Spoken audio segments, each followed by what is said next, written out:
Paris in the fall, the last months of the year and the end of the millennium. The city holds many memories for me, of cafes, of music, of love, and of death.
As I picked myself up, all I could hear was the ceaseless drone of traffic. Life went on around me. But the explosion was to change my life forever.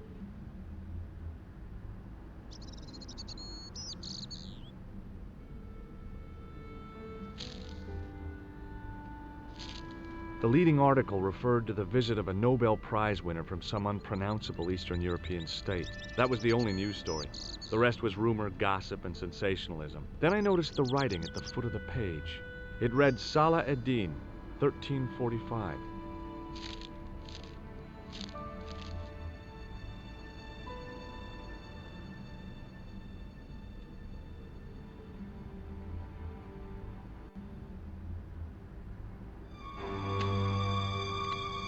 Freeze! Hold it, right there. Oh, don't shoot. I'm innocent. I'm an American. Can't make up your mind, huh? I demand to see the American consul. Drop your weapons and get down on the ground. Put that thing away, Sergeant Mou. I apologize, monsieur, but I cannot permit you to leave. Am I under arrest? Ah, no, I would simply like to ask you some questions. En avant, to the café, marche.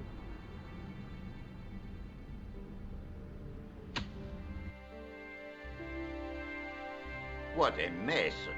This bombing is an outrage, is it not? Stop that, monsieur. Stop holding your breath at once. Has it occurred to you that he may be dead, Mou? Oui, monsieur, but I prefer to look on the bright side. Besides, I recall a case where the killer escaped by feigning death.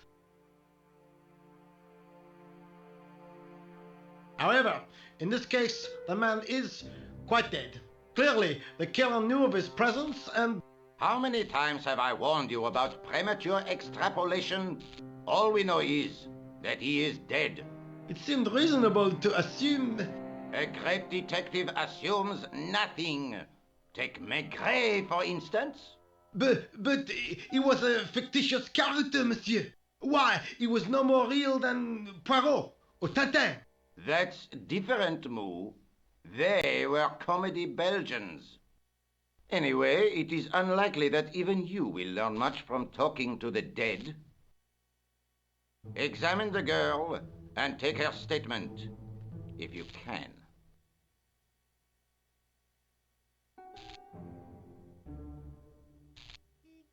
Et maintenant, to business.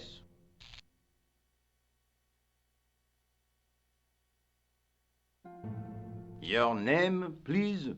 George Stobbart. I'm from California. And what brings you to Paris, Monsieur Stobbart? Travel. I'm touring Europe. You chose well. The city is most beautiful at this time of year, no? Yeah, I guess so, apart from the bomb blasts. Were you in the vicinity of the cafe at the time of the explosion?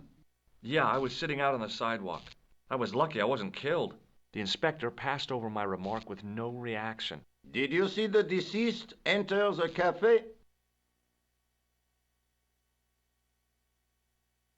No.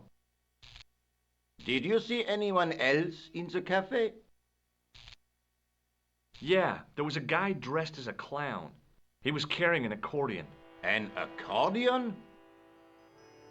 Bon, the picture is forming in my mind, and it is not a pretty one. Is the girl all right, Moo? She'll live. She confirms the American statement. A clown with an accordion, no doubt an elaborate and eccentric disguise. Very well. Eh bien, I have heard enough. What do you mean? I am satisfied that you know nothing. You may leave. I hope this little incident does not spoil the rest of your vacation. What about my personal safety? Can't you at least give me some advice? What can I say? Stay alert and look out for suspicious characters. And don't cross the road until the little man shows green. Great advice. I honestly believe you are in no danger, monsieur. Should you remember anything of importance, please contact me. My card.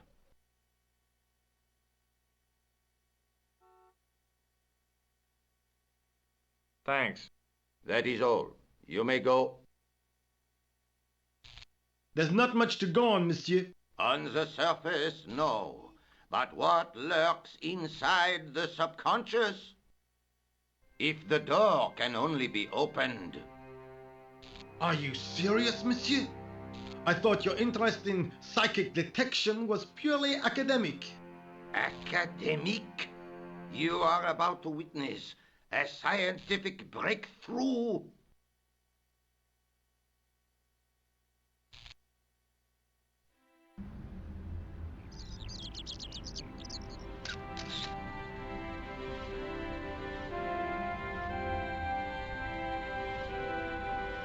Excuse me, mademoiselle?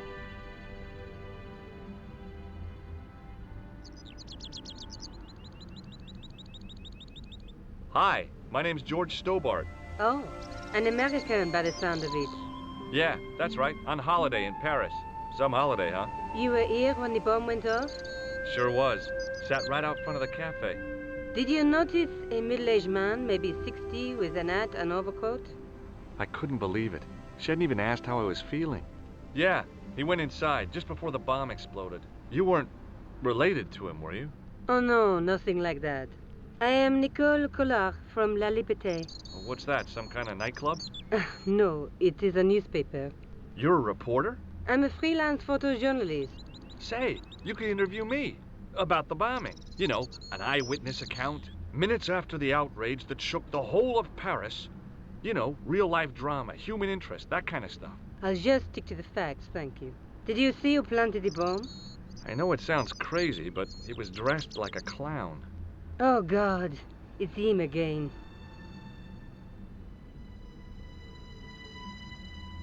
Have you met the clown before? It's a long story. I have plenty of time. I don't. Look, the inspector gave me his card. Rosso! You know him? Oh, yes, we've met. Oh, I didn't know his first name was Augustin. It suits him, I must say. Who was the guy you were supposed to meet? His name was Planter. I didn't know him, but he called me last night. He said he had a story which would interest me. He asked me to meet him at the cafe. I guess I'll never know what he wanted to tell me. Not unless you have Rosso's gift for psychic interrogation. Rosso didn't blink when I told him about the clown. It's as if he already knew. That is typical of a cold fish like Rosso. I've seen cheeseburgers with more spunk. I found this newspaper outside the cafe. That is not a newspaper, it's a gossip rag. It may have belonged to Plantar. So, he had a taste for sensationalist smut with right-wing bias. That doesn't tell us much. There's something written in it. Salah Eddin, 1345.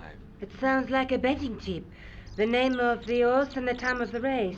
What do you think? That's what I thought, but the name of the meeting isn't given. Well, so what? I'm not the least bit interested in horse racing, are you? No, but it could be a clue to the killer's next move. Do you think his next victim will be the jockey? Or the horse? She looked at me with a playful twinkle in her eye. Okay, it's a long shot. You speak very good English for a French girl. Thanks. You speak very good English for an American. See you again, I hope. Adieu, monsieur.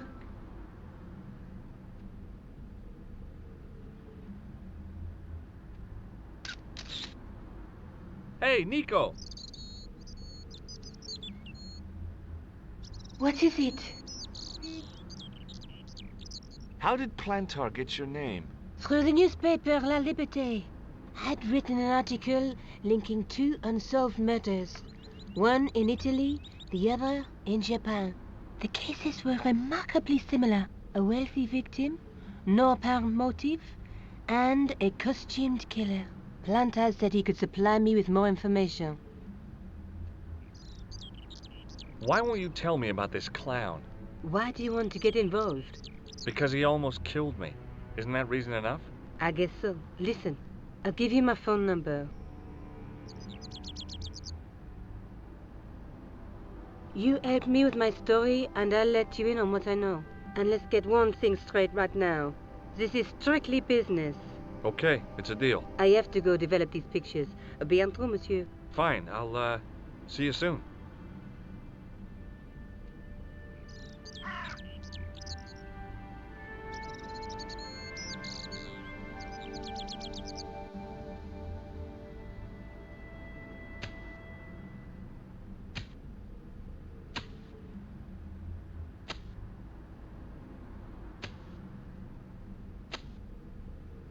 Hi, can you spare a few minutes?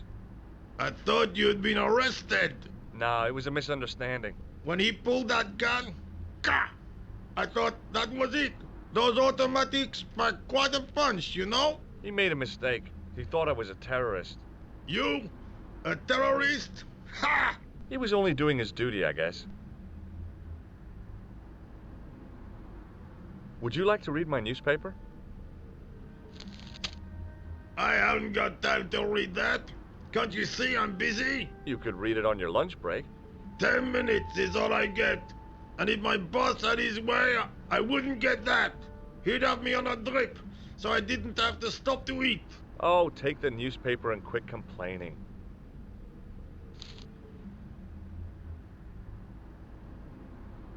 Bah! Look at this. Damn bleeding out liberals. Tja! Save the dolphins. Catch them and eat them, I say. All that fuss over a bunch of fish. Nah, that's more like it. Look at the size of those. Like champagne bottle corks, no? Ah, what's this? Salah-Eddin running in the Prix de l'Arc de Triomphe. It's a racehorse? A horse? A legend. Bucephalus reborn, mon ami. Like a streak of lightning she is.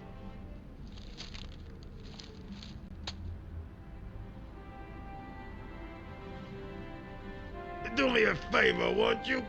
Keep an eye on my hole. I'm off to put some money on that nag.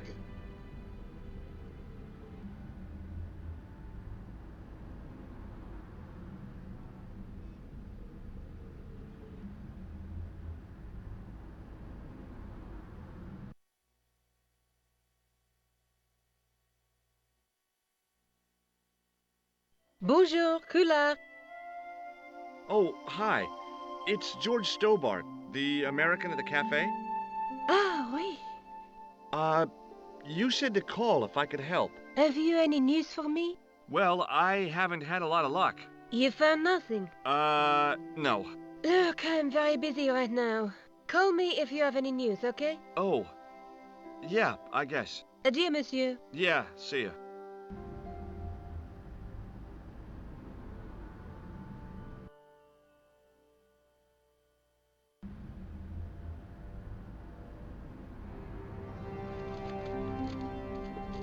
I found a T-shaped tool in the box. I didn't know what it was, but it looked useful. The toolbox didn't contain anything else I needed.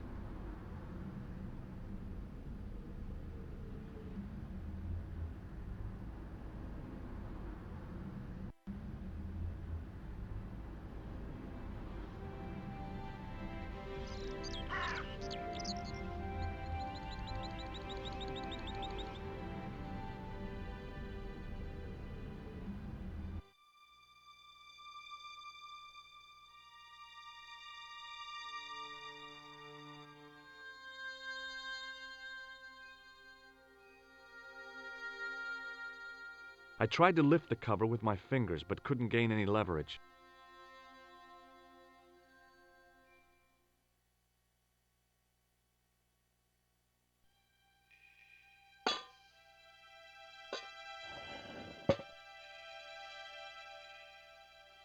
I lifted the cover to reveal what smelt like the entrance to a sewer.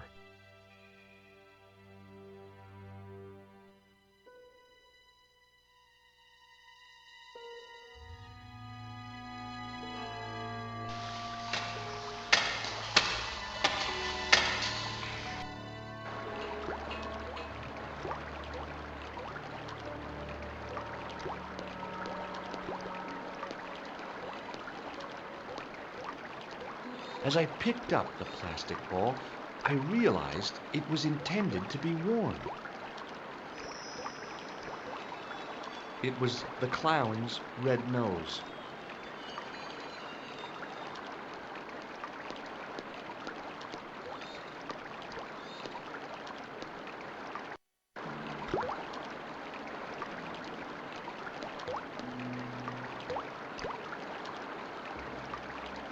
I scooped up the sodden tissue.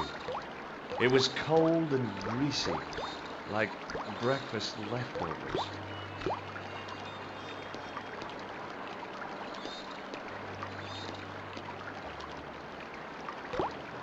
I took hold of the scrap of material and unsnagged it from the spike.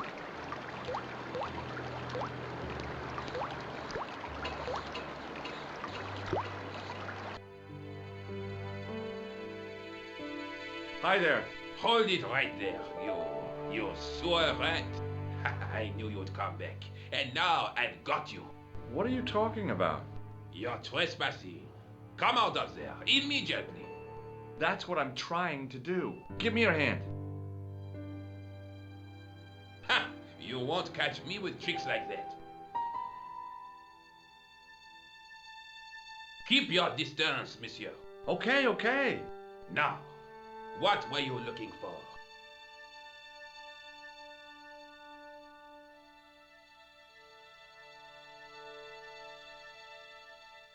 I was looking for a clown. Huh, ridiculous. Do you really expect me to believe that? He planted a bomb in the cafe and blew it up. What? The cafe? Blown up? Mon Dieu, that is awful. And you say the person responsible was dressed as a clown? That's right. He blew up the cafe, escaped into the sewer, changed his clothes, and came up here. Ah, mon Dieu! Then, the man I chased, Do you think that man and the clown are one and the same? Well, yes, it had crossed my mind. Ah, that still does not explain what you are doing down the sewer. For all I know, you are in league with him. Oh no, I'm just a tourist. Haha, most tourists are content with the Eiffel Tower, the Louvre, or the Pigalle. I didn't realize my waste pipes were such an attraction. Perhaps you'd like to take a look at my card?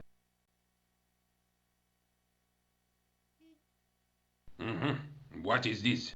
Inspector Augustin Rousseau? What does that say? Hominoid division? A homicide. I think the ink's smudged. Then you are not a tourist. Okay, I'm not. I lied to you, and I'm sorry. Don't apologize, monsieur. You know, I had a feeling there was something different about you. It is your posture, your poise. Oh, yes. There is no mistaking the bearing of a disciplined man. And I should know. I was in the army, you know. When I was your age, I was fighting for my life in the African desert. How can I help you, Inspector? Let's start over from the beginning and tell it just like it was.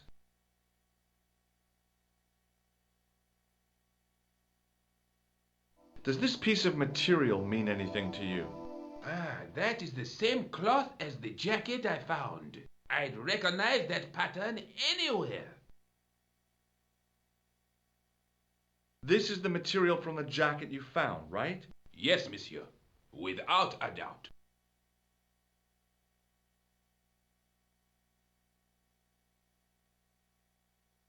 Now, about the jacket you found. Do you have it here? No, monsieur. One of the sleeves was badly torn, so I sent it for repair. A pity, because otherwise it was a fine piece of quality tailoring. It had the tailor's name inside on the label. Where did you send the jacket? I gave it to an itinerant Romany seamstress. Just my luck. Was there anything in the jacket pockets? Not a sou. You know what I think? Do tell me. He changed out of the clown suit and cunningly disguised himself as an ordinary person. Looks like I'm up against a mastermind. What was the name on the label? Ah, it was a foreign name. Todrick, I think. Did you get the address? There wasn't one, monsieur. Only a telephone number.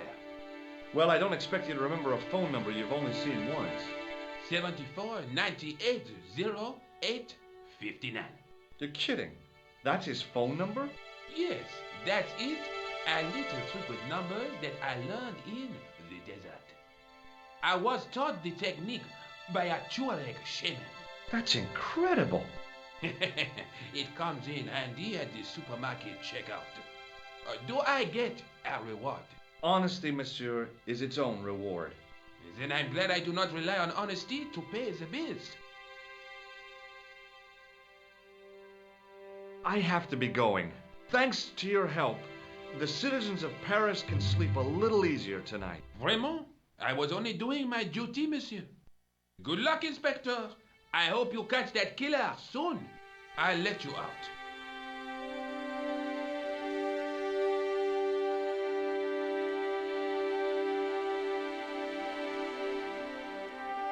I hope you find your man, Inspector. So do I.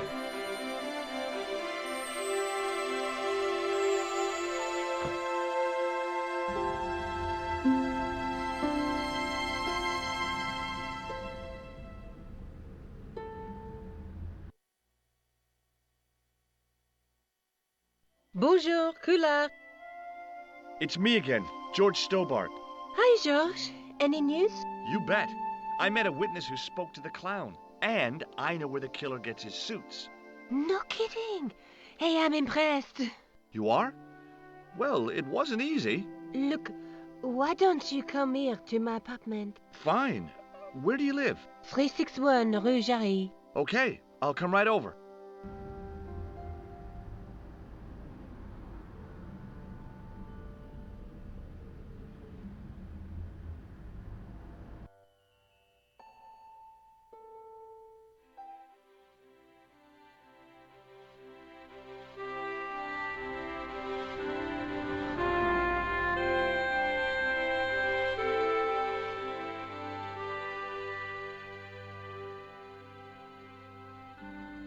Oh, hi. Bonjour, monsieur. Would you like me to foretell your future? No thanks. I'm very good, and it only takes a minute. Thanks all the same, but I'm not superstitious. Besides, if it only takes a minute, that's not much of a future to look forward to.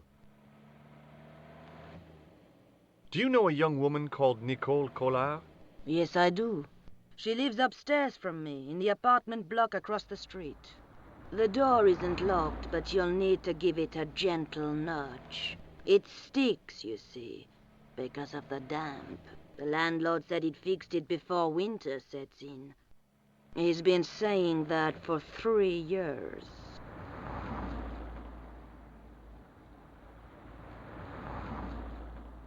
How long has Mademoiselle Collard lived here? A few months. She's in for a shock when the cold weather comes. Drafty windows, insufficient heating, it's a struggle to keep warm. The only reason I stay is because the rent is cheap. Your young lady, she deserves better.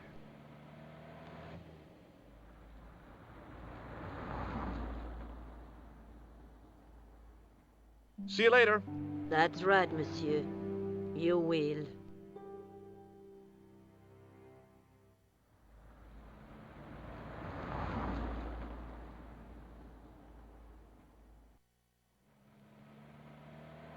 Remembering the flower seller's advice, I pushed the door gently just above the lock.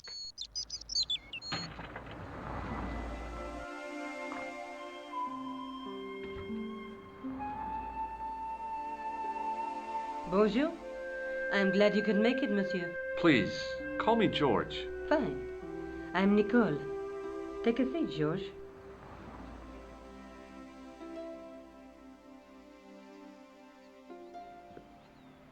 Eh bien?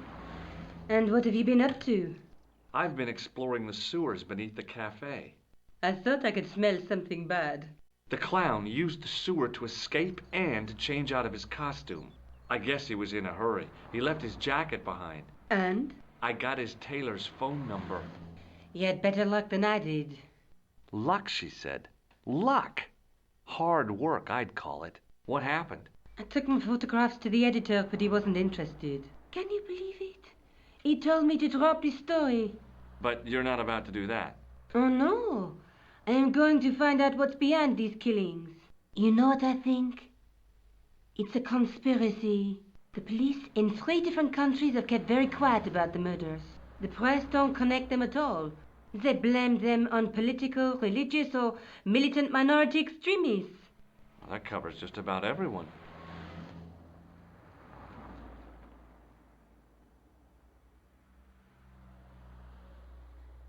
I found a piece of material near the cafe.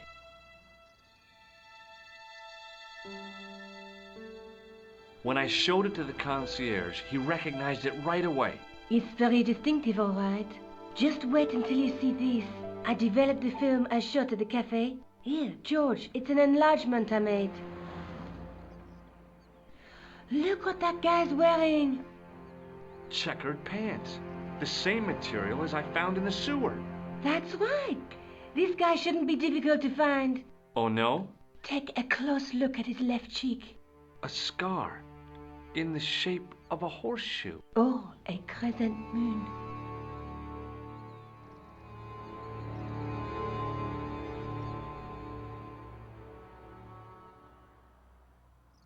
I found this false nose in the sewer. Hey, what's this inside it? The contents of someone's nose? Don't be cross, George. It says La Risée du Monde. Masks and costumes. It's a costume shop near the Gare Saint-Lazare. I'll check it out. Maybe the owner remembers who hired the clown costume. Why don't you put it on, George? No way am I wearing this. I'd look really stupid. Besides, he might have had a cold.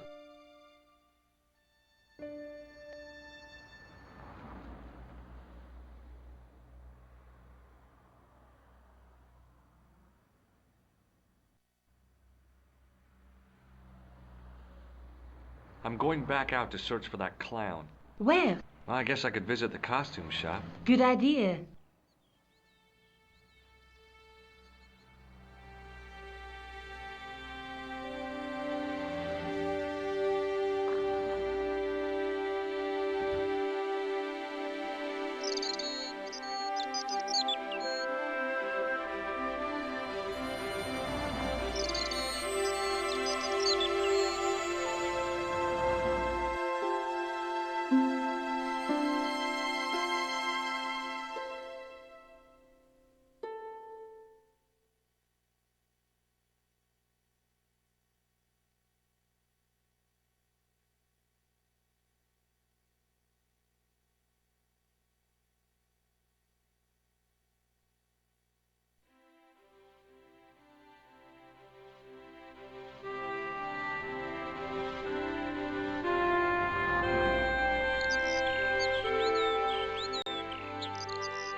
I glanced without much interest at the fruit. It was dusty, shriveled, and tired looking.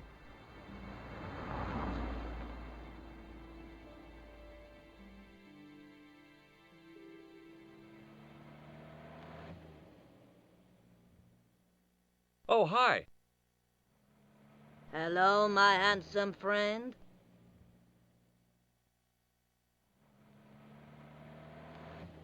I've changed my mind.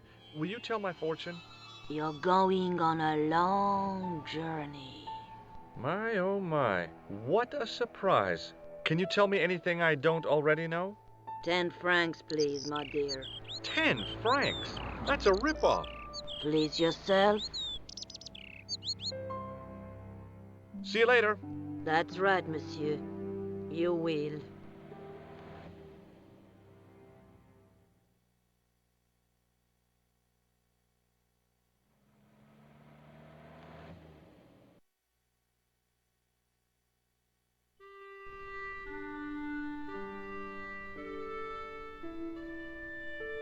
Excuse me. Bonjour, monsieur. Please, come in. Welcome. Leave the mundane world behind, but in these four walls, fantasy is king. I don't want a costume. Didn't you ever dress up when you were a child? Not that I remember. Incredible! You'll be telling me next that you never shared your elder sister's lingerie. I don't have a sister, and I think I'd look pretty silly in a brassiere. I just need some information. Of course. How can I help you? Does this dirty tissue mean anything to you?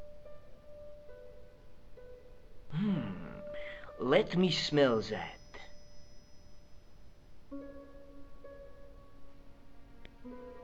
Bestheimer's number 7 white pancake. Theatrical grease paint, right?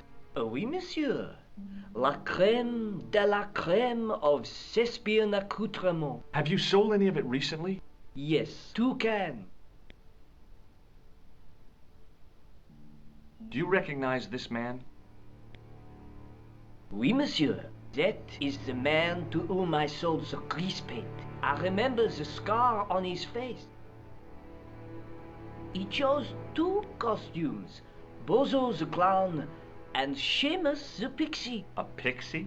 Very smart. Green silk with a taffeta lining. He gave me his name as Monsieur Khan. Thanks for your help, buddy. My pleasure, monsieur. Allow me to shake you by the hand. Huh? Well, okay.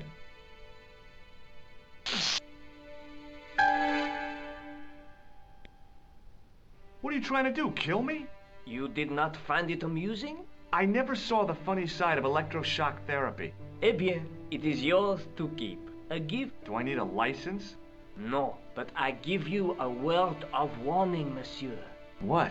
Remember to switch it off before you visit the toilet.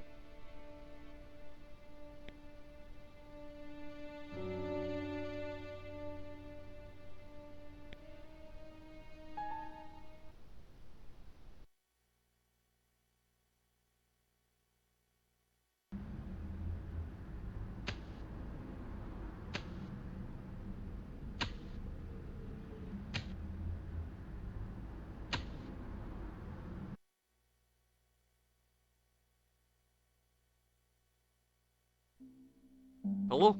Who is this? Hi. My name's George Stobbart. You don't know me. Correct, Mr. Stobbart. I don't. What can I do for you? Well, I'm trying to trace one of your customers. Could I maybe come over and talk to you? No. No, that's not possible. Oh, okay. Forget it. Listen, all I want is a name. What are you talking about? Who are you working for? I guess you might say I'm acting in the interests of truth and justice. Ah, thank God. I thought you were the police. There are innocent lives at stake, Mr. Todrick. Lives that you could save. You're collecting for charity, yes? No, I'm not. All I want from you is information. Go on. I'm listening.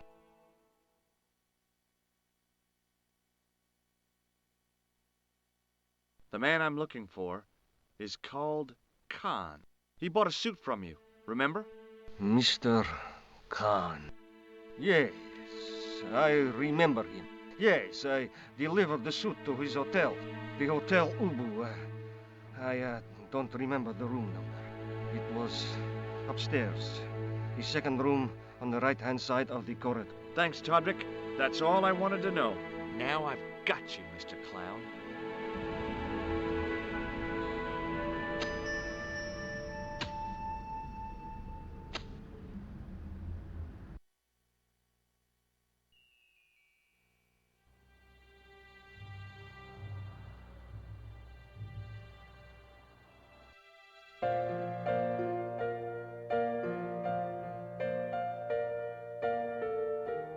Hi there, ma'am.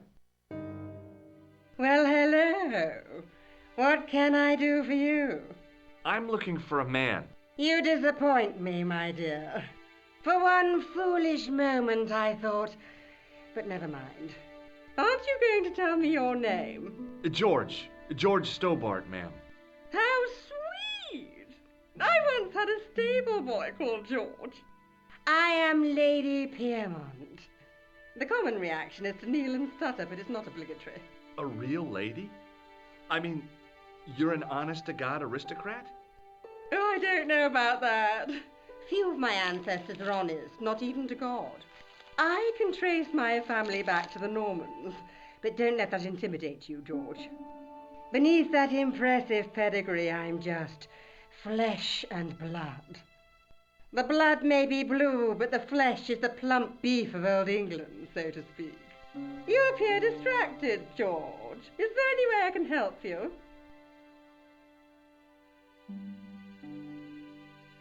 Do you recognize the man in this photograph? My God, it's him! That's Merlin. She represented everything I loved about the English. The lady was totally deranged. Merlin? You mean King Arthur's wizard? Good heavens, no! Monsieur Merlin is a fellow guest. Did I show you this photograph? Yes, darling. The man you know as Merlin is a fake. What do you mean, sweetie? He's a murderer. He also uses the name Khan. I am shocked, Mr. Stobbart. Shaken. I took him to be a gentleman, a man of honor. Do you know, I'd rather like to assist you in stitching him up. When did you last see Merlin? It was no more than an hour ago. He came downstairs and spoke to that clerk chappie. Something passed hands. I couldn't see what exactly. A briefcase? No, smaller than that. A bundle of papers, perhaps. The clerk put it in the hotel safe and Merlin went out. Are you sure you saw Merlin putting documents in the safe? Yes, darling, positive. I wonder what they were. Obviously something of great importance. Yeah. I'd sure like to get my hands on whatever it is. I'll bet they had something to do with Plantow's briefcase.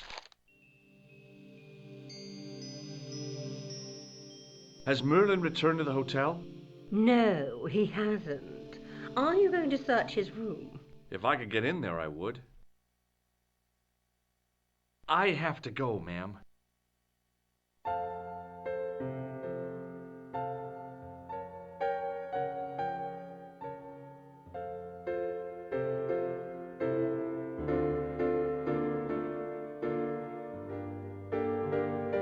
Excusez-moi, monsieur. What? You are trying to steal that key, no? No way.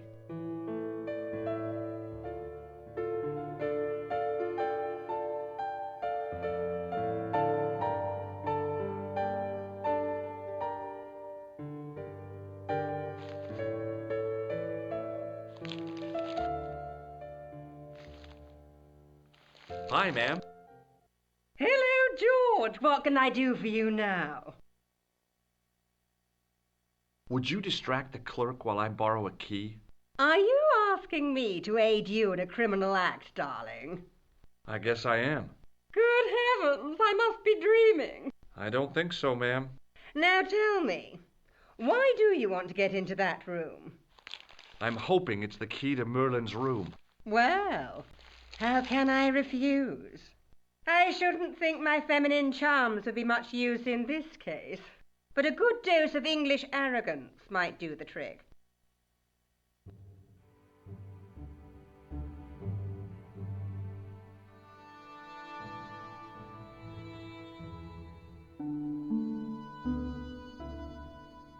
I say! You there! Flunky! Oui, madame. Listen carefully. You do understand English, don't you? But of course, madame. Good. I wish to deposit some jewellery for safekeeping. I understand.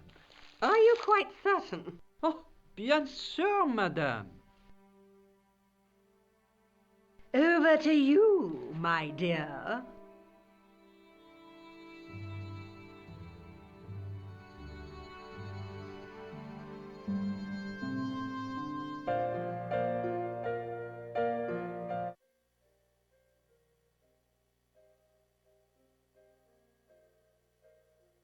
The door was locked.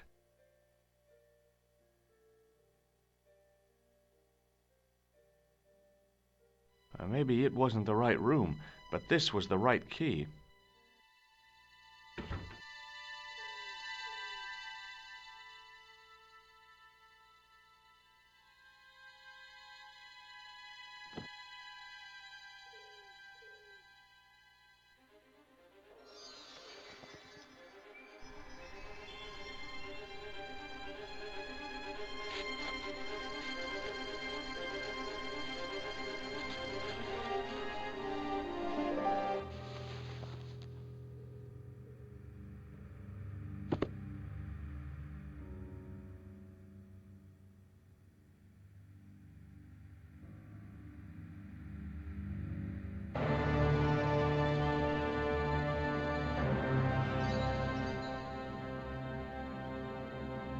I had the kind of feeling in my stomach that would usually send me running to the bathroom.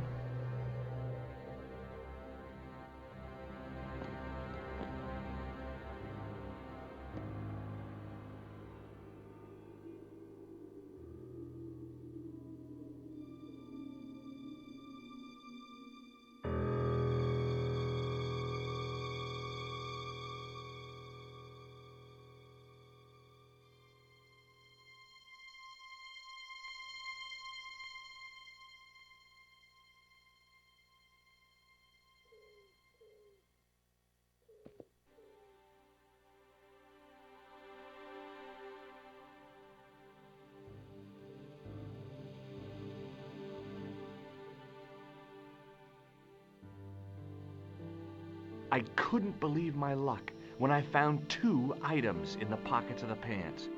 The first was an ordinary matchbook. No matches, no clues. The second was a pass card which read, Thomas Merlin, Gruber Electronics Corporation.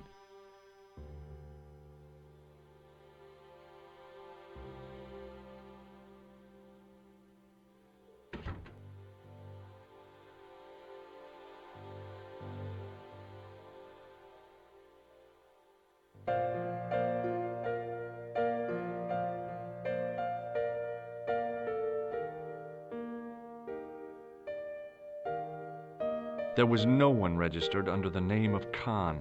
If the killer was staying here, he'd used a different pseudonym.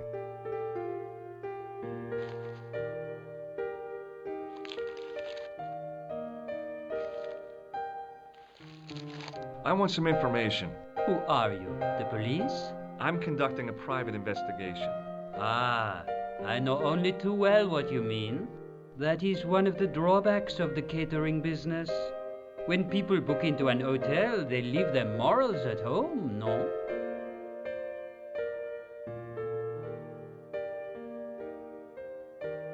Does this pass mean anything to you?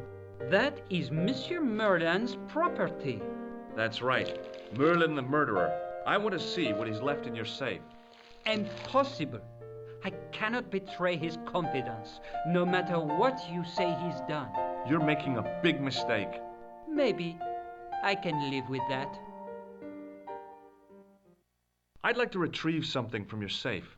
Ah, oui, monsieur. May I see some form of identification? Like what? A driving license, perhaps? I don't drive. Your passport? I don't have it with me. I could show you my operation scar.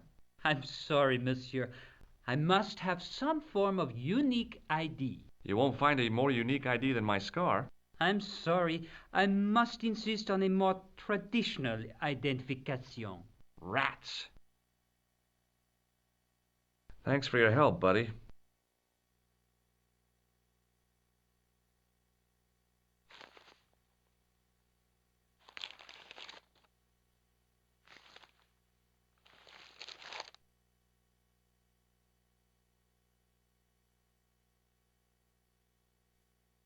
Hi, ma'am. Hello, George. What can I do for you now? I found this pass in Merlin's room. So, that deceitful little man is passing himself off as an electrician, is he? Uh-huh. This guy probably has 1,000,000 faces. I showed the pass to the clerk, hoping he'd give me Merlin's papers, but he wouldn't buy it. He's too scared.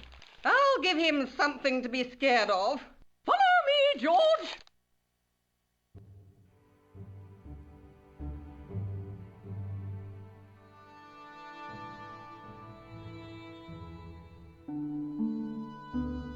Did you place a package from Merlin in the hotel safe? I did, madame. And did my friend here show you Merlin's identification? Indeed he did, but What's the problem? he isn't Merlin. A mere academic detail. Give him the package. But that is against the law. I happen to be a justice of the peace, you silly man. I am the law. If he tries anything, shoot him, George. My pleasure, Lady Piermont. One moment, please.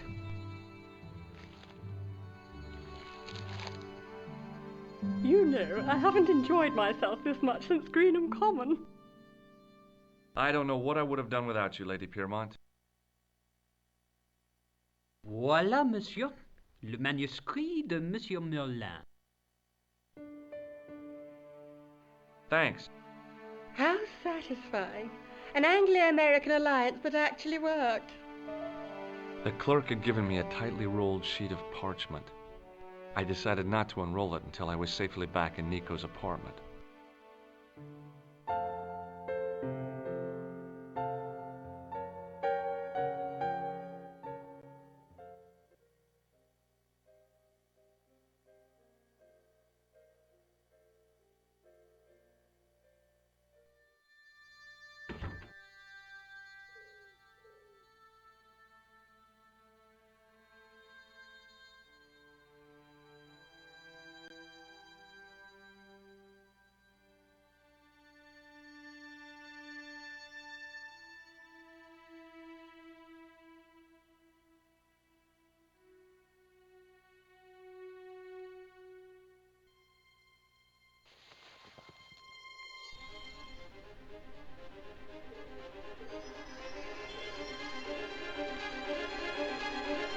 I knew this was no way to treat an ancient manuscript, but I couldn't let it fall into the hands of the goons waiting outside.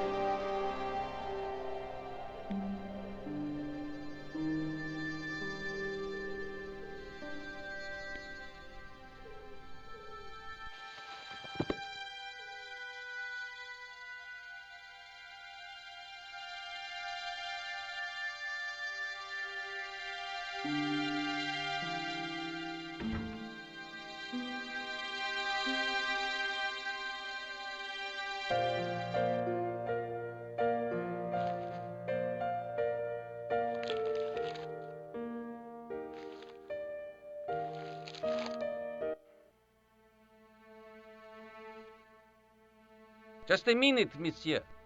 What's your problem? No problem, if you cooperate. What do you want?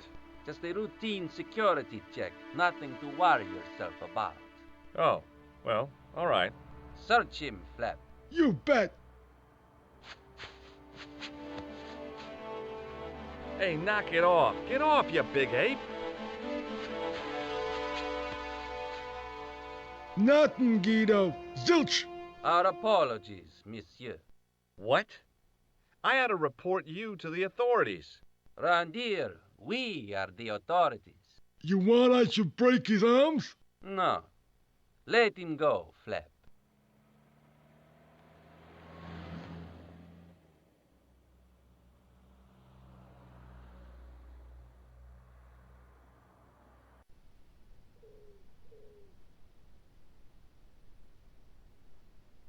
If the manuscript was what Flap and Guido were after, they were going to be disappointed. I couldn't wait to get back to Nico's apartment and check it out.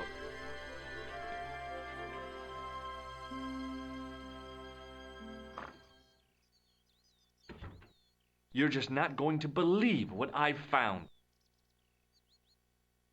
It's not another part of the clown's costume, is it?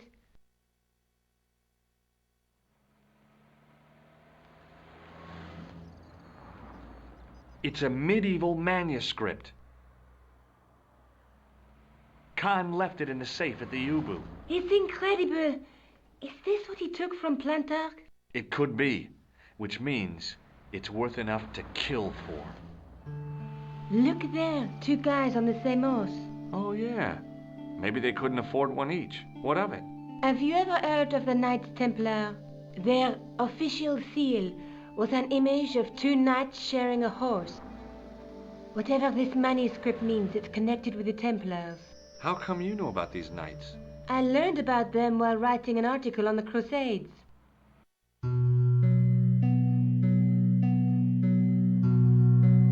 This guy, named Hughes de Payen, arrived one day at the court of King of Jerusalem. He offered to protect the Christian pilgrims from the displaced Muslim armies.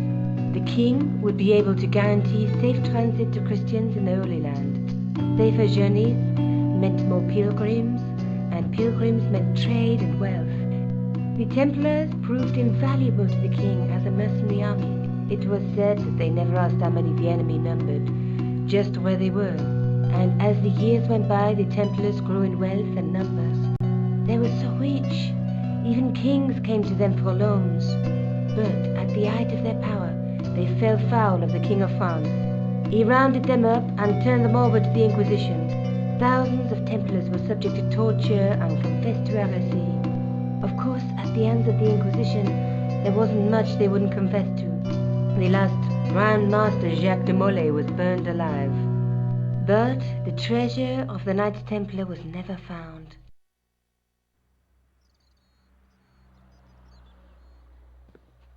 Jeez. So the treasure is hidden, waiting to be discovered? If there ever was a treasure, it's been lost for 600 years. Anyway, we're supposed to be investigating a serial killer, not a medieval treasure trove. But maybe that's what the clown and his accomplices are after. Maybe this manuscript is the key.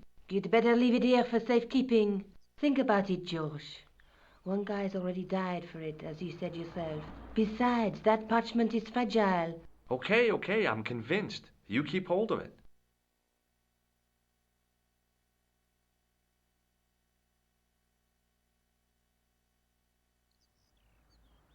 Let's take another look at the manuscript. Let's face it, we need help, George. Someone who knows about these things. Who do you suggest? Indiana Jones? I know a guy who specializes in medieval studies. His name is Lobinel. Huh. Some stuffy old fossil who gets horny over ancient relics, I suppose. Far from it. Andre isn't the stereotypical professor you have in mind. Where can I find this Lobino guy? At the Kroon Museum. I'll give you the address.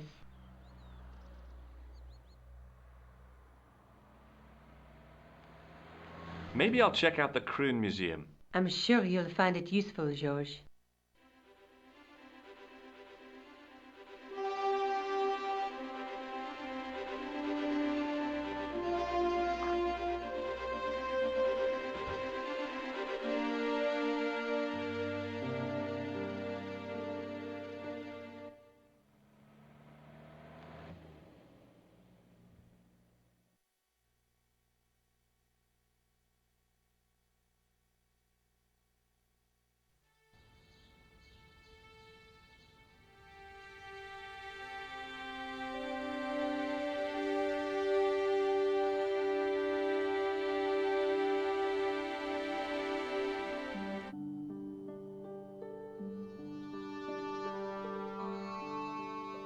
In the case was a spindly tripod, blackened with age and pitted with rust. It was identical to the tripod pictured on the manuscript. A notice identified it as 15th century from Western Ireland. It had been found in Loch Marne at the site of a Knights Templar preceptory. Ireland! What's that? This tripod was found in Ireland. I will have to ask you to keep your voice down. I'm sorry, I was excited.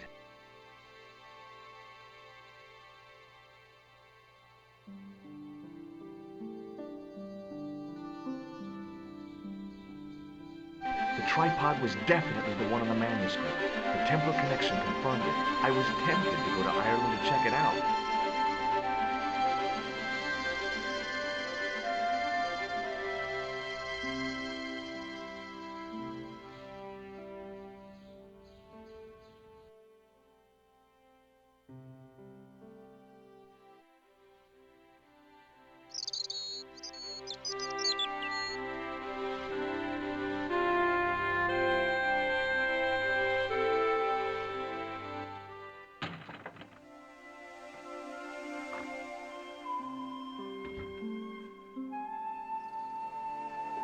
Hi, Jules.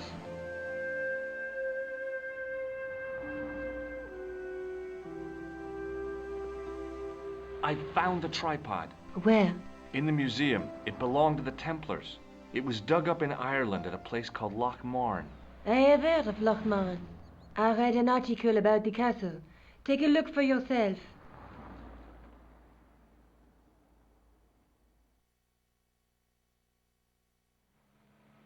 A popular gossip magazine? You read that rubbish? No, I write it.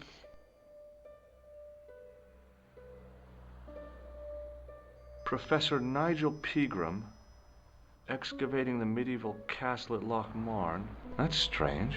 What? He resigned his chair at Durham University in order to devote his time to the excavation. Not only that, but he canceled the filming of a 4th series of his popular television program.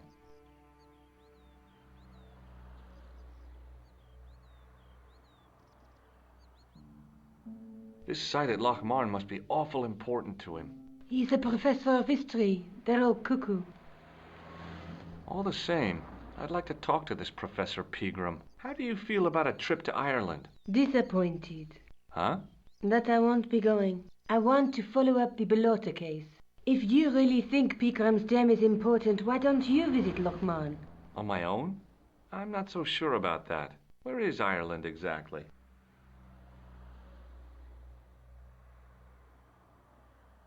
What do you know about Professor Pegram? I've seen a television program, Pegram's Past. He's written a book, The Crusader Families of Ireland. I'll bet he'd be interested in the manuscript. What are you doing to help trace the killer clown? Research, George. Yeah? You have a copy of the clown's yearbook? I have a telephone and lots of contacts. Oh, well, did you find anything useful? Not yet. I'm employing my first and most useful weapon. What's that? Patience. Oh, I've heard of that. Isn't it a substitute for decisive thinking? Have you found out any more about the murders? Well, it may be nothing, but both the clown's victims visited Paris earlier this year. When? The second week of July. They were both here at the same time. Did they meet? I don't know, but I can't imagine it was coincidence. Let's take another look at the manuscript. That's the tripod in the Crew Museum. There's a woman looking at her reflection in a mirror, but the reflection has 3 hideous faces. She reminds me of the wicked queen in Snow White. She was the one who said, "Mirror, mirror on the wall," wasn't she? She made me cry so much when I was a kid, Mom carried me out of the movie theater. She didn't frighten me in the least. Like I said, I was only a kid. I didn't like the crocodile in Peter Pan either. A knight with a crystal ball. Now, there's something written on the scroll beside the knight. Yes, but it's written in Latin. Per disciplinam mea lux videbis.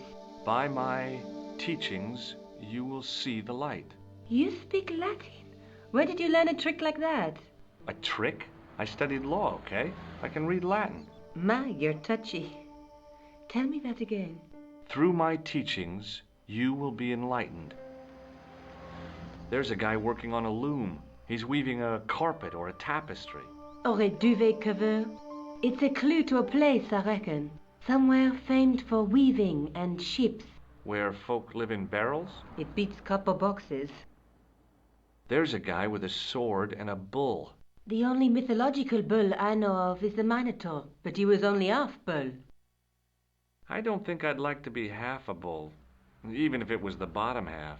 What's that object between them? It looks like a gem on top of a tripod.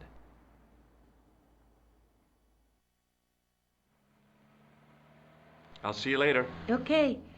Keep me informed if you find anything new.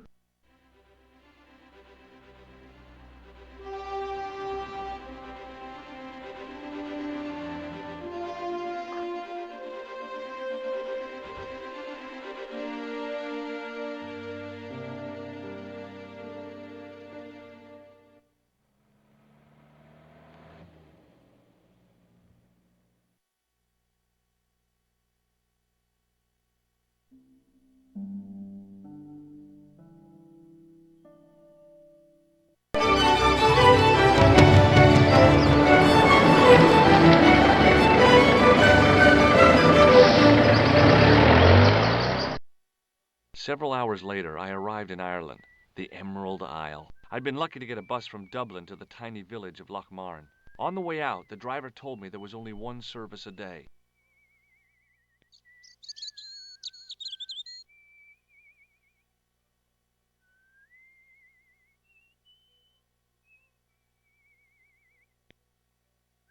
Hi there. What? What's your name, kid? Who are you calling kid? Who the hell are you? I'm George Stobbart, and I'm with the good guys. You're a head case, mister.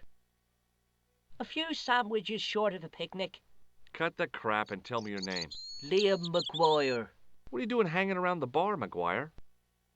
I'm on the run from me dad. Why? Did you do something bad? I ain't done nothing, boss. You can tell me, kid. Is it your dad?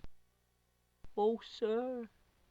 He drinks every last penny down his evil throat.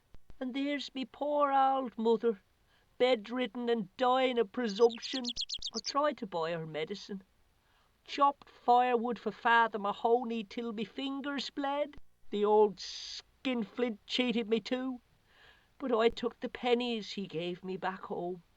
Look, Ma, says I, see what your darling son has earned with his own sweat and blood. When suddenly, me dad appears and grabs the loot. I'm off to Dublin, heavy drinking, says he. Watch out till I get back. That's why I runned away. Something in the grin on his face told me he wasn't being strictly truthful.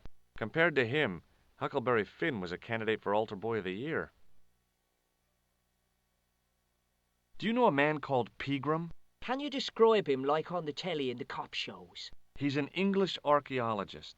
I know the man you mean if he's the one.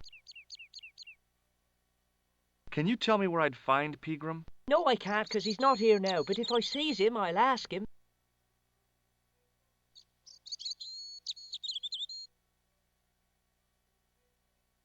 What can you tell me about the castle, McGuire? What do you want to know?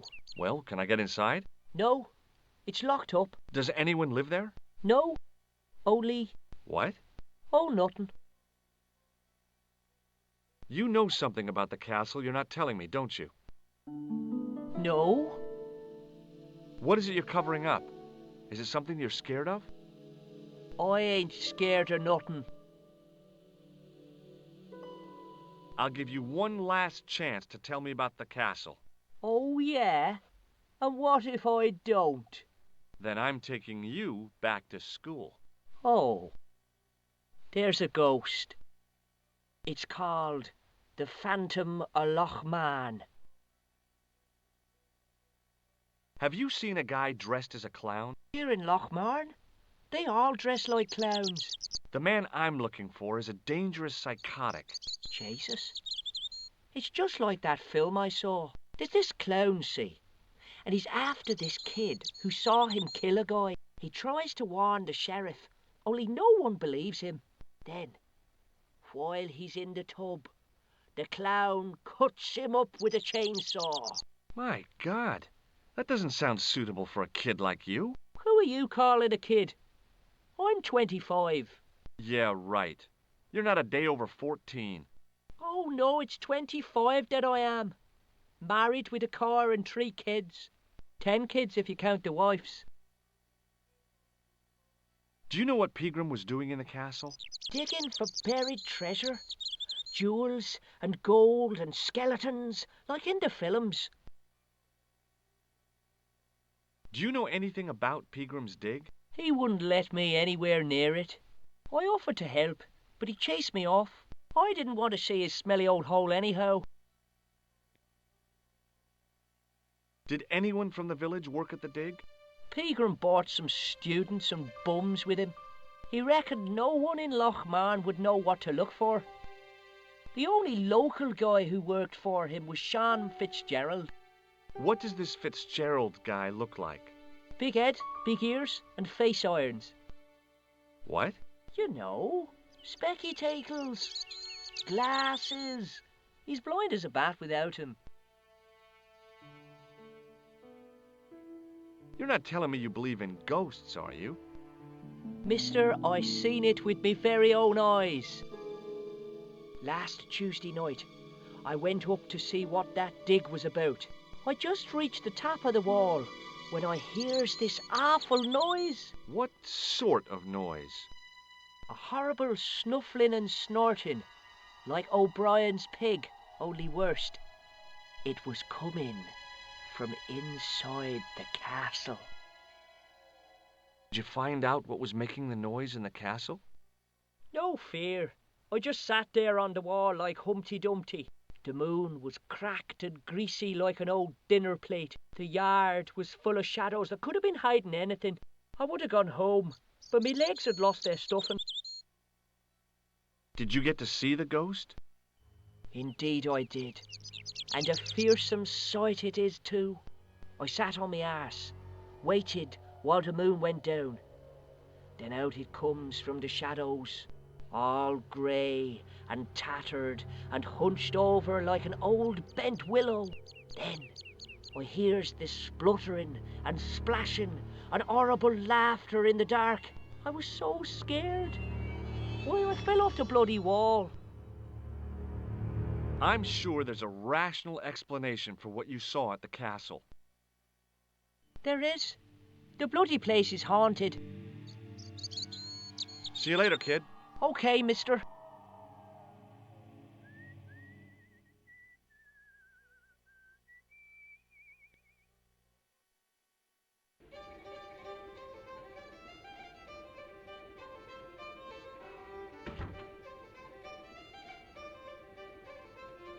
No!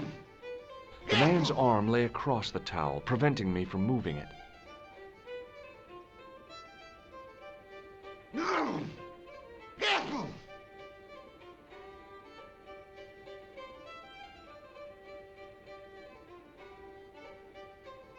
No! Careful!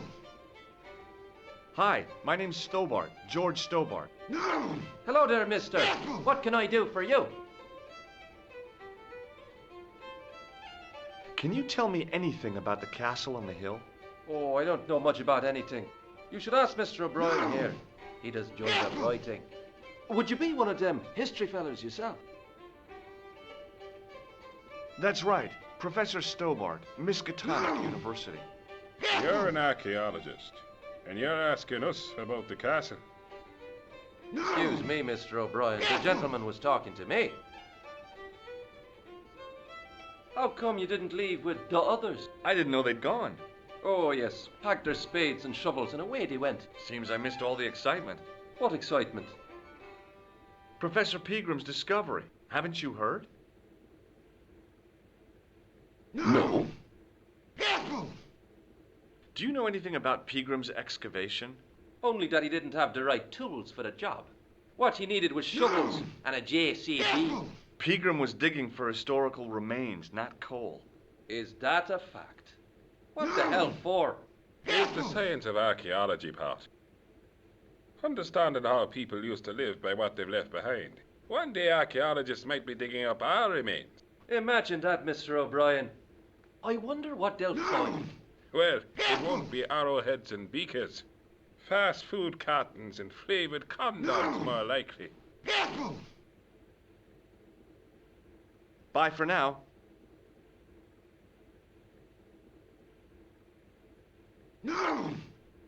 As the man raised his arm to drink, I snatched the towel away.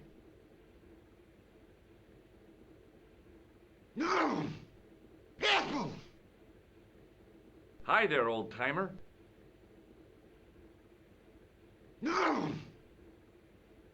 What? Nasty cold you've got there. As soon as the words left my lips, I regretted them. Is there such a thing as a cold which isn't nasty? I put the question to Father Mahoney. Father, says I, why were we born to suffer snot? What did he say? He said, it's my reward for being out all night like a sinner. Pious prig. Anyway, this is no ordinary cold. 'Tis the hay fever. Pollinosis? Thank you. You're not a policeman, are you? Excuse me? Police? No. I'd know it if you were. Can I buy you a beer? Very kind, I'm sure. But I don't drink the stuff Leary sells. What's wrong with it? I've seen what it can do. I'm looking for Sean Fitzgerald. Have you seen him? Never heard of him. Don't you come from around here? None of your business. I didn't ask where you come from, did I? I'm from California. That's your problem. I'll see you later.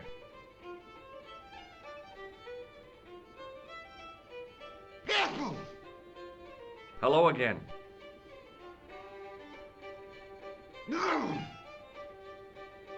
What?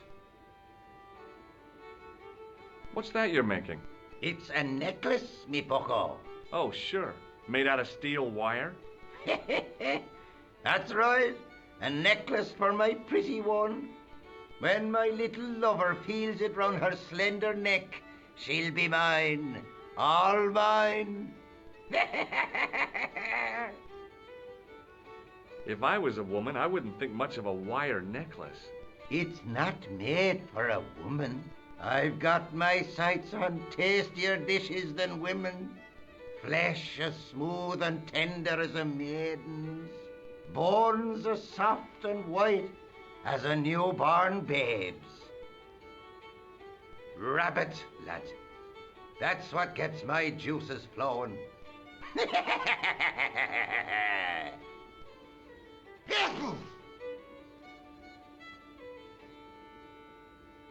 Ah, so you're making snares to trap rabbits. That's right. Do you have a problem with that? Damn right I do. Isn't it painful? Only if I get me fingers caught. I'm talking about the rabbits. Do they feel much pain? You bet.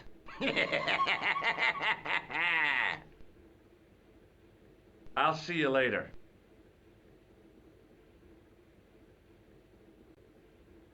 No!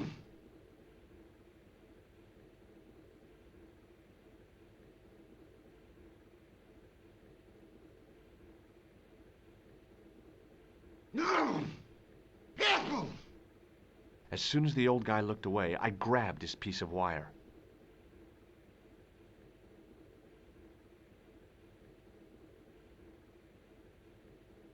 Hey! Hello there again, mister. Did anyone from the village work at Pegram's Dig?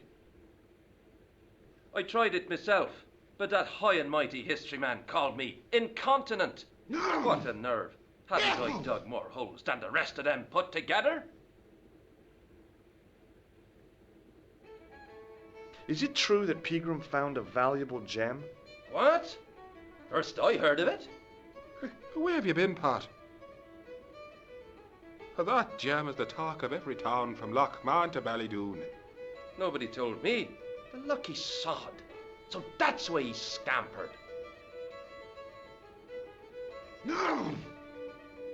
What do you think of this towel? Now, there's a fine piece of cloth if ever I did see one. Such craft must surely come from linen cupboards of the Vatican itself. I found it on the bar under your elbow. I thought it looked familiar. Bye for now. Top of the morning to you. I beg your pardon. Well, that's what you Irish say, isn't it? Do you want something? Or are you just flaunting your xenophobia? Well, I was trying to be sociable. Is it a room you're after? No, thank you. I don't plan to stay too long. Who does? Most folk take one look at Lochmahon and jump back on the bus. I'll try a glass of beer, please. Is this your first pint of real ale? Well, I guess so. What's real ale, anyhow? Beer that's brewed from natural ingredients to traditional methods. It shouldn't be kept under pressure or refrigerated. And finally, it should have a good body and distinctive character. In other words, it's flat and worn with bits in, and it makes you fall over.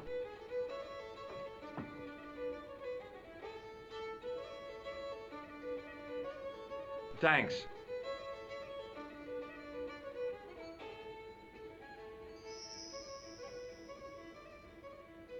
Hey!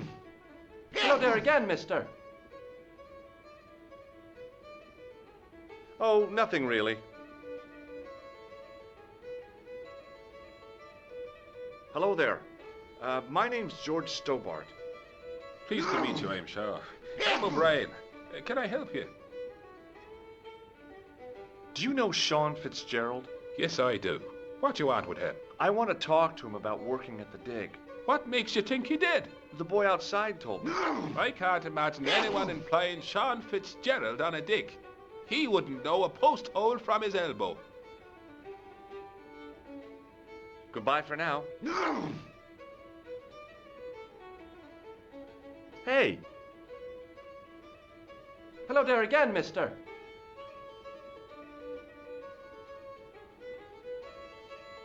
Oh, nothing really.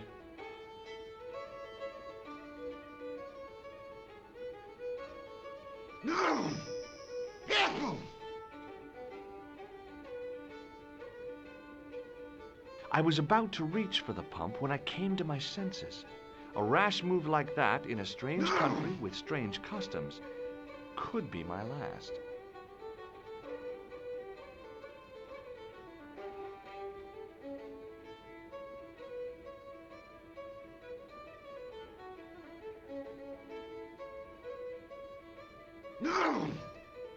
Mr. Fitzgerald? What? I need to speak with you urgently.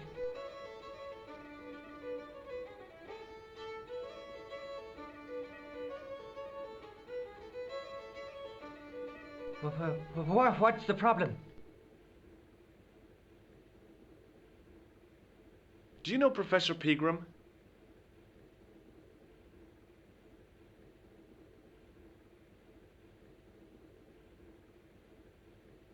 He's the archaeologist, isn't he? That's right. Where can I find Professor Pegram? I heard he's gone fishing. I don't know where.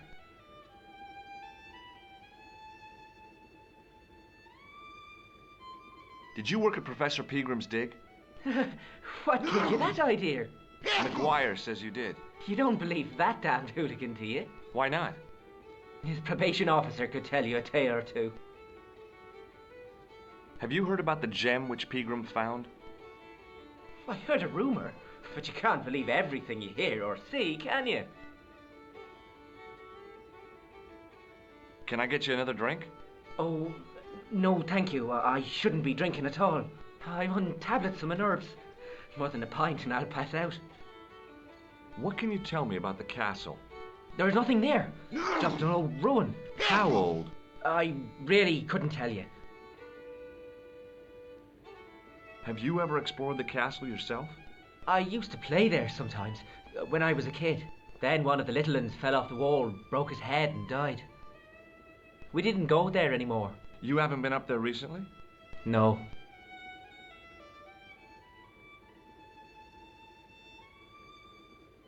No! Careful!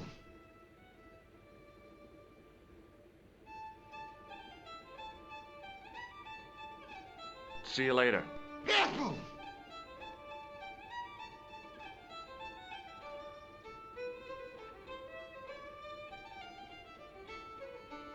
No! Hey! Hello there again, mister. Do you remember seeing Sean Fitzgerald at the dig? Let me see now. I think me brain box needs a spot of lubrication. Can I buy you a drink? You most certainly can. Give me a drink for my friend here. Who? Doyle? Has he conned you into buying for him? Shame on you, Patrick. Same again? Just a point this time, Michael. 1 point of brown coming up.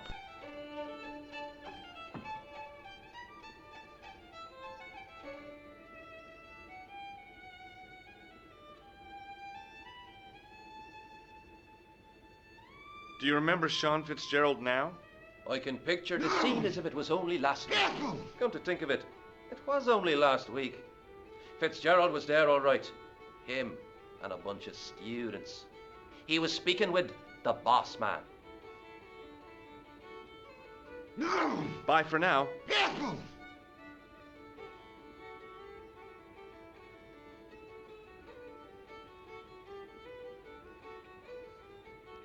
Hello. No! Doyle told me you definitely worked at the dig. You don't believe him, do you?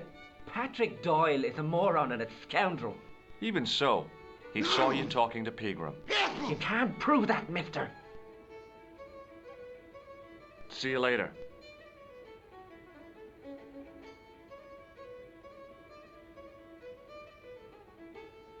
Hey! Hello there again, mister. Oh, nothing really. No! Careful!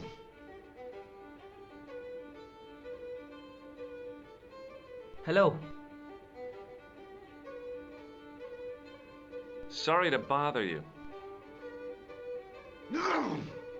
Careful! Excuse me, Mr. O'Brien. Hello there. What now? Do you know where I can find Pegram? You're too late to meet that fella. Is he dead? Not that, but he's gone from the village. I saw a pint with our esteemed host, I might add. Why is Pegram's departure upset the landlord? He's lost a paying guest, that's why. More than that, there's the question of an unsettled bill. Poor Michael's seen red over the business, and I don't blame him. Can you tell me more about the landlord? Mick Leary? He's what you call a would-be sophisticate. The trouble is, his idea of sophistication extends as far as putting paper in the lavatory. I never worked out why he did that. It's much too dark in there to read. That's true. Have you ever run your hand over the back of the door? The graffiti is written in Braille. Do you know where Pegram has gone? I'm sorry, but I don't. He upped anchor in the dark and shipped out before the dawn. Why did he do that? Who knows? Guilty conscience or a secret assignation. Whatever the reason, he'll not be missed in Lochmar. Maybe now the fuss about the gem has died down, we can get back to normal. What can you tell me about the gem which Pegram found? Now there's a gem which should never have been taken. A man would have to be full of greed to covet that stone. What's your interest in the jewel? You're not a reporter, are you? No! Oh, no. Thank the Lord for that. What can you tell me about the castle, Mr. O'Brien? It's a fine sight now, isn't it? Dates back to the 10th century, you know. Most of the existing building was added much later, of course. Are the ruins open to the public? Oh no, it's much too dangerous. Anyway, there's nothing of interest remaining. Pegram thought otherwise, didn't he? Ah, but it's not difficult to get them history boys excited, is it? Give them a bone to play with, and they're happy as puppies. Was it Pegram who dug up the tripod at the castle? The same man, if he wasn't his twin brother. And can you guess what he did with the tripod? He sent it to a museum in Paris. I've seen it. Have you heard of the Phantom? More than that. I've seen it. And let me tell you, it's a dreadful spectacle. So it's not just a local legend. There really is a Phantom of Lochmarn. Oh no. I was talking about the Phantom of the Opera. Goodbye for now.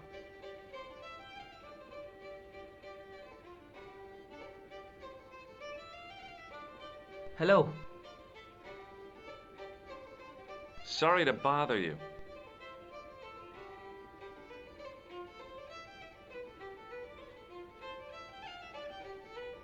Hey!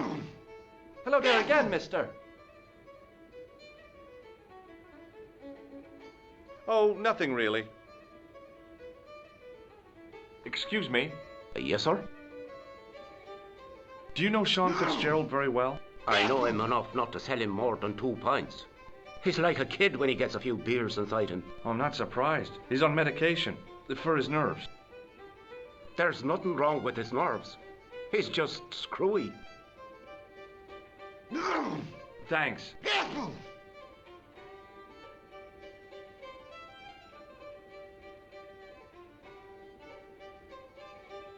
Hello.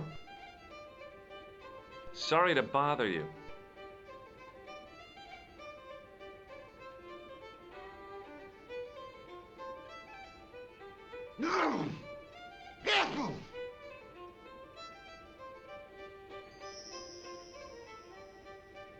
Somehow, I'd managed to drink the thick, sweet brew. I felt strangely compelled to order another, even though my every instinct warned me against it. Excuse me. Yes, sir?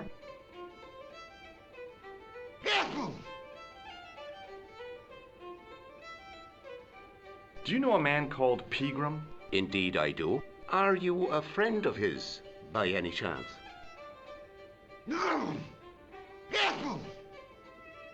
Oh, no. I'm just trying to track him down. Me too. That son of a bitch should be locked away. Did Pegram stay here? That's right. In the best room in the house. That's the one with the bed. Can I see Pegram's room? It's been taken by one of the brothers from the reformatory. They come every year for spiritual refreshment. That's a good one. Their idea of refreshment is a gutful of stout. I wouldn't want to disturb a man of God, especially not a big fella from the bad boys' home. I don't blame you, Mick. That brother's got muscles like a muscle man. What can you tell me about the castle? You're the second person to ask me that today. I don't know anything about the castle. It's only an old ruin anyway. Who else was asking about the castle? He said he was a reporter. He was asking about the little people. I could have told him a tale or two about the little people. He might have paid me to hear what he wanted me to say. Anyway, I chucked him out on his arse. Good for you, Mick. That's the way to deal with journalists. Have you served any, clowns recently? No. You're the first today. Seriously, I'm looking for a man dressed in a clown costume. Would he be having a little white dog with a black patch over the eye? I shouldn't think so. Thanks.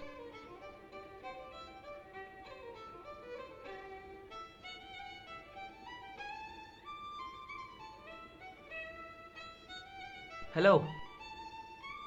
Sorry to bother you.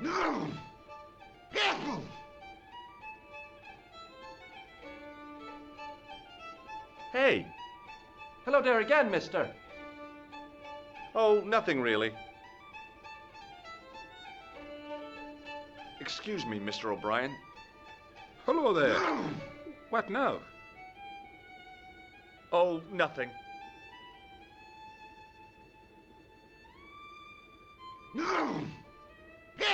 Hello again.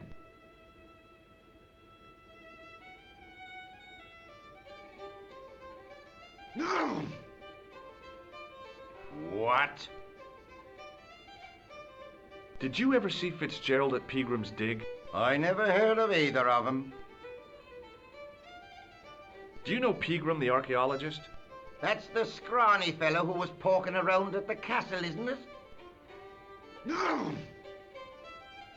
No, I don't know him. Were you aware that Peagram was conducting an archaeological dig? I don't meddle in other people's affairs. They don't interest me. Do you know where I can find Peagram? I told you, I never heard of him. Can you tell me how to get into the castle? Don't even think about it, me bucko. Lochmarn Castle is haunted. That's what the kid outside told me, but I don't believe it. Then you're a fool.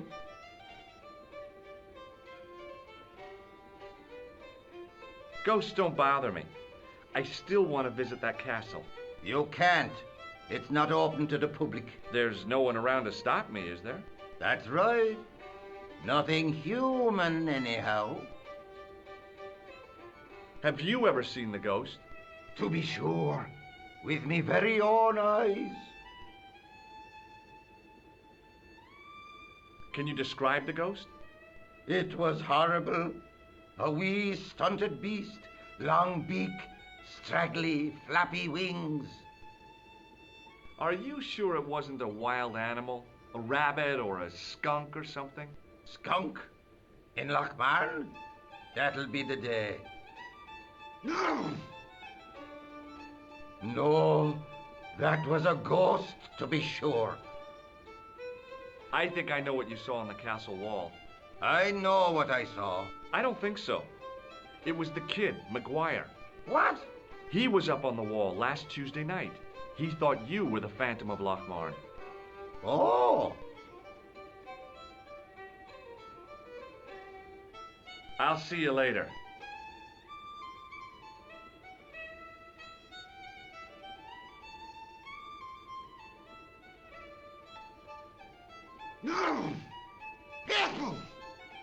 Hello. Ever seen this towel before? Doesn't it belong on the bar? Very observant, Fitzgerald. See you later.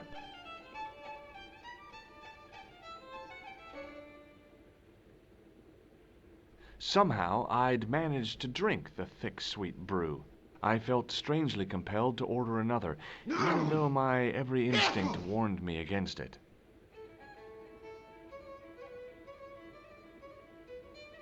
Excuse me. Yes, sir? May I have another beer, please? Certainly, sir. Same again? Yeah, please. How is this stuff made? That's the secret of the master brewer, sir. Each barrel is lovingly manhandled in time-honored fashion, suspended on skillfully tied ropes of the finest hemp, lowered into the cellar, utilizing the forces of original gravity, like manna from heaven.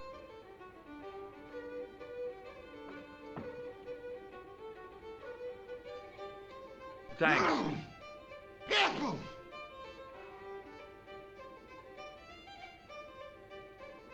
Hello. Sorry to bother you.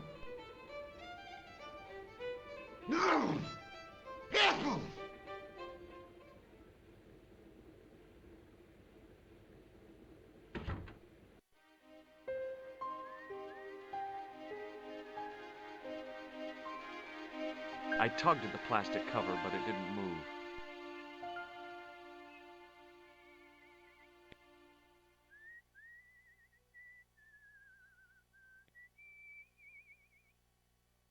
Hey, McGuire. What do you want to know?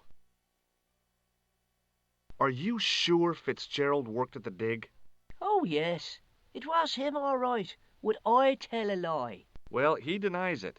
I saw them together only last night. I wish you'd told me that sooner. What were they doing? Pegram gave Fitzy a box. He didn't look too happy about it. I knew it. But how am I going to persuade him to part with it? Break his fingers. No, I couldn't do that. I could. Thanks for the offer, kid, but I'll try a more subtle approach. Chinese burns? Do you know where I could find Fitzgerald? He's inside, but you won't get no sense out of him. How come? Is he drunk? He's like a frightened rabbit. A real bag of nerves. Why, the fella's scared of his own shadow. What's Fitzgerald scared of? Everything and everyone. So I shouldn't have any trouble getting him to talk. He's a pushover. But don't scare him too much.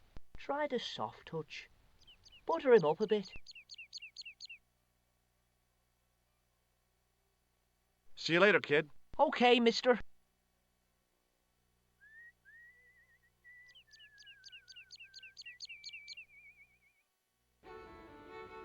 No!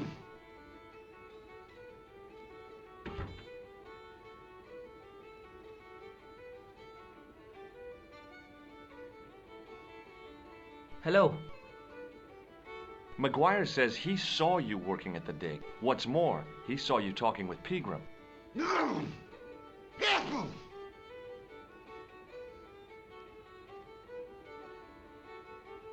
I knew this would happen.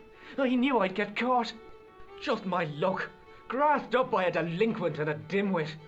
I need to talk to Professor Pegram, if he's still alive. No! What do you mean? Careful! Is he in danger? Yeah, you too, if I'm right. You're not from the Social Security. Hell no. What makes you think that? Well, I was claiming benefits at the same time I was working for Pegram. I'm not in a position to make judgments, Sean.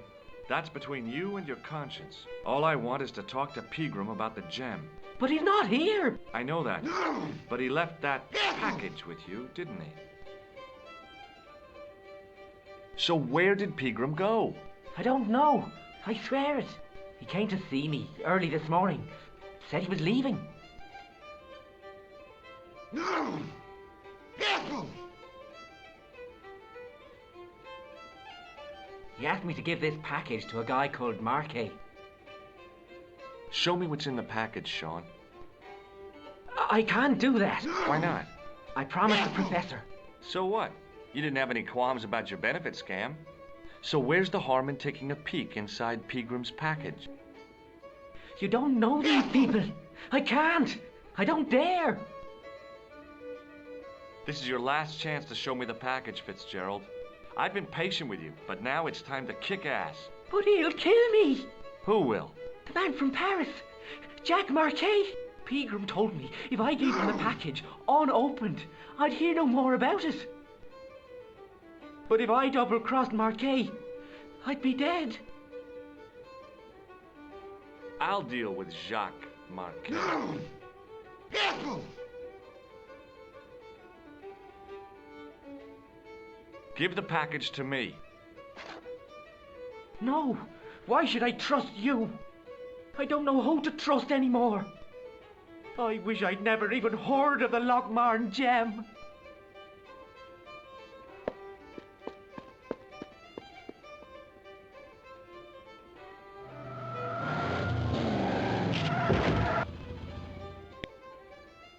Careful!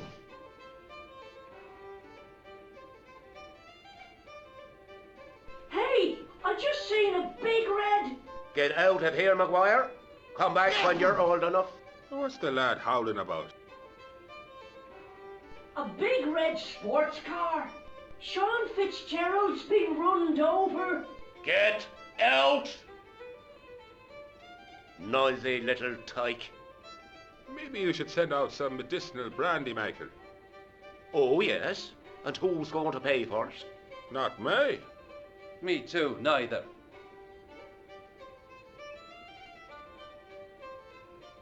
No! Careful!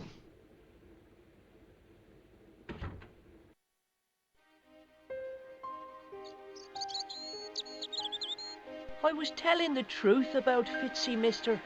Okay, calm down. Now tell me what happened. I was standing here. minding me own business when I saw this beautiful red sports car coming up over the hill. "Would you look at that?" says I, and I going over to take a closer look. Next thing, Fitzy comes tearing out of the pub and nearly knocks me on my ass when the car just flies at him. It was too fast for poor old Fitzy, and hit him an awful wallop. He goes flying up on top. "Jesus," says I thought he was a goner. Next thing, the driver hops out, and I couldn't believe my eyes.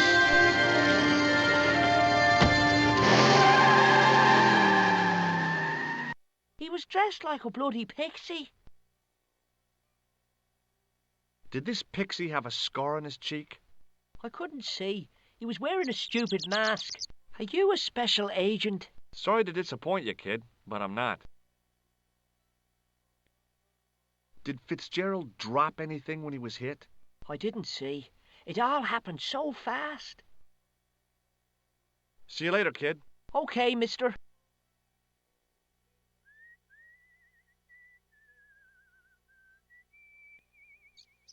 I pushed the switch down, but in doing so it snapped off in my hand.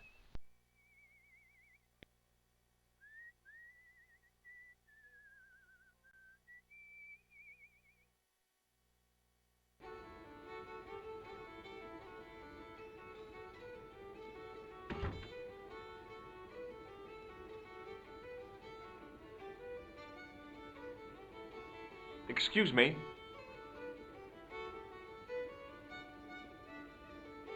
Yes, sir? Do you recognize the name on this card? No. Should I? Nah, it was a long shot.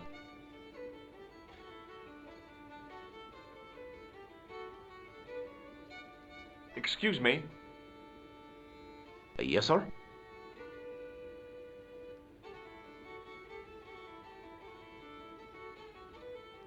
I don't want anything. Just give me a shout when you do.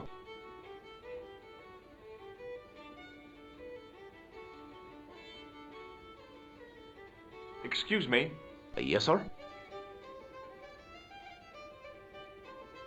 I don't want anything. Just give me a shout when you do.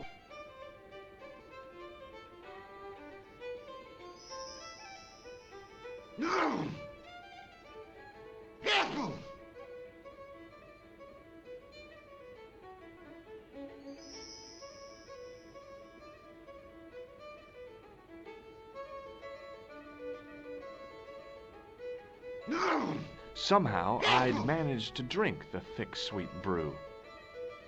I felt strangely compelled to order another, even though my every instinct warned me against it.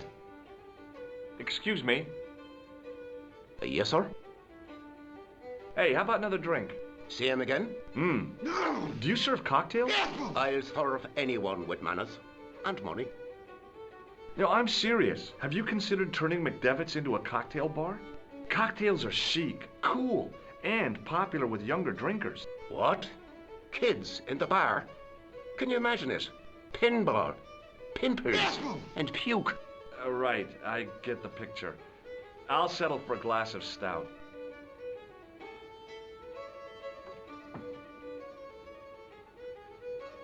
I'm sorry, but the pump appears to be broken. I can fix it for you. I don't think so. This is a job for a professional electrician. Oh well, at least the glass washer is still working. It's not my idea, is it? It just so happens I'm an electrician. Check out my credentials. Well, no. Isn't that marvellous? Here's a house bedeviled with faulty wiring of a wayward nature. Here's you, an electric man, with a little plastic card to prove it. I still want to see what you can do before I let you touch me beer pumps. You can make a start on the glass washer.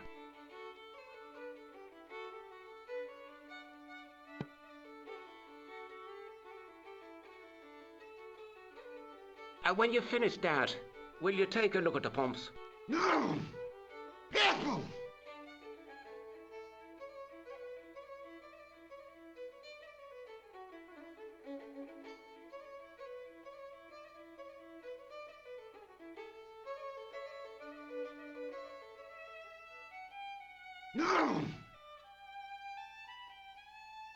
Well? Well, what? Are you going to fix this glass washer or not?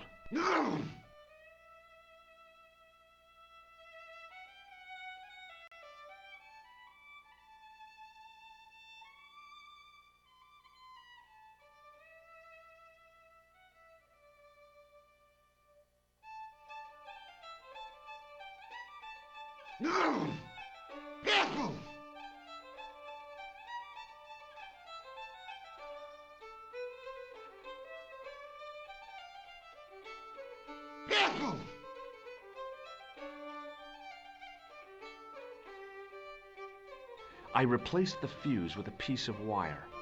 I knew it was dangerous, but I was desperate enough to disregard everything I knew about standard safety precautions. Excuse me, Mr. Leary. I fixed your glass washer, no problem. Bingo! And a blessing to all the saints. A free half-pint to that man, on the house. Now, could you take a look at the beer pumps? Well, I guess so, but I'm not making any promises. If you can't fix them, I'll have a riot on me hands. The pumps are in the cellar, right? That's right. You'll find a flashlight down there somewhere.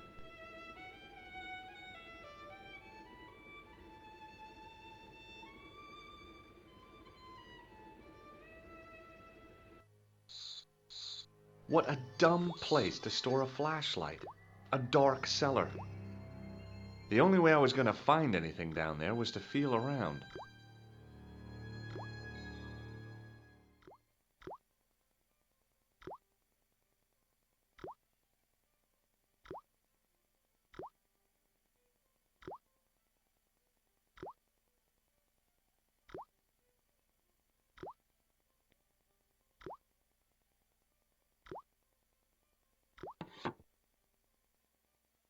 I pushed the lever and heard the grating of metal, but nothing appeared to happen.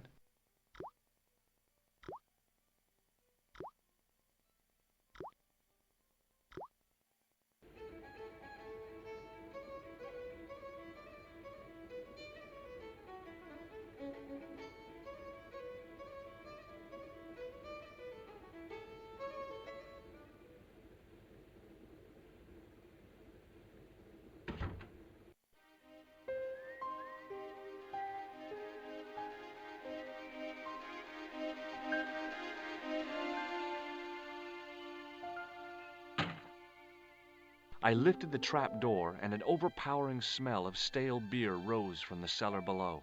I looked down on a stone-tiled floor, way too far to jump.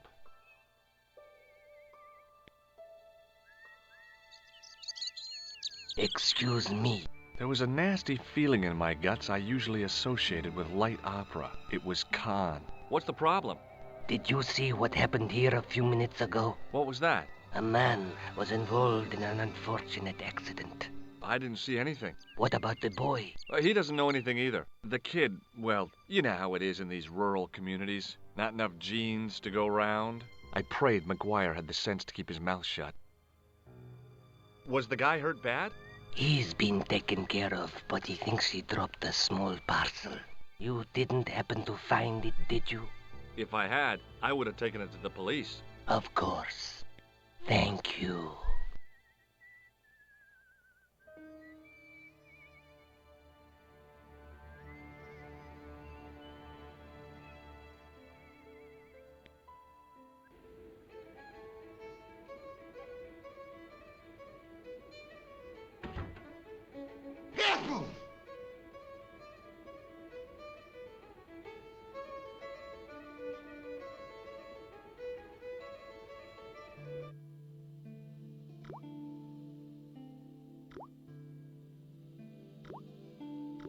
Then I noticed a flash of light, something sparkling beneath the open trap door.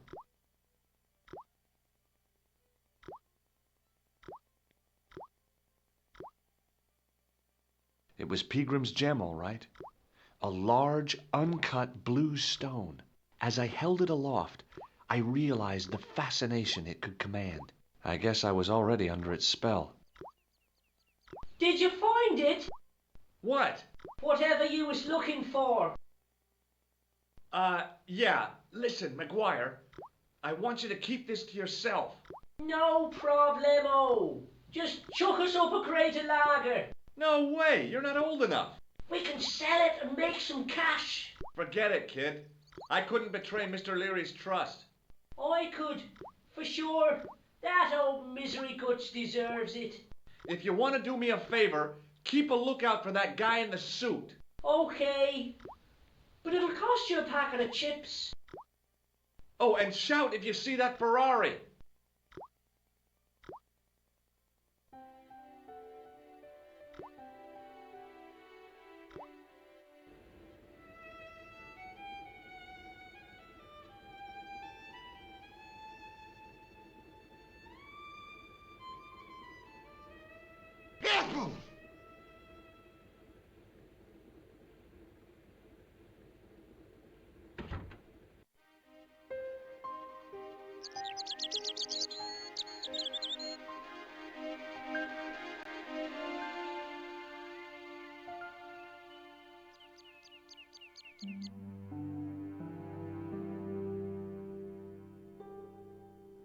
Hi, do you speak English? Well, now, what if I was to say no? An implication of cognizance shrouded in denial.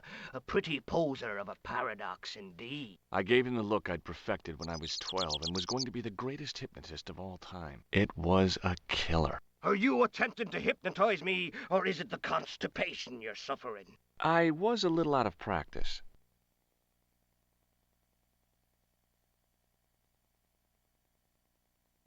Did you happen to see a red sports car down on the road? I caught a glimpse of a flash of red on the hill and heard the racket. Sure, it was an awful noise. A sports car, you say? A Ferrari, to be exact. A racing car? And what was it doing here? The poor fella must have been lost. Have you seen Professor Pegram? No, he's packed up and gone. Do you happen to know where? Back in England, I suppose. Do you think Pegram's disappearance is due to the curse? Look at the facts. He dug up the gem. He disappeared. Bingo. It doesn't take a degree in mathematics to work that one out, does it? You don't have to be a smarty Pythagoras with a calculator. I guess not. Pegram has run off with the gem. The driver of the Ferrari was involved in an accident. Is that so? Yeah. He knocked somebody down outside the bar. What an idiot! How could a thing like that happen? He was traveling too fast. So fast, he ran right under the car? I mean, the car was traveling too fast. But you'd have thought the idiot could have heard it coming. Maybe. His name is Sean Fitzgerald. Oh, I know him all right. That's me nephew, the idiot responsible for the stacking of my hay cart. Was he killed by the car? Oh, no. But he has been abducted. Well, that's a relief now.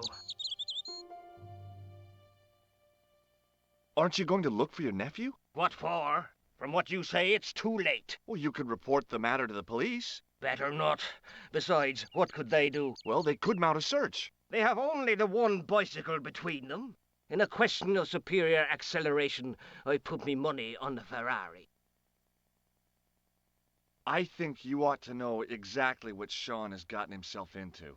I'm not sure I want to know. But you're his uncle, his own flesh and blood. You're right, but what can I do? If I'm not here to guard it, some idiot might try to climb the haystack. What a moral dilemma.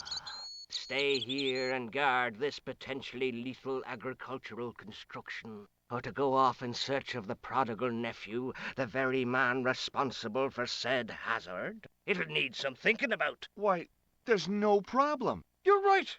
Why didn't I think of it before? We'll demolish the haystack.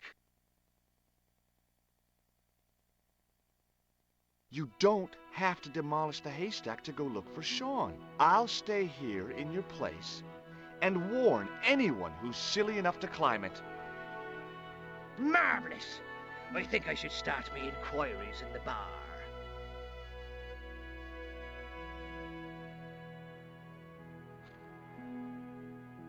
He strode off in the direction of McDevitt's bar, leaving me to contemplate the stack of hay.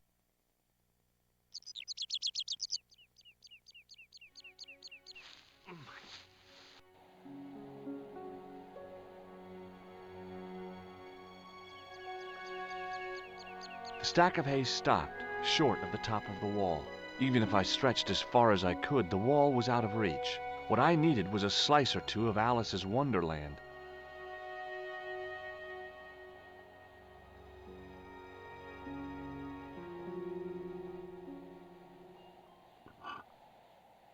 I inserted the end of the lifting key in the mortarless crack and gave it a firm shove. It remained lodged in the wall, jutting out to form a step. I tugged at the lifting key and found it was held quite securely.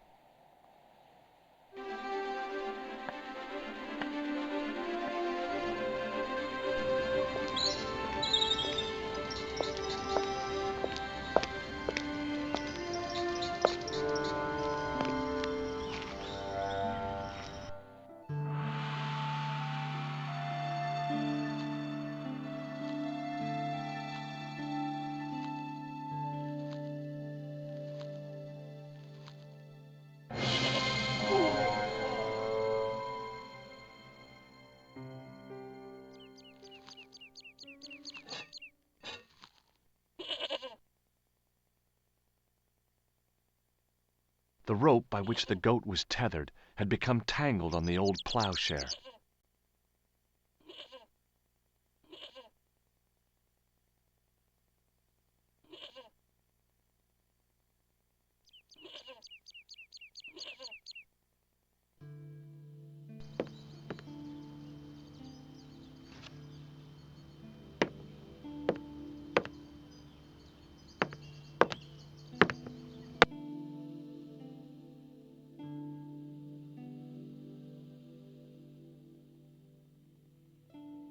As I dipped my fingers into the soft white powder, I realized what it was. Plaster of Paris.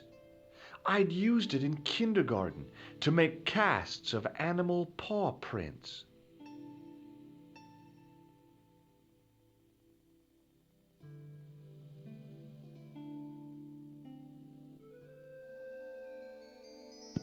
The statue was too heavy to lift. It overbalanced into the sand.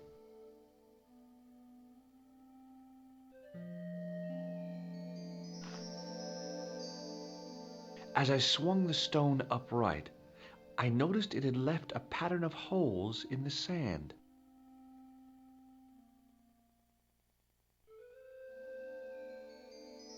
The statue was too heavy to lift. It overbalanced into the sand.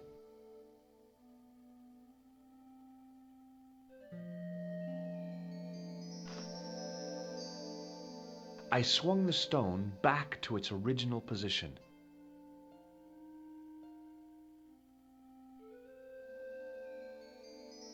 The statue was too heavy to lift. It overbalanced into the sand.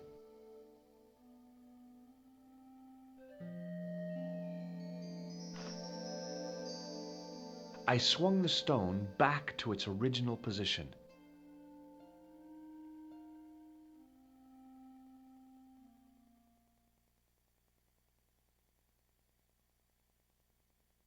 I reached into the sack, but it was empty.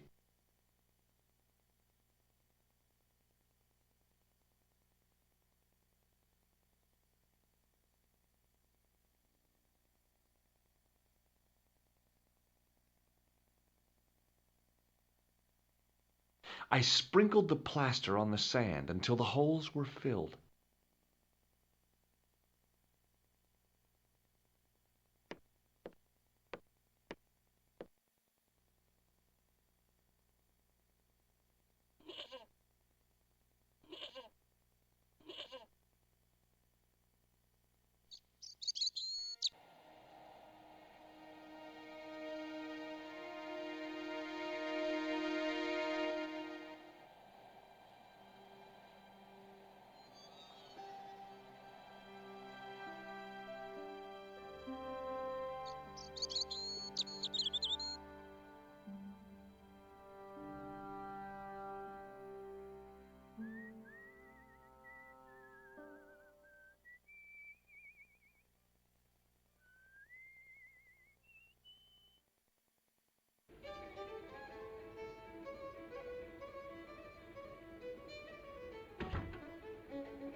The faucet creaked, coughed, and spewed out a stream of rusty-colored water.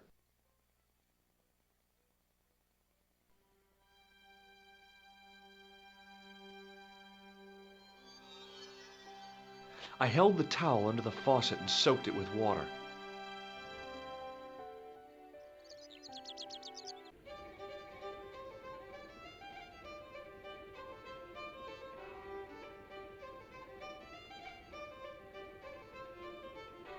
No! Careful!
The trickle of water was quickly absorbed by the plaster.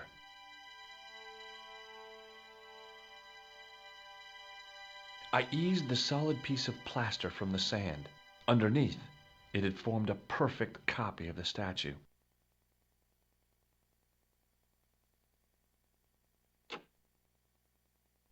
The hardened plaster cast fitted snugly into the 5 matching sockets. There was a soft thud, then silence.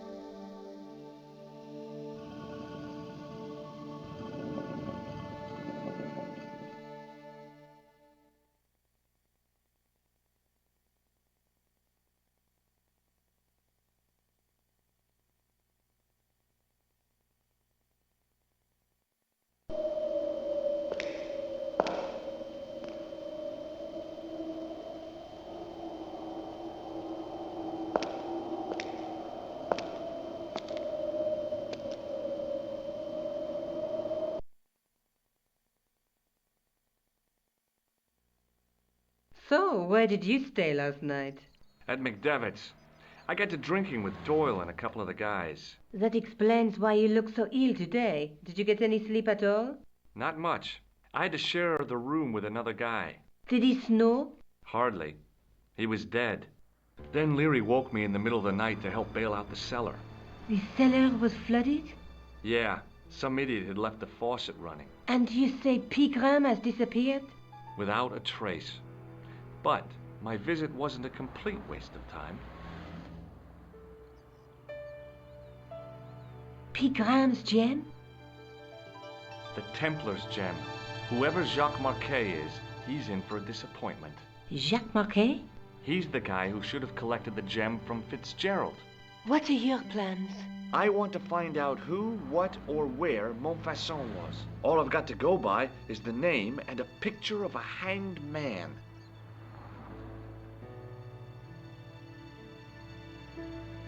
Let's take another look at the manuscript.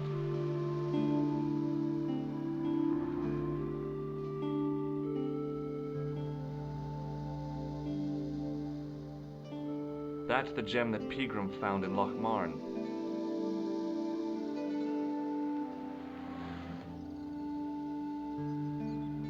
The Night Scroll bears a phrase in Latin. Through my teachings, you will be enlightened.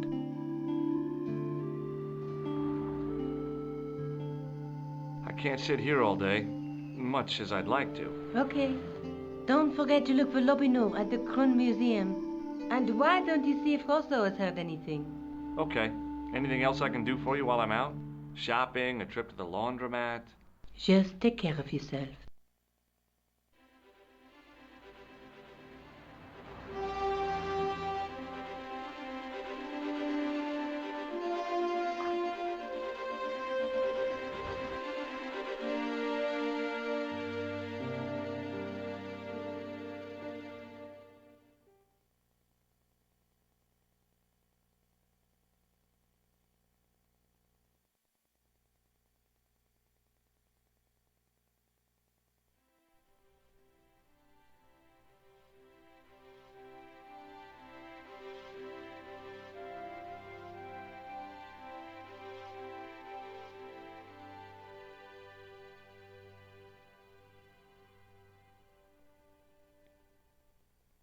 Excuse me? What do you want now?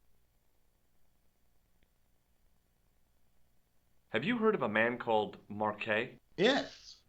He used to be known as the Mole of Montmartre. I heard he's been hospitalized, probably by one of his rivals. Which hospital was Marquet taken to? The Hagenmeyer Clinic in the Avenue des Hérissons. Why was Marquet known as the Mole of Montmartre? Because he lived in Montmartre, I suppose. Yeah, but why the mole? I don't know. Maybe he ruined people's lawns. See you later, Sergeant.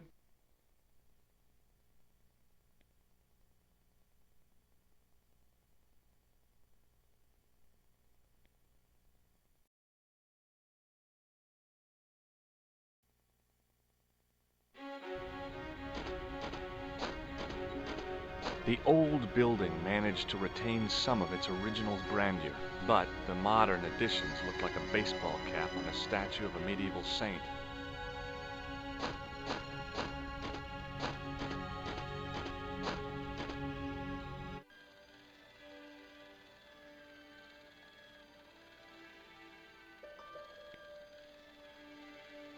Excuse me. Yes, sir? Is this the Hagenmeyer Clinic? That's correct. I thought I was in a garden center. Oh, the plants. They were my idea. A little greenery to evoke the spirit of nature. How may I help you? Look at this ID pass. So you're Merlin. Marquet's been asking for you. For me? Yes. He was shouting your name when they brought him in here. Now, let me see. He was on Ward B12, as I recall. Oh, he's being transferred to... Oh, dear. He's on Ward J2. That's... Nurse Grendel's ward. What's so bad about Nurse Grendel? She runs that ward like a South American prison. Keeping a well-disciplined ward isn't a crime, is it? Well disciplined. In the discipline and punishment stakes, she'd whip the butt off the Marquis de Sade. Everything, I mean everything, is done to a strict routine. 6 o'clock alarm call, 6:10 bowel movements, and woe betide anyone who doesn't have a result. Those patients of hers are like Pavlova's dogs. She sounds like a real nightmare. And then some. If Nurse Grendel is that bad, how come the authorities tolerate her? She's like part of the furniture. Oh, you mean she's been here a long time? No, I mean there's not a man in this clinic who hasn't sprawled out on her. I was beginning to get the picture.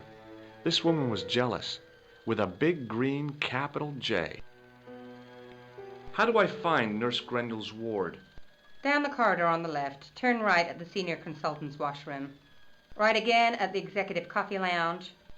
Bear left past the administrator's sauna. And turn left at the end. That's J2. And good luck. Thanks for your help, ma'am. You're welcome.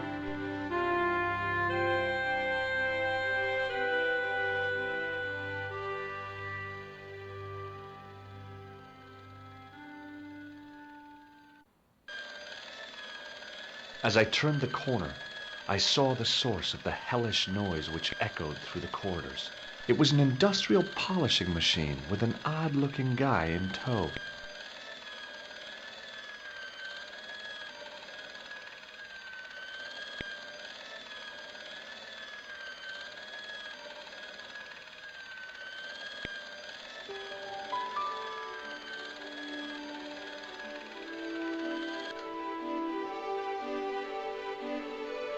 As I tugged the plug out of the socket, the polishing machine coughed, spluttered, and died. Mr. Shiny, what's wrong, pal?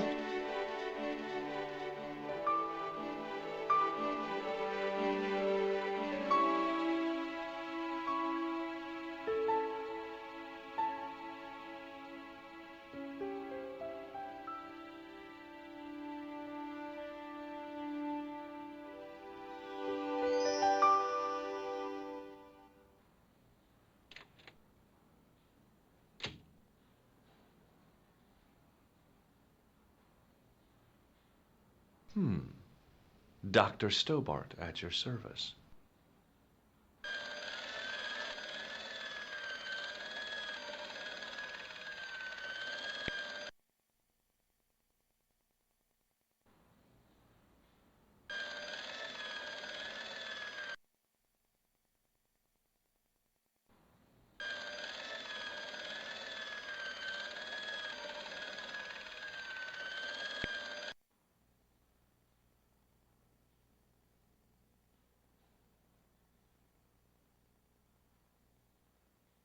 Good afternoon, Doctor.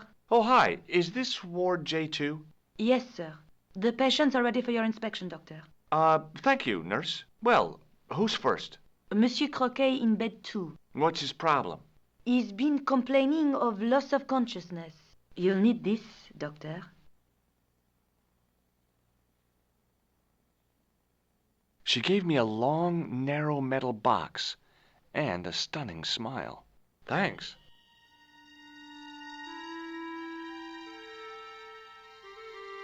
Hi, I'm Dr. Stobbart. Hello, Doctor. The nurse told me you keep losing consciousness. That's right. I've had the problem as long as I can remember. It's a real out-of-body experience. Like death, but not so conclusive. I see. How long does it last? Just a fraction of a second, and then I recover. I might not have been a doctor, but I was formulating a diagnosis all the same. This guy was nuts. I know exactly what you mean. It's known in the medical field as blinking. Is it serious? Of course it isn't serious. It's perfectly natural. But just think, 2 seconds every minute. Why, that's almost half an hour every day. 2 weeks out of every year spent in total darkness. I don't have time to listen to this baloney.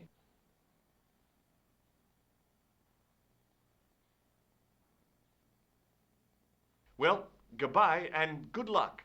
Thanks, Doc.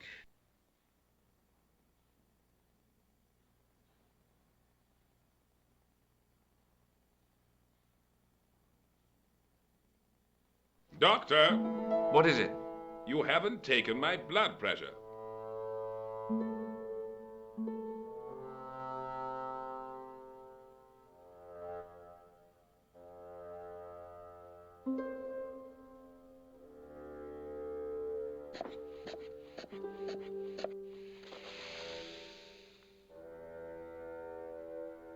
Seems fine to me.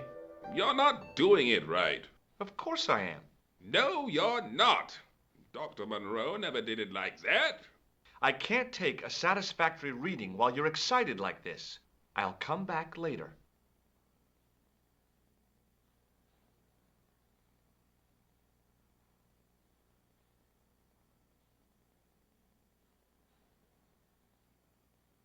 Oh, Doctor. What now? You didn't finish taking my blood pressure.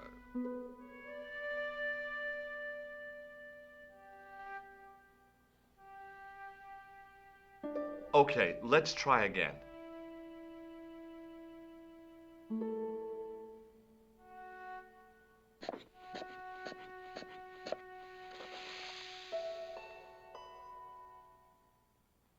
You don't have the first idea what you're doing, do you? I'll come back when you've recovered your manners.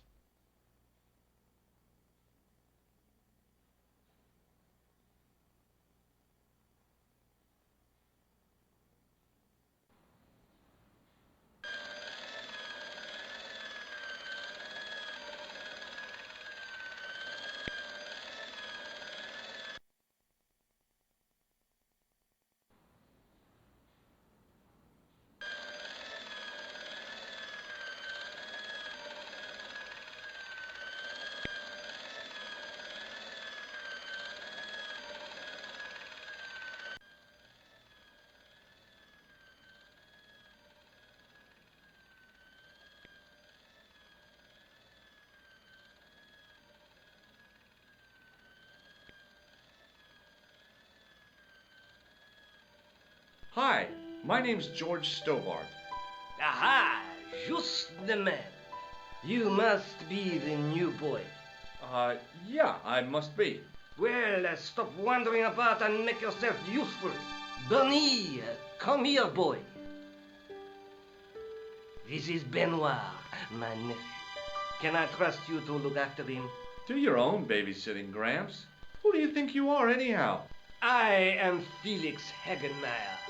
And may I say what an honor it is to meet you in person, sir. You are on my medical wall of fame, right up there with Pasteur and Leary. I look on it as a privilege, no, an honor, to look after your nephew, sir. He is fresh out of medical school. It will open his eyes to see a real doctor on the job. I'll bet. Show him around. Let him see some real suffering.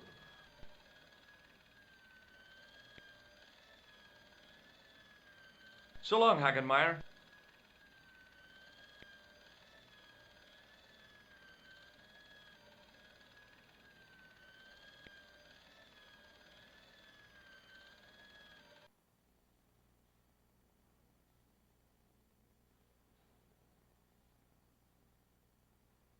Could you take a look at the client in bed number 3 now? His name is Eric Sopmarsh. What's his problem? He's delirious. He just now came out of theater. He's recovering from major surgery. I'll have him up and about before you can say, Lazarus, get out of your bed and walk. Hello? Anybody home? Who are you? My name is Dr. Stobbart, and I'm here to steer you down the rocky road to recovery. Dr. Monroe said there was no cure for what I've got. Your problem is you stayed in bed too long. Are you sure you're a qualified doctor? You better believe it. What's your impression of Nurse Grendel? She's a very efficient young woman. Efficient? You make her sound like a vacuum cleaner. I've no complaints. See you later.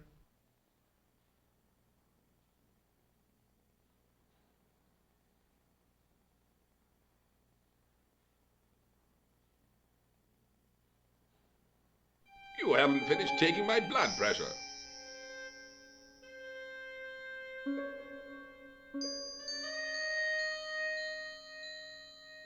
Will you keep quiet? You're disturbing the other patients. I'll keep quiet when you've taken my blood pressure properly.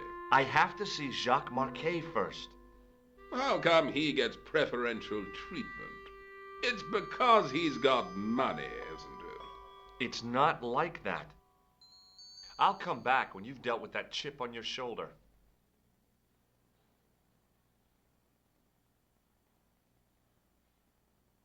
Hey, Benoit.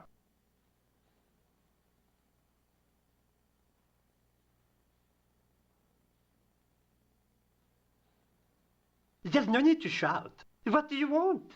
Here, take this pressure gauge. Thank you, sir.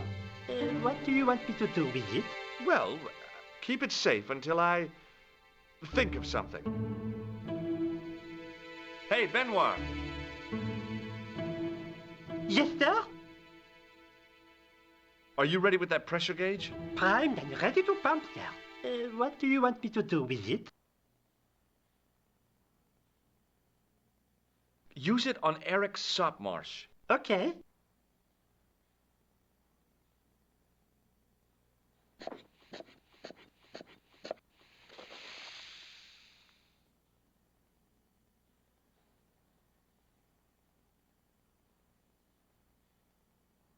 Rather you than me, pal.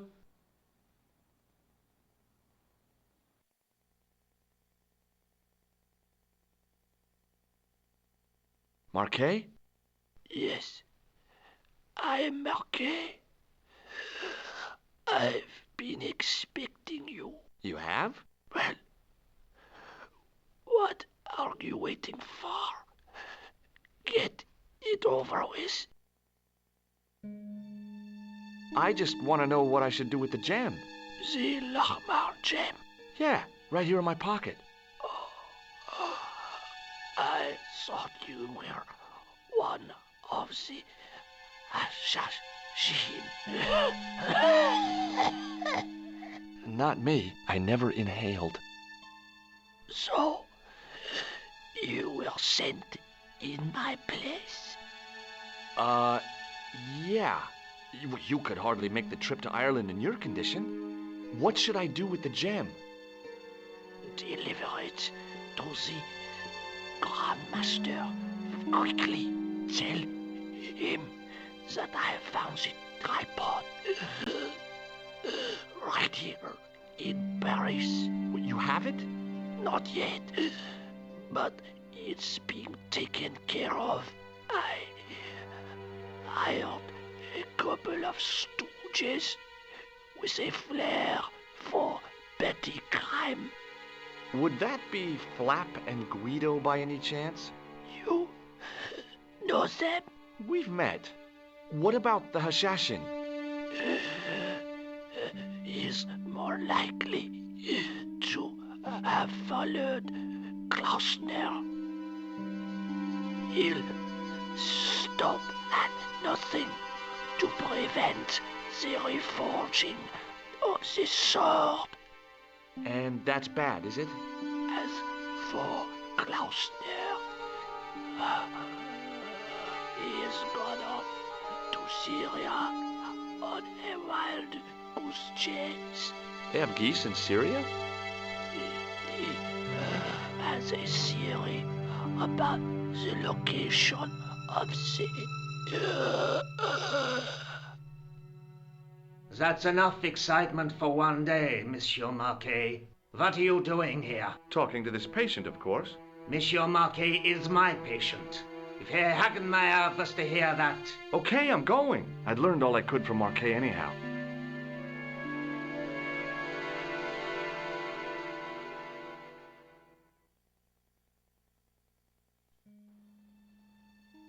Ah, there you are, sir. I was just coming to look for you. I finished with your pressure gauge. Thanks, Bunny. What's that noise? It sounds as if someone's having a cardiac arrest. It's all right. The doctor's in there with him.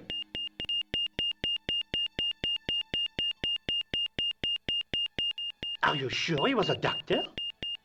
Oui, monsieur. He showed me his ID. It was Dr. Braille. There's no Dr. Braille working here. He's an imposter. The door's locked. Help me, officer.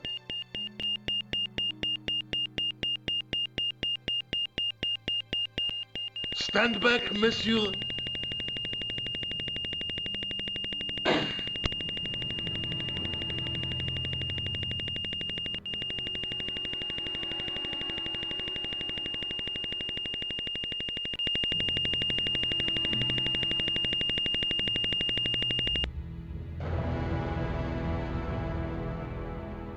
I found Jacques Marquet. Did he talk? Yeah, he talked. For the very last time. He's dead. Yeah, killed in cold blood by a bogus doctor. That's despicable. What kind of guy would pass himself off as a doctor and take advantage of a dying man? Was it Khan? No, I don't know who he was, but it certainly wasn't Khan. He got away, out the window. Have you ever heard of the Hashashin? No. Marquet said that they were his biggest enemy. His biggest enemy was the bogus doctor. Don't remind me. That guy was evil. He had wild, staring eyes like a dead fish. I'll never trust a doctor again. I guess I'd better go back and talk to that weirdo. Which one, Rousseau or Sergeant Mou? Oh, but you're referring to Andre. I'll let you work it out.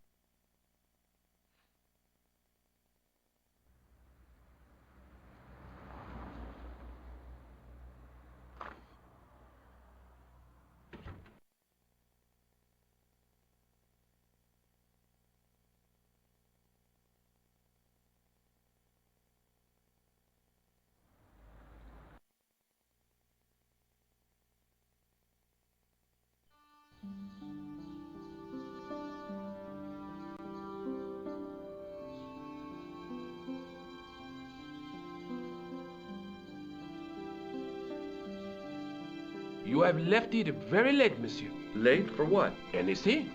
I am closing the museum soon. You wouldn't like to get locked in. I can tell you. Not in this gallery. Why not? It is haunted, monsieur. You don't believe in ghosts, surely. Oh, yes, I do. 7 years ago, a lad managed to hide in here. He made a bet with his friends, I suppose. When I found him in the morning, he was cold as ice and stiff as a board. Well, what was the cause of death? They said it was a brain tumor. But on his face was a look of stark, desperate terror such as I have never seen before. Scary.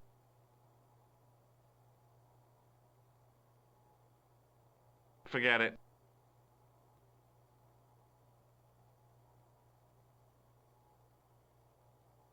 I beg your pardon. Are you André Lobineau? That's me. You want my autograph? No, I was told you may be able to help me. Help? My name is George Stobbart. I'd like your professional opinion. Well, okay, shoot.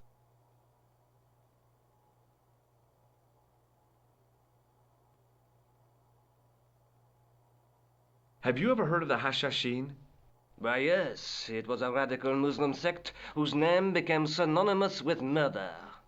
It was formed in 11th century Persia, shortly before the Crusades. At roughly the same time as the Templars.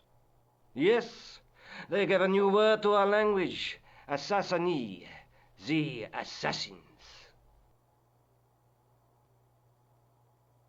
Does the name Montfaucon mean anything to you? Sure, it was the most grisly spectacle in Paris until the Revolution. A public toilet?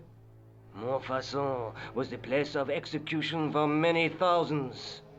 A dark temple of death, with row upon row of arches, each one framing a grim exhibit.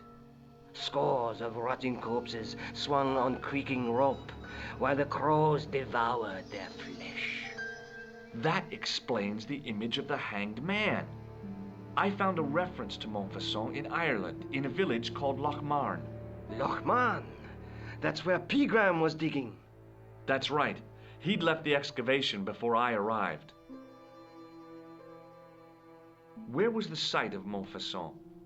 To the northeast, near the Canal Saint-Martin, but there's nothing there now. The old gibbet was torn down during the Revolution.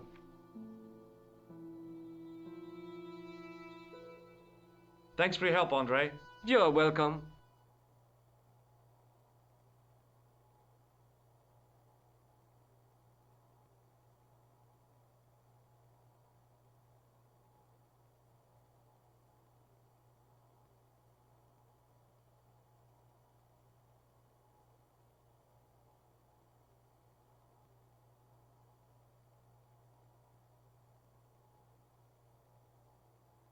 The rod turned smoothly, and the window above me opened.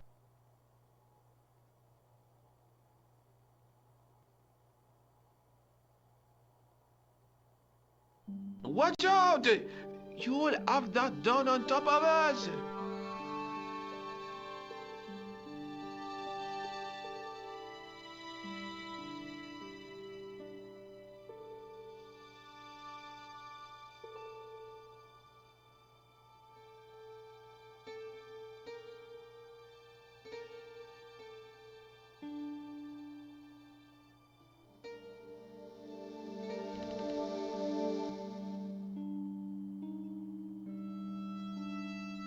It is closing time, Monsieur Lobineau. Already, there just aren't enough hours in the day. More than enough for me. I can't wait to get home and put my feet up. Eh bien, see you tomorrow. Good night, Monsieur.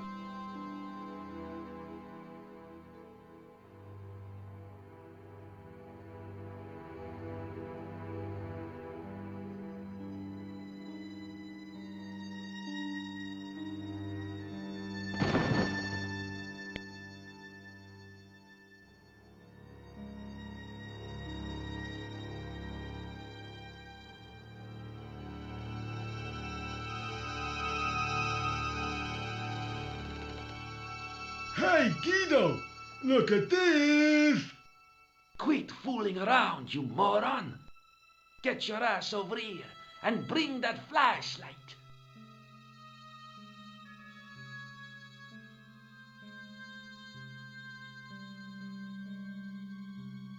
What the? Who's there? Let's get out of here!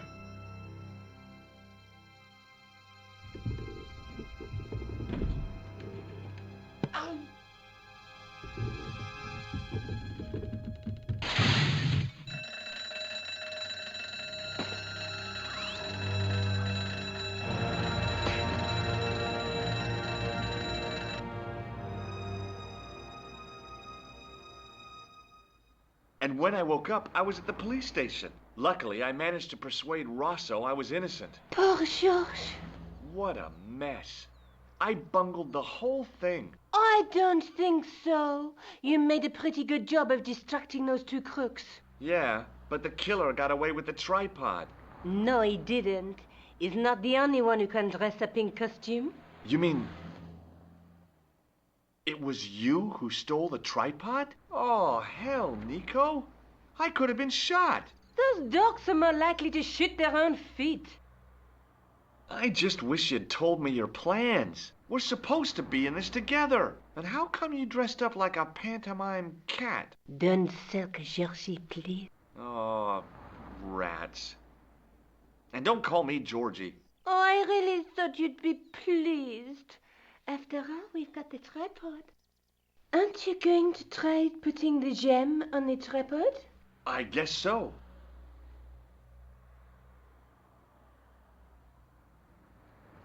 Nothing happened. Yeah.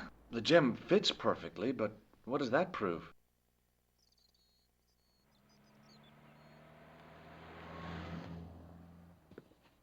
Maybe the tripod has to be in a certain location. There's nothing on the manuscript to indicate where, though, is there? I have to go. Already? You only just arrived. Time and tide wait for no man. Okay, I'll see you later.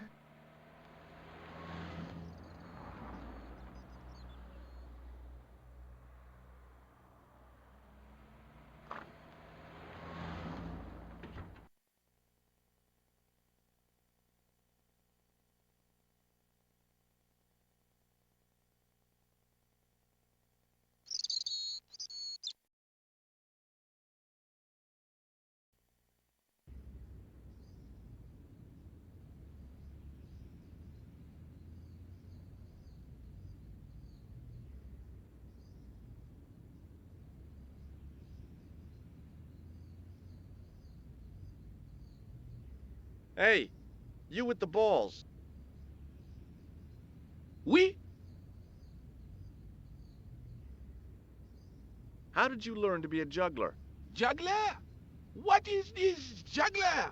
It's you. You juggle, that makes you a juggler. No, I am a jongleur. A jongler? What's that? Mon Dieu!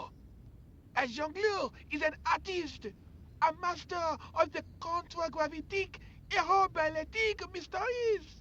In centuries past, the courts of the crowned heads of Europe had the jongleurs, witty, erudite men to whom the monarchs turned in their hours of need.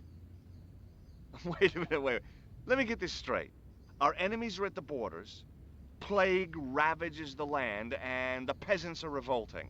Thank God we've got Chuckles the Jongler to throw his balls around. I don't think so. That juggling doesn't look so difficult. Oh, it does not, does it not? Perhaps you feel you could do better, no? I'll give it a try. Be my guest. I had no idea what I was doing. But this guy was obviously an idiot, so how difficult could it be?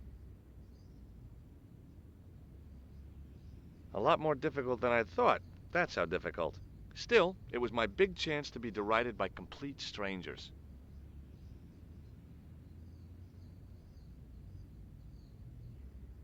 Not so easy after all, is it? No, I guess not. Catch you later. Au revoir, monsieur.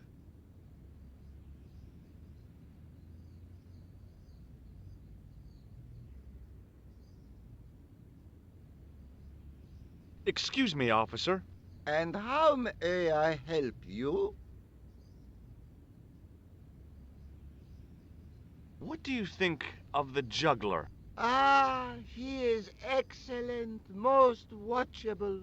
But he's blocking the thoroughfare and obstructing traffic. So? He is amusing. The traffic isn't. If he wants to block it, who am I to say no? You're a cop. Ah, oui. So I am. Ah, well. So you're not going to do anything about this guy? No. He probably doesn't even have a license. Ah, a license. This I had not considered. So what are you going to do? The instant I return to the station, I shall check. Return to the station? Why not just ask him? And spoil his concentration? What kind of a barbarian do you take me for? I'll see you around. Oui, monsieur. I'll be there.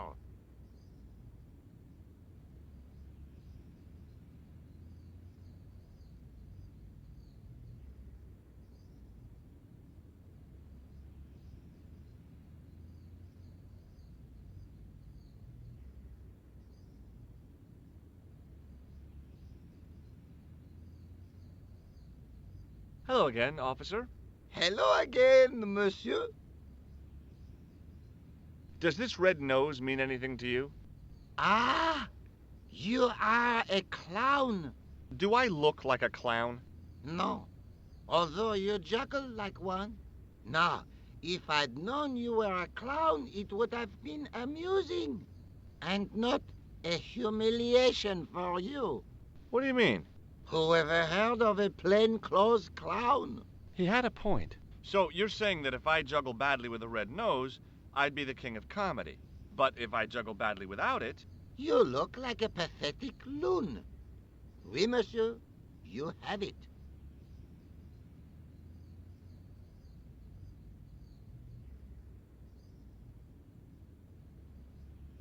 I'll see you around.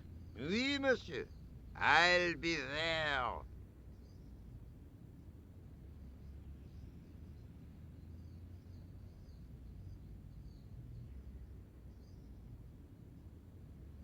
Hi again. Oui? What is it this time? Look, a red nose. Oh, you say, whoop-de-doo. Catch you later. Au revoir, monsieur.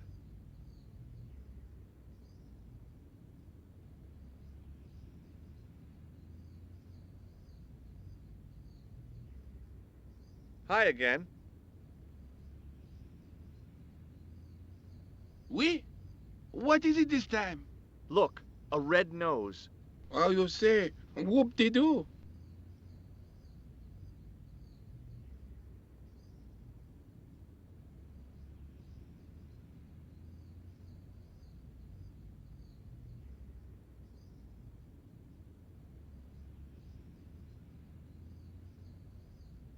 Hi again. Oui? What is it this time? I'd like to have another try at juggling, please. You have gone on a crash course, perhaps? No, I just had an insight into presentation. Huh? Allow me to demonstrate. The balls, please. If you insist on completing your humiliation, monsieur. Okay, now for my secret weapon.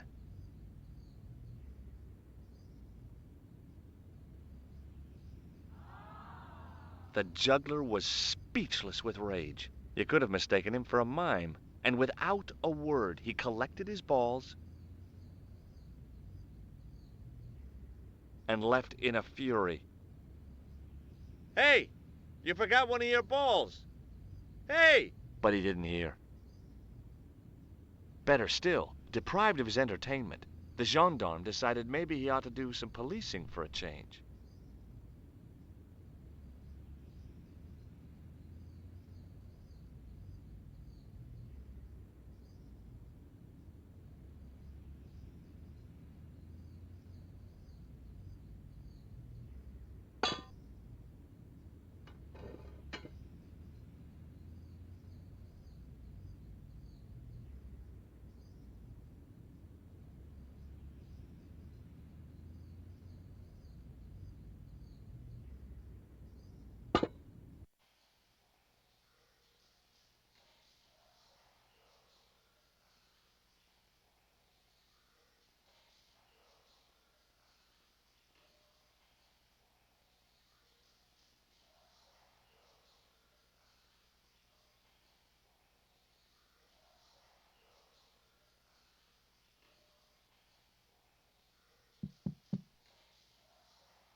Hey, that's hollow. It was time for some brutal destruction.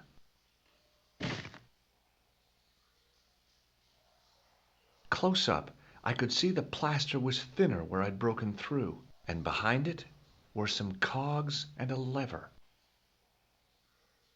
Here goes.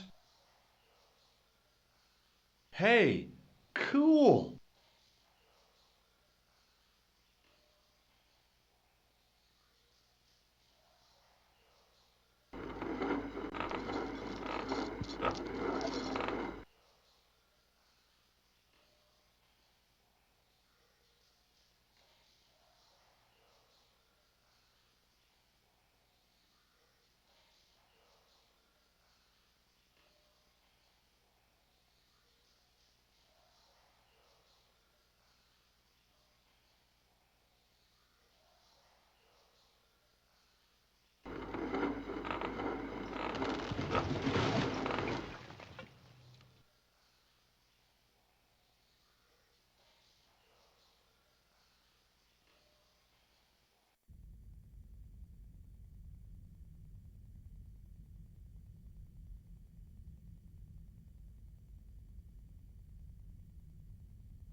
In the beginning was the end. An end wrought by our enemies began our darkness.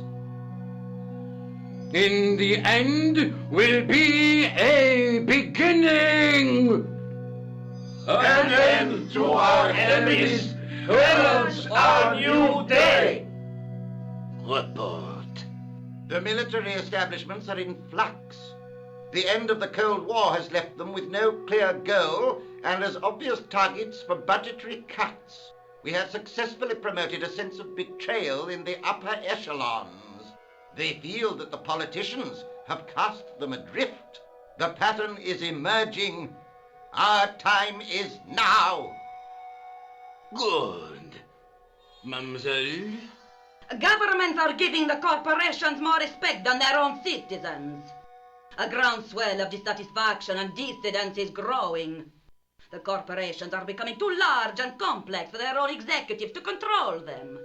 A blind belief in market forces is accelerating this trend the world over. The pattern is emerging. Our time is now. The global population's belief in those that govern it has never been lower.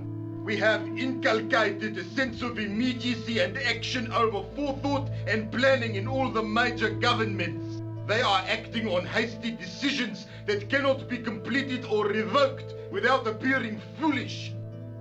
The pattern is emerging. Our time is now. Excellent. The tired old governments are dying a slow death from their own incompetence and our machinations. The millennium is almost upon us, and everything is in place for the rise of our new order. Almost. Professor, where is the broken sword? As we discussed last time, with the loss of the manuscript, our search is as a corollary hindered. And as discussed last time, you have been furnished with a dramatically increased budget. What have you been doing with our money, Professor? We are working on the principle that the Templars, that is to say, our predecessors, Hold on. These are the Templars? must have left a trail when they were hiding the clues to the sword of Baphomet's location. I have a small army of historians and archaeologists ferreting out that trail. I trust these historians and archaeologists are more trustworthy than your friend Pegram. Pegram was loyal. He tried to protect the Lochmarn gem when the Hashashin came near. And failed. And don't call that Syrian maniac the Hashashin. He's an assassin. Plain and simple. That's not what he believes. He actually thinks. Silence! Do I have to remind you that we have a sacred duty? A trust? When Philippe attempted to destroy the Order, we lost the sword and our power with it. Now we have the opportunity to reforge it. But time is short. We need results, not petty bickering, not excuses. Now, Professor Baphomet. Yes, of course. My apologies. We will find Baphomet and the sword, manuscript or no. We have already found another element actually within Paris. Excellent. What is it? Well, we're not exactly sure at present. Ha! But I have my best people working on it. You would do well not to criticize others, Eklund. At least I have not murdered one of our own. Of course. That guy was the bogus doctor in the hospital. Marquet was a liability. Eklund dealt with him on my orders. I beg your pardon, Grandmaster. I did not mean to. Have you any good news for us, Professor? We already know 3 of the elements. We know that Klausner had obtained the lens before he vanished. Where was he? Syria. We know that he arrived, but after that, nothing. The assassin. I fear so. It's a shame. Klausner was a good operative.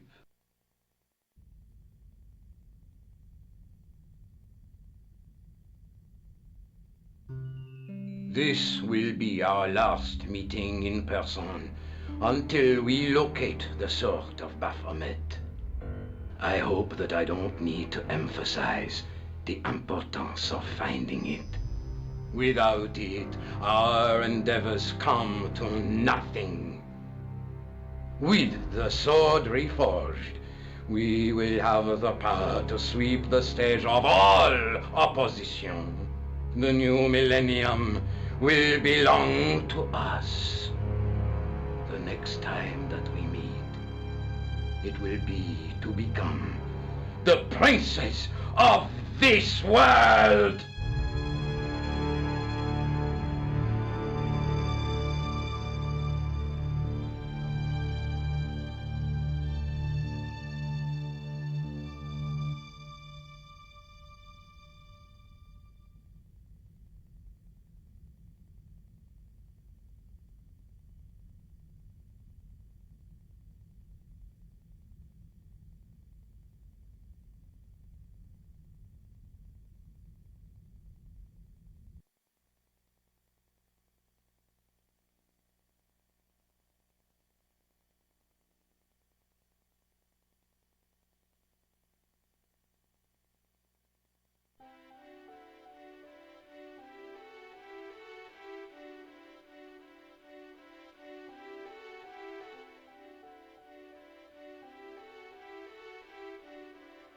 The light, falling from above, struck the gem and scattered in 5 neat rays, and each ray picked out a letter.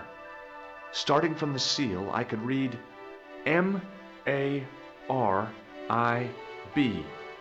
Marib. Now all I had to do was figure out what the heck that meant.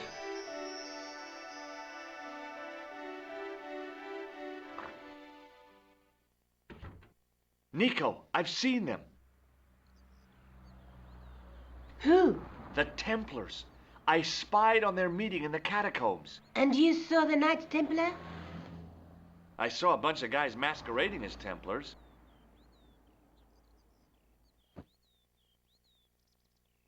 They're after something called the Sword of Baphomet. The bogus doctor was there, the guy who killed Marquet. The manuscript is the key, just as we thought. It shows the way to the broken sword, whatever that is. And how does the assassin fit into all this? He's out to stop them. These Neo-Templars, they're men and women in influential positions. Don't you see?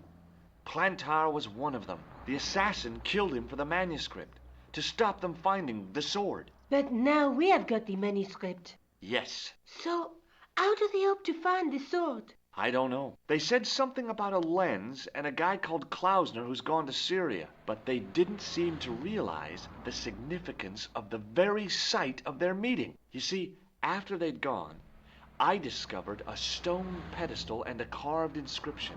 I set up the gem on the tripod, directly below a beam of light. The gem split the beam and lit the letters M-A-R-I-B.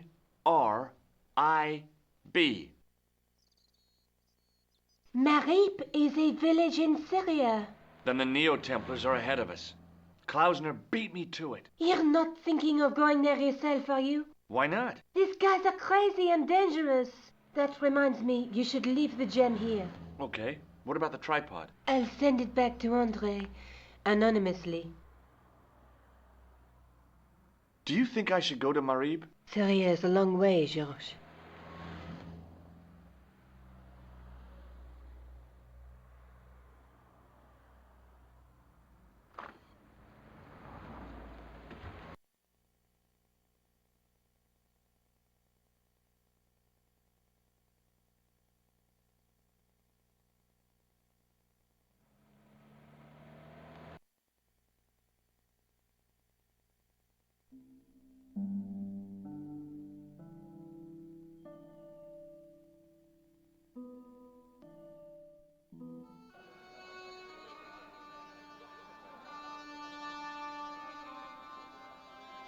Hey there, young fella. Speak ye you the English? Speak you the Anglaise? Parlez-vous anglais? Yes, si, and indeed oui, and rather better than you by the sound of it. My name is Nijo. Welcome to my grand emporium of quality merchandise. So, this is your stand? Oh, yes, sir. Though stand does not begin to do it justice. The finest in this bustling metropolis. This is a bustling metropolis? Well, not per se, no. You speak very good English. Thank you, sir. I learned from tapes that my uncle procured. Oh, a language course. No, sir. Jeeves and Wooster. Gussie, Fink, Noto, Aunt Agatha, what ho? How much are those books there on the shelf? Have you any Syrian pounds? I think I might have a couple of Irish pund. Then they're too expensive for you, sir. Does the word Templar mean anything to you? Templar. Templar. Templar! Why, yes, of course. It does? Yes. A splendid series of books by Mr. Leslie Chatteris, featuring the roguish Mr. Simon Templar. Great. That's a real help, Nijo. Anything else? The Saint television program featuring Mr. Roger Moore of the quizzical eyebrow and a stick man with a halo. Bing! So all Templar means to you is Roger Moore? I only watched it for the stick man with the halo. Bing! He was better animated. So I'm correct in saying that the word Templar doesn't mean much to you? Well, there was the Order of Knights who were wiped out in an Inquisition in 1312, I suppose. That's them. What else do you know? Just how much information do you think there is on a Trivial Pursuit card? A what? From the medieval edition. We had it on the stand a couple of years ago. Ask me what a feuter is. Go on. I know all this stuff. Never mind. Okay, forget about the Templars for a minute. What do you know about knights? Like the Crusaders, they came to the East on an insane and pointless mission. They sacrificed thousands of lives, including their own, for insensate pride. How anyone can find them romantic confounds me.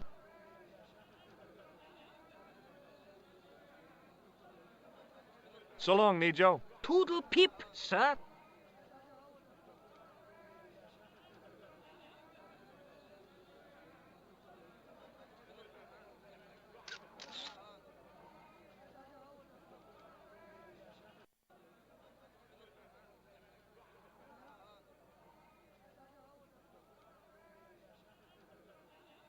Hi. Hello, sir. Lovely carpet. Does this matchbook mean anything to you? Ah, give to me. Give to me. A la mut.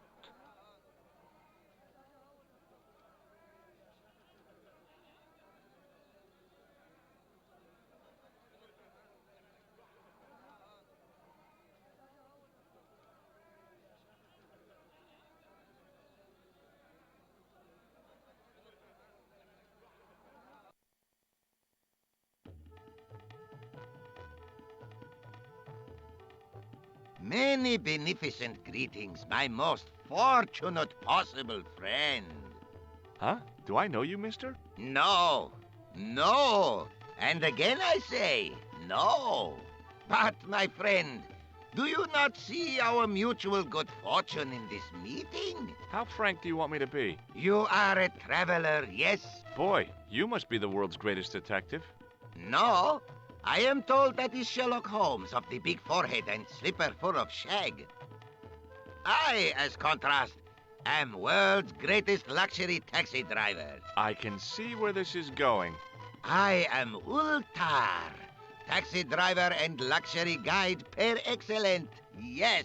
This I had to hear. Where does your heart desire to go? Simply mention the name to your obedient servant, and we shall fly there, swift as the eagle. Oh, well, I don't really want to leave Marib yet, but I'm sure that if I do, you'll be the first to know. Is good. You know where you want to go, you come to Ultar. Thanks. See you around, Ultar. Be having a pleasant day, full of shining experiences and happiness, my friend.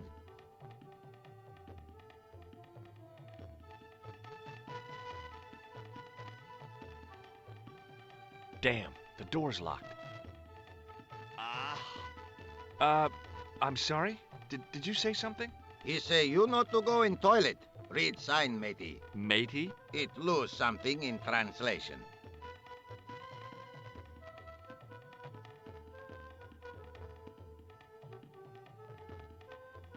Hello again, Ultar. Great hellos, munificent foreigner, and possible future client. Well, you never know. Would you mind talking to me? Is most agreeable. This is how Ultar learned such splendid English, yes? Yes.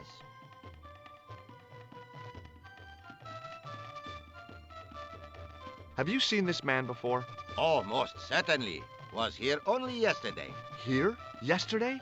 My God, he's close. Yes, he was asking lot of questions, just like you. What did he ask about? He asked about American called Stobby. Stobbart? Yes, Stobbart.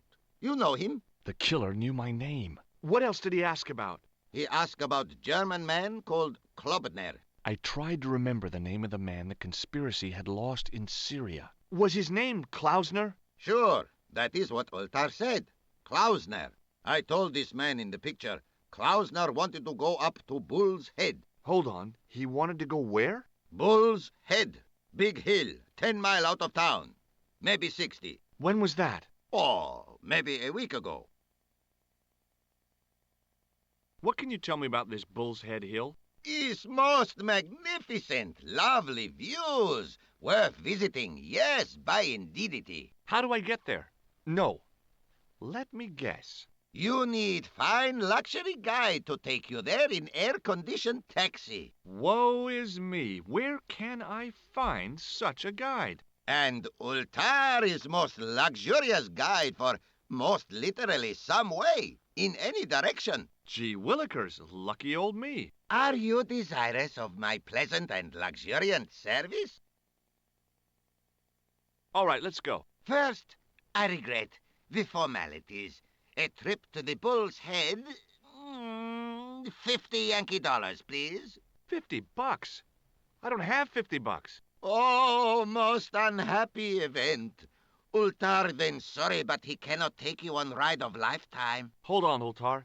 Is there nothing I could barter with you? Word that it was so, beloved friend. But my taxi needs gas, and its muffler needs the muffler doctor. Trading for these things is not possible. My heart weeps for the injustice, but it's bucks or zip, or unfortunate American.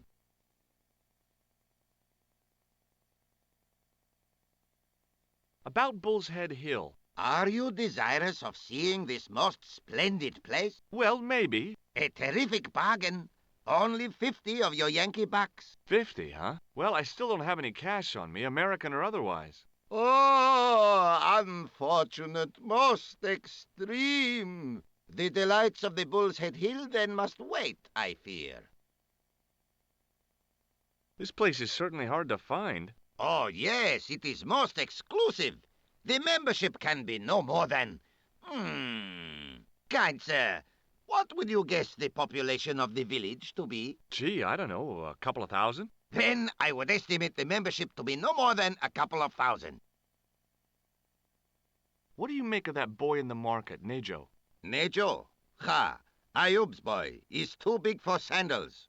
I speak splendid English, and he laugh. He say, Ultar, you big ox, you split infinitive. I say, I split your head if you stay still long enough. Ha ha ha ha ha ha! Ho ho ho ho ho ho! Pretty funny, yes? Hilarious. You should be on cable. Do you know anything about the Templars? Of course. Yes?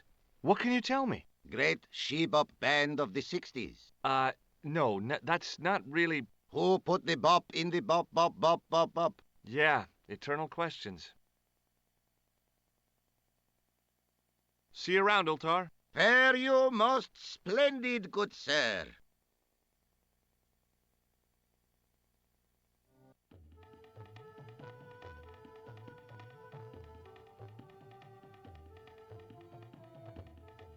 By staring hard at the notice and squinting, I discovered I couldn't understand a word of it.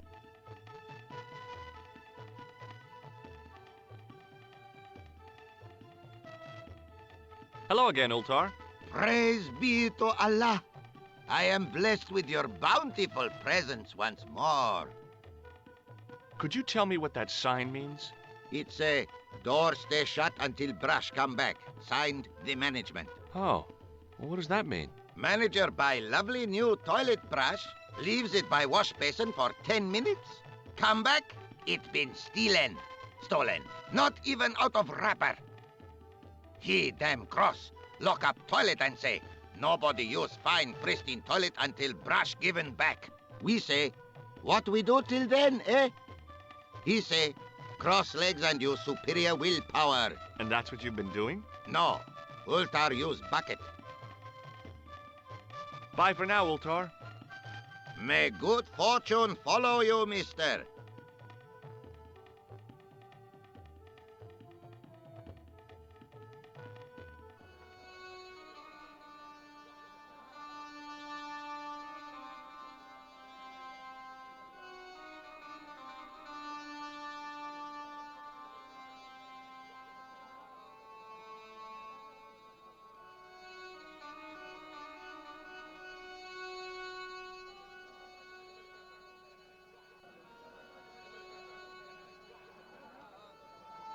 Suddenly, I realized the horrific truth. The guy was basting the kebabs with a toilet brush. It may never have seen the inside of a toilet bowl, but it was still hardly appetizing.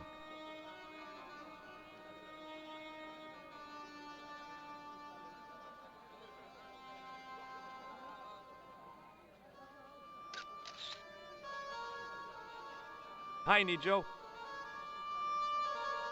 Hello again, sir. And how may I help you this time? I met an interesting guy earlier, a cab driver. Ah, that would have to be Ultar. A barbaric sort of chap. Oh, he's not that bad. You know how he speaks in pidgin English? That's how he speaks in Arabic too. See you around, Nijo. Ta-ta for now, sir.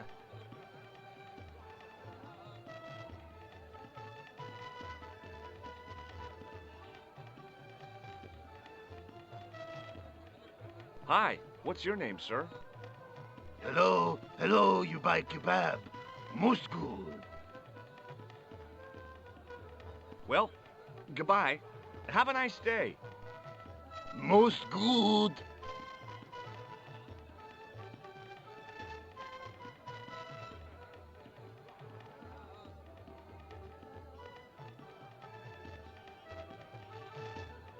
Hi, Nijo. Hello again, sir. And how may I help you this time? Who's the guy selling the kebabs? Oh, that's Arto. A miserable blighter to be sure, sir. He doesn't seem very happy. He never is. Day in, day out, a face like a wet Wednesday. Whatever one of those is. Does he speak any English? Not cogently, no. Look, this is going to sound a bit strange, but I need Arto's brush. What? The brush he bastes the kebabs with? Yes. Let me find some dirty postcards for you instead. Nijo, this is serious. Arto stole that brush he's using from a friend, and I want to get it back. Perhaps I could help you, old chap. Maybe? Perhaps? Maybe what? Perhaps what? I do not wish to seem mercenary, sir, but I am a merchant, and merchants trade. Merchant? This isn't Sears and Roebuck here. Well, if you're going to be disagreeable... No, you're right. What would you like? What have you got? What do you think of this, eh? Oh, sir, what a splendid plaything.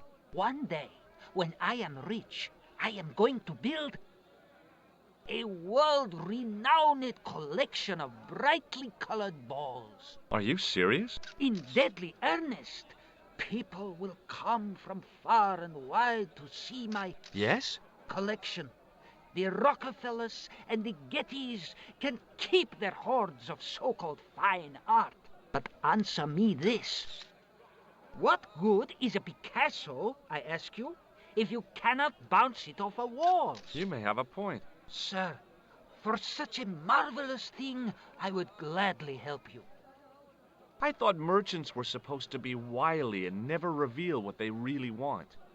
Bah! I say to mercantile greed. I have the soul of the aesthete, and I desire that red bouncy thing beyond reason. Do you understand? Not really. If I give you the... I've already told you. I'll help you if you give me the ball. What's it to be? All right, here you go. People say bad things about Americans, but you're okay in my book. What people? What bad things? Never mind that now. Remember the brush? Right, yes, the brush. All you have to do with Arto is be polite. It lightens his day, makes it all worthwhile for him again. How can I be polite to the guy when I can't speak a word of Syrian? Arabic. That's what I meant. Simply memorize this phrase. Il-ach il-kalb. Il-ach il-kalb. Close enough. Now, go over to Arto and deliver those honeyed words even unto his delicate ear. He won't be able to do enough for you. Really? Really. So long, Nijo. Toodle pip, sir.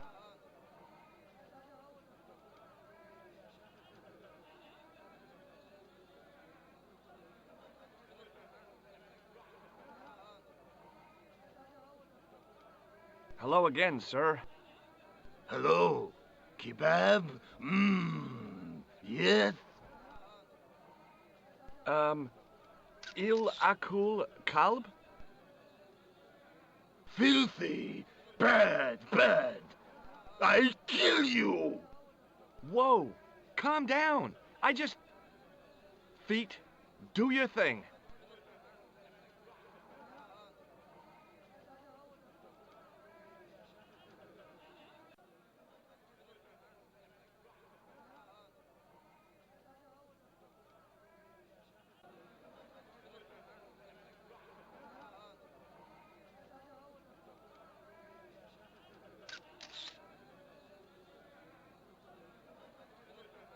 Hi, Nijo.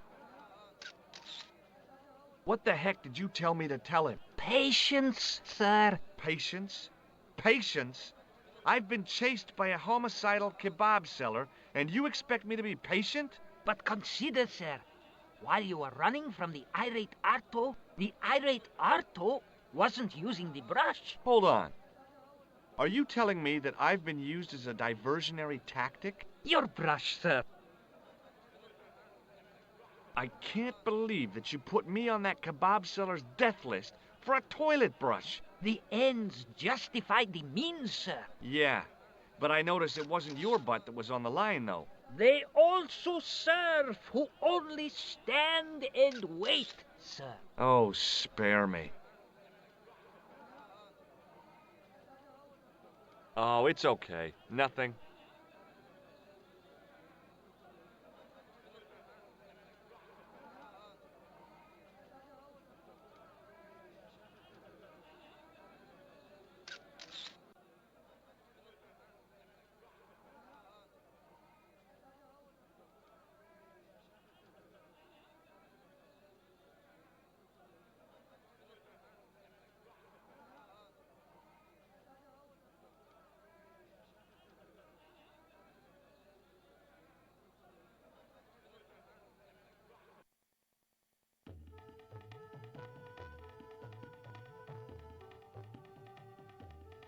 Hello again, Ultar.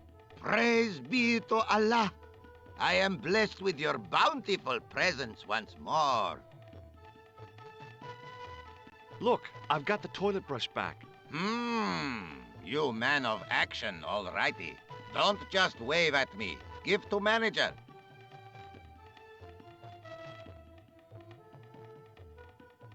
See you around, Ultar. Fare you most splendid, good sir. Hi. Nice club you've got here. I was wondering if you could help me. What? I beg your pardon? I'm sorry, but I don't understand. No surprise there, all righty. He say sorry, but he not speak English. But he didn't say anything. He not have tongue. No tongue? What happened? It was bet. And he lost. He won. You should see other chappie. Oh, yes. Hello again, friend. There wasn't much point in trying to launch an in-depth conversation when I couldn't speak Arabic and he couldn't speak. Period. Well, I did know a few words of Arabic, but doubted the wisdom of using them.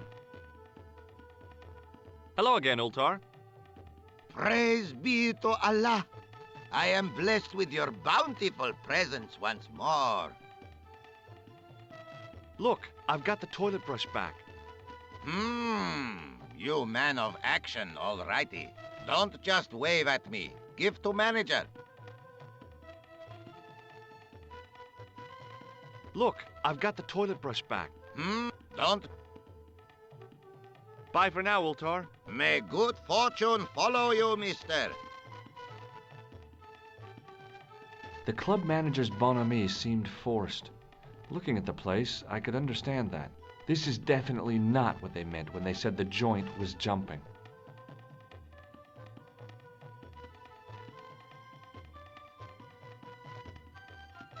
Hello again, friend. There wasn't much point in when I couldn't, well, but doubted the wisdom of you. Here's your brush, sir. It wasn't easy getting it back.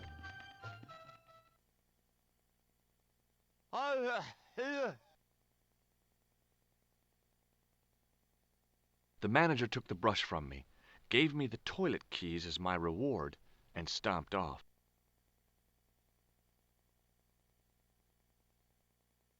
What was all that about? Manager, he say, bah, look at state of this.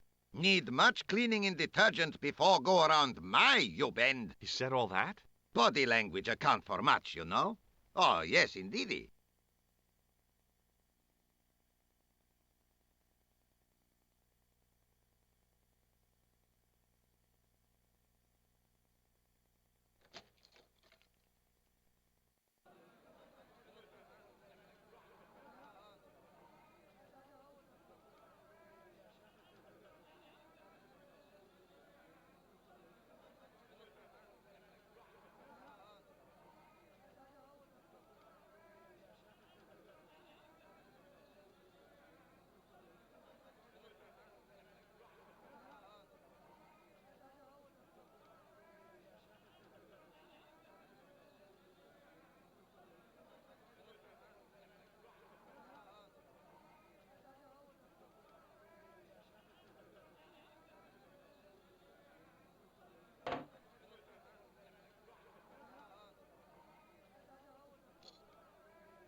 Oops.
The plaster seemed to soak up the grease paint until it began to look like stone.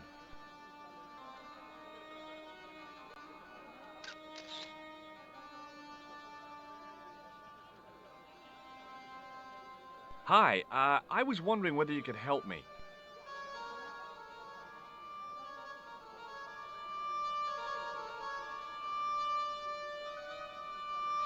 Why, sure, son.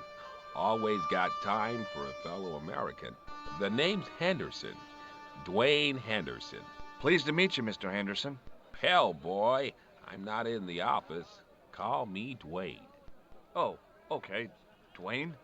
My name's George Stobbart. What do you think of this? Good gravy. Looks old. Yeah, I had to turn this town upside down. Boy, your luck's better than ours. Looks Roman. I wouldn't know. What'll they say back home? How much do you want, George?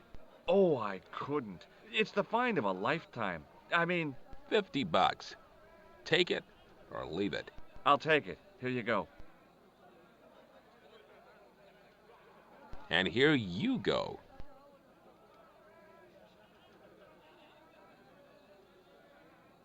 Okay, well, I'll see you around, Dwayne. Count on it, George.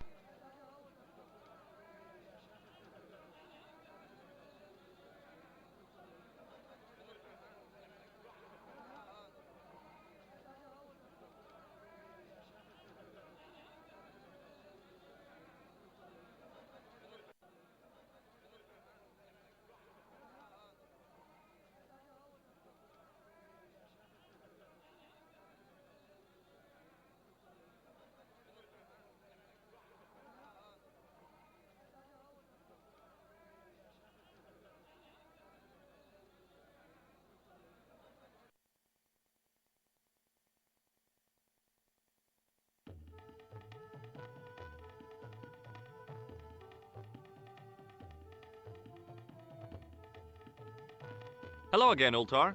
Praise be to Allah. I am blessed with your bountiful presence once more. Look, Ultar, $50 US. A splendid sum. Exactly sufficient for an exciting air-conditioned trip to the Bull's Head. What say you, oh adventurous one? Okay, it's a deal. Here's the cash. Ah, most splendid. As you say, the cash price moolah is correct. Mister, we make with haste. Where exactly is your taxi? Because the only vehicle I can see around here is an aging army surplus truck. Yes? Ah, okay. I'll be along in a minute.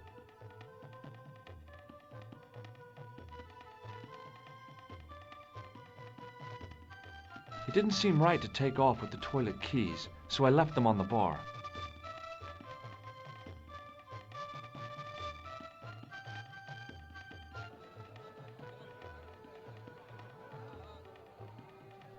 Hello again, Ultar. His most splendid and adventurous client. That's your taxi? Oh, yes, most assuredly. Most entirely splendid taxi in all Marib. It looks like an old army truck to me. Bah! You Americans with your checkerboard caps and your Judd Hershes. You have lost sight of what a taxi should truly be. About 4 tons by the look of it. There, you have hit the nail in the nutshell. Okay, already, let's go. Regrettably not, most esteemed pair. There is a minor problem of a tiny nature. The fan belt has taken it upon itself to break. So, what are you gonna do? What can I do? I must wait for a ride to the garage for a replacement. How long is that gonna take? 1 day, maybe 6. I can't wait that long. We gotta get moving. But how, my friend? I'll think of something. Is this any use to you? My friend, the very thing, yes.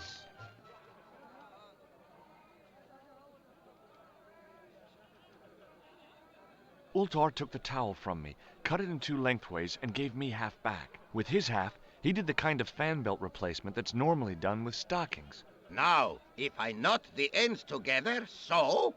Serviceable, yes? Very serviceable indeed. Stockings might work on a Bentley, but on a truck, the coarse toweling did the job nicely. Come along, my friend. You want to see the Bull's Head? Yes?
With a flourish, I tied the end of the towel to the stick with a textbook reef knot.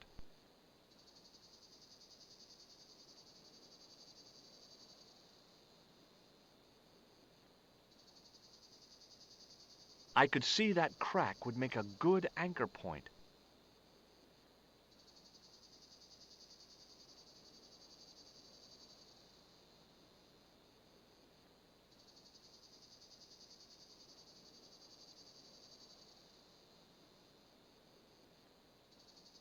Well, That looked really safe. But I had no choice. I hadn't anticipated going mountaineering when I'd come to Syria.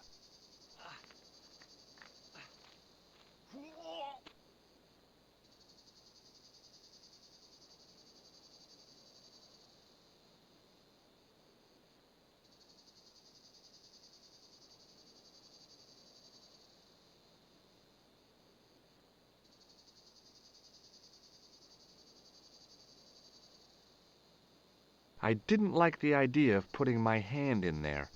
But there was something in there. A metal ring. As wide as my hand.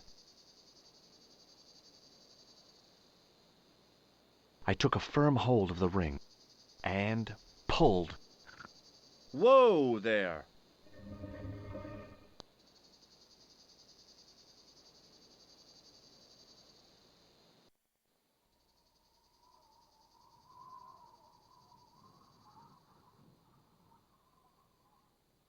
Around the corner, I found the corpse. Oh my God.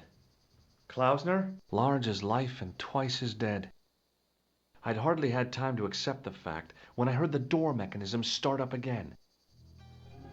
Oh man, no! The door had slammed shut, trapping me. I had a bad feeling about how Klausner had died.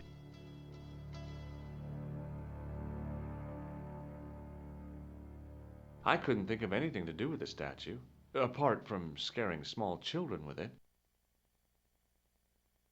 Okay, all right. Hey, what's this?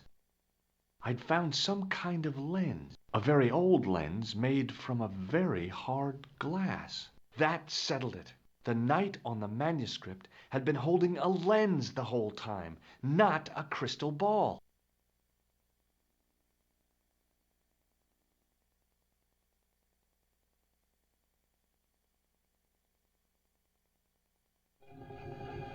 The mouth's opening. It must be Ultar. My God, if he comes in, we'll both be trapped. Ultar! Don't come in! It's a trap! Stay where you are! You!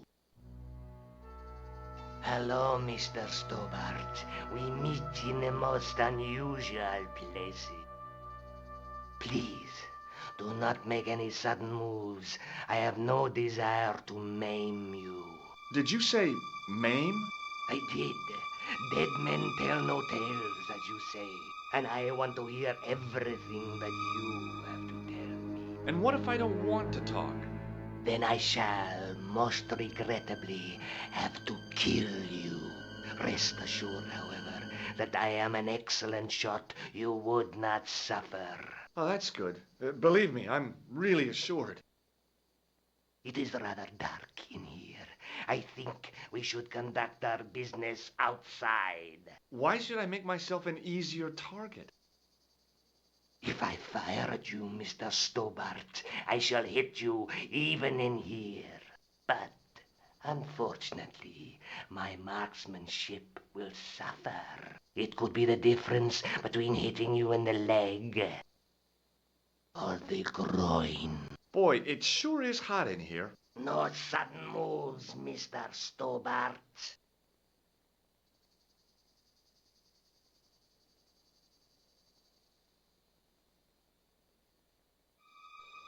Now then, where shall we start? How about being bosom buddies and you putting that gun away? Klausner, do you know where he is? Yep, he's dead. Just around the corner of the cave. You want to look? I'll take your word for it. How did he die? Starvation or dehydration by the look of it. He was caught in this trap you were shouting about? Yes, I suspected as much. The Templars were not ones to give away their secrets lightly. Was he carrying anything of importance? Yeah, he was carrying some sort of lens. I've got it with me. Give it to me. I don't think so. Don't be a fool, Mr. Stobbart. If I give it to you, what's to stop you killing me? What is to stop me killing you anyway? You might hit the lens. Not if I shoot you in the head. When I fall, the lens might get broken. Yes. You plead convincingly, Mr. Stobbart. Perhaps you'll live to see another day. Perhaps. Was there anything else? Well, there was something in Latin up on the wall. What did it say? In accidenta cita est, in ora mundi.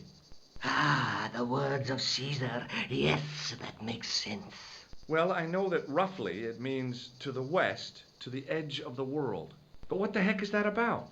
It tells me where the sword of Baphomet lies. Mr. Stobbart, I am sure that you are just what you appear to be. A gifted amateur. Thanks, I think. But I can no longer tolerate your interference. There is far more at stake than you realize. I cannot risk you inadvertently helping my enemies. So what are you going to do? I regret that we must end this here and now. What exactly do you mean? I am a professional. You will feel no pain. Oh, man. You're going to kill me? Your only choice now is whether you die like a man or like a dog. Okay, you're the boss. I'll take my medicine. You are an honorable man, Mr. Stobbart. A rare breed. I should like to shake your hand. Yeah. Well, what the heck? It was a long way down. Below, I could see Ultar's truck.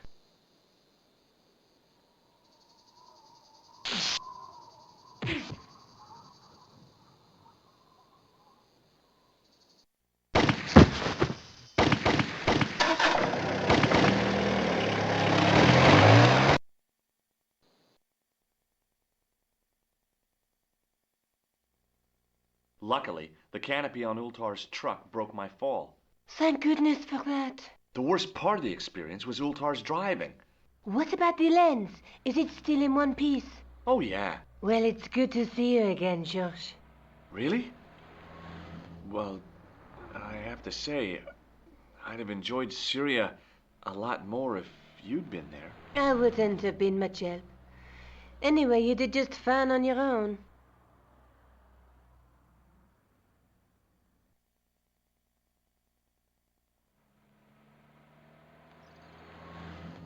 Have you any idea what this lens might be used for? As a magnifying glass, obviously. I'm sure you'll find it very useful. Labino explained who the Hashashin were. Yeah? The cult of the assassins. Oh, boy! Do you think the assassin was responsible for killing Marquet? I don't think so. He could have finished him off the first time. Besides, Marquet would have recognized him. He was pumped to the gills with sedatives. He wouldn't have recognized the 4 horsemen of the apocalypse unless they'd introduced themselves. I'll be back as soon as I can. Okay.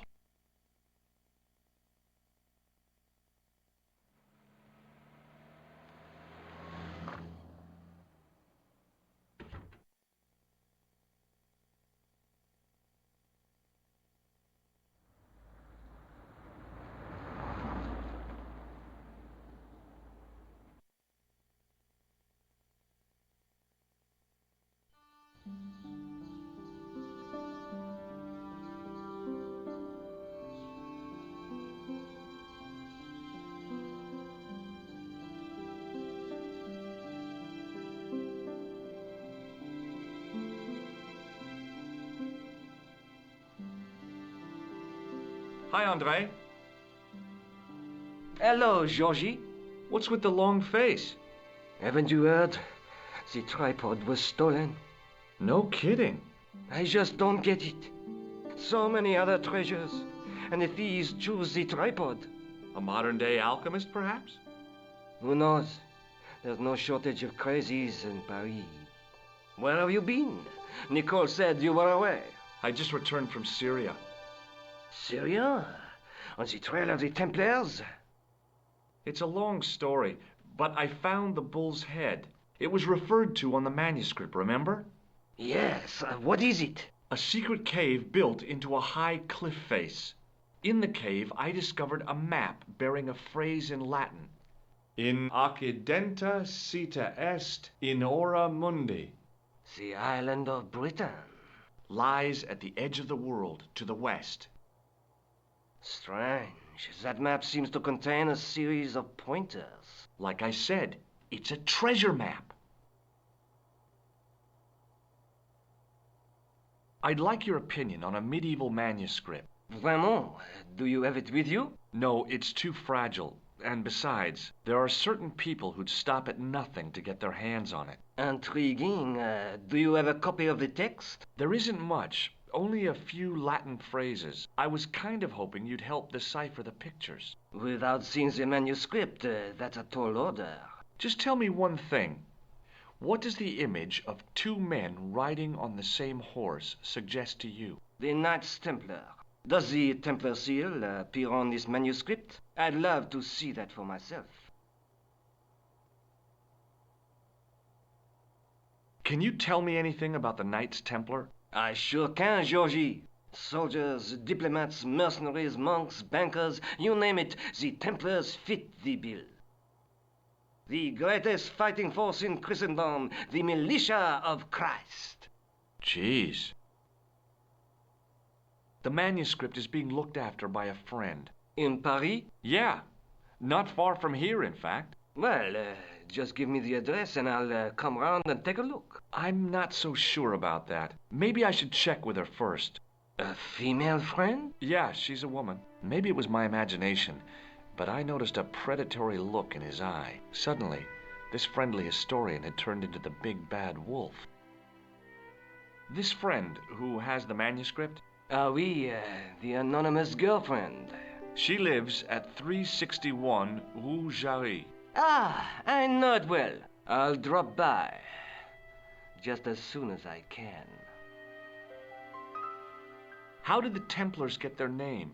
From the building in which they set up their headquarters. The King of Jerusalem gave them part of a mosque on the Temple Mount. It was said to have been the site of the original Temple of Solomon. The order became known first as the Knights of the Temple, and later as the Knights Templar. You're a mine of information, Andre. Glad to be of help, Georgie. How come the Templars became so wealthy? There was a constant stream of new recruits to their ranks, many from noble families. They were required to swear a sacred oath of poverty, chastity, and obedience. So, their money, goods, and lands were donated to the order. The Templars soon held land in France, Scotland, England, Spain, most of Europe, in fact. The poor Knights of Christ became the wealthiest power in Christendom.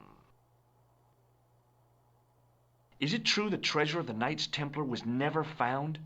Who knows? So little knowledge of what really happened remains. Or, if it does, the truth has never been made public. What do you mean by that? The Templars have attained mythological status, like the King Arthur of the Britons. There are people even now who say the Templars still exist. Do you think that's likely? No, not for a minute. Do you know Pegram well? Not really. I met him at a conference. I would have liked to talk to him in depth, but I didn't have time. When was this? Oh, back in the summer, July, I think. The second week of July? Maybe. Yes, it was, just before Bastille Day. So Pegram was in Paris at the same time as the other victims. Pardon? Victims of what? Nothing. Just thinking aloud. Thanks for your help, Andre. You're welcome. The statue didn't deserve to be mauled by a Philistine like me.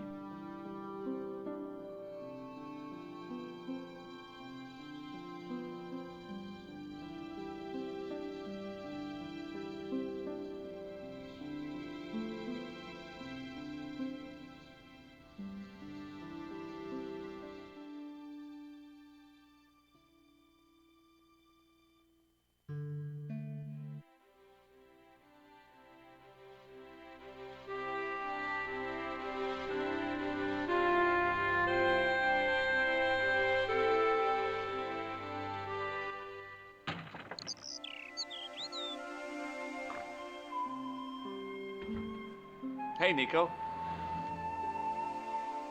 Oh, hi. Come in. Oh, by the way, I had a visit from André Lobineau. Oh, yeah. I hope you didn't mind me giving him your address. Not at all. It was lovely to see him again. He was over the moon when I showed him the manuscript. It's not often he gets that excited. He made a sketch of the Knight's crest to take back to the museum. I believe he's identified the family who bear that crest. I sure hope so.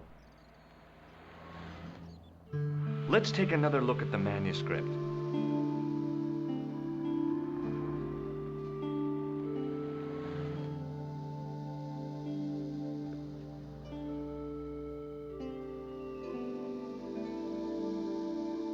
Have you found out any more about the Knights Templar? Yes, I have. The guy responsible for their downfall was Philippe IV, the King of France. Otherwise known as Philippe le Bel. Well, he is known to history as Philippe the Fair. But I doubt if the Templars called him that. I'm sure André will tell you all about him.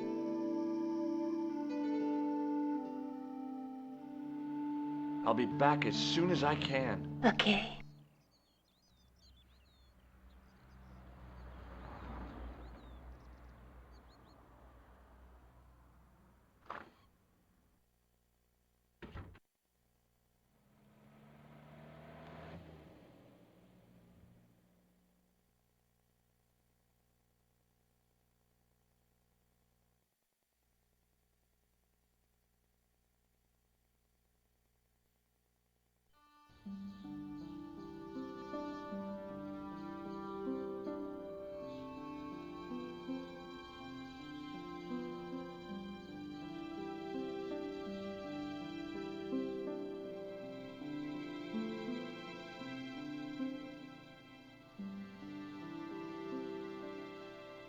Hi, André.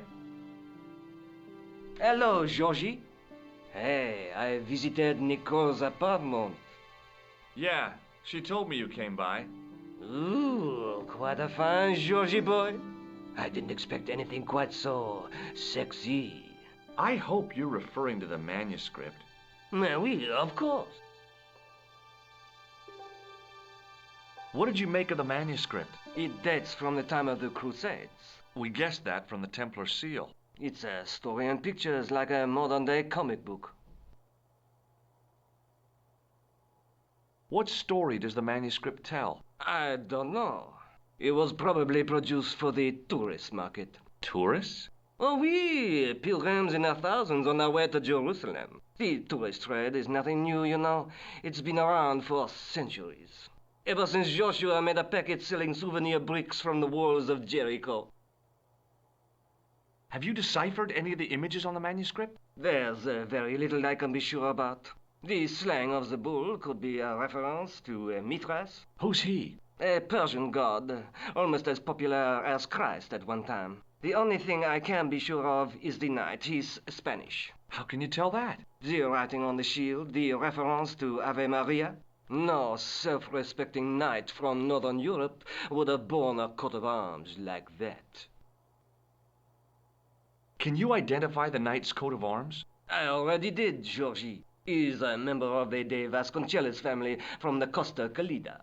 Were they famous? No, they're not mentioned after the 15th century. Oh. The spotlight of history moved on.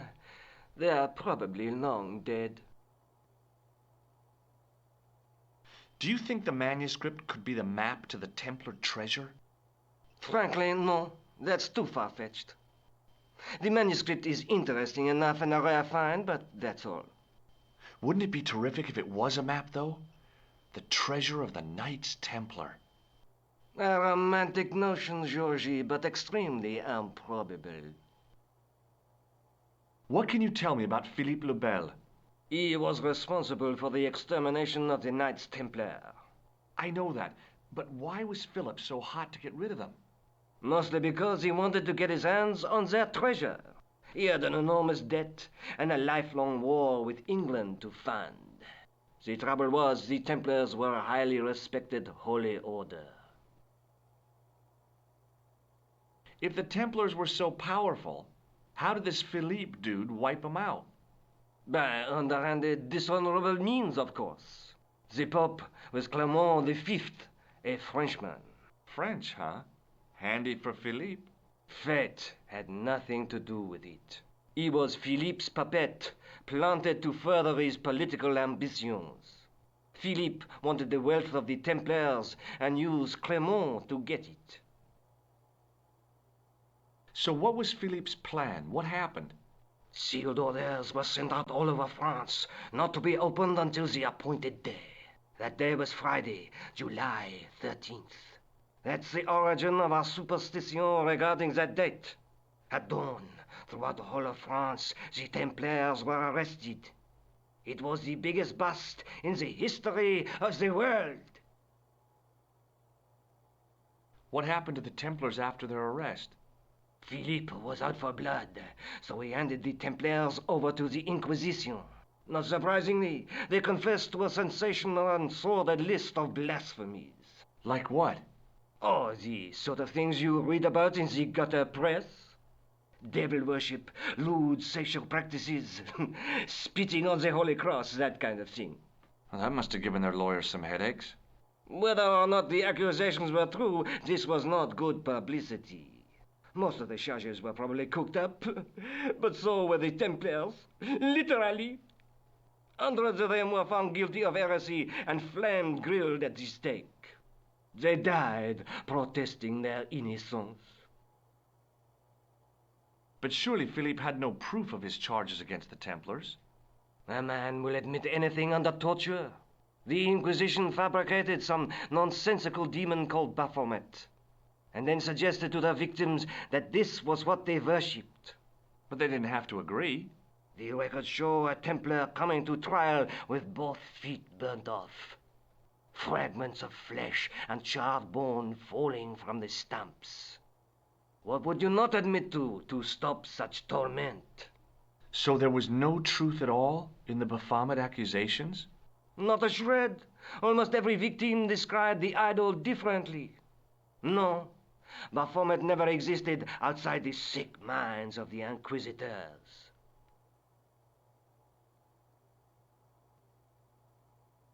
So Philippe stole the Templars' riches, huh? Oh no, they weren't stupid. The king's troops marched first on the temple in Paris, then to the Templar home port at La Rochelle.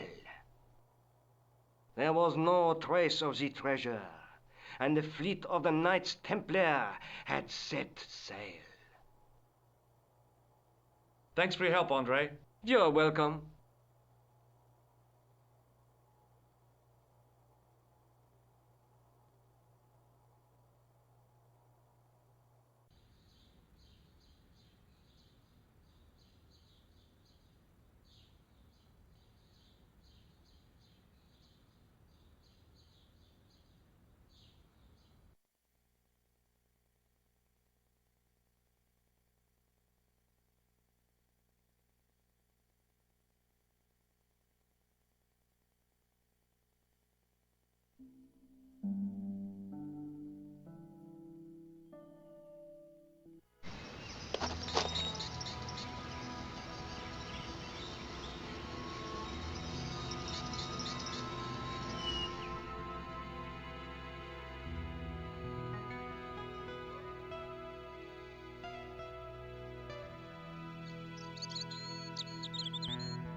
Hi, is this the De Vasconcellos house?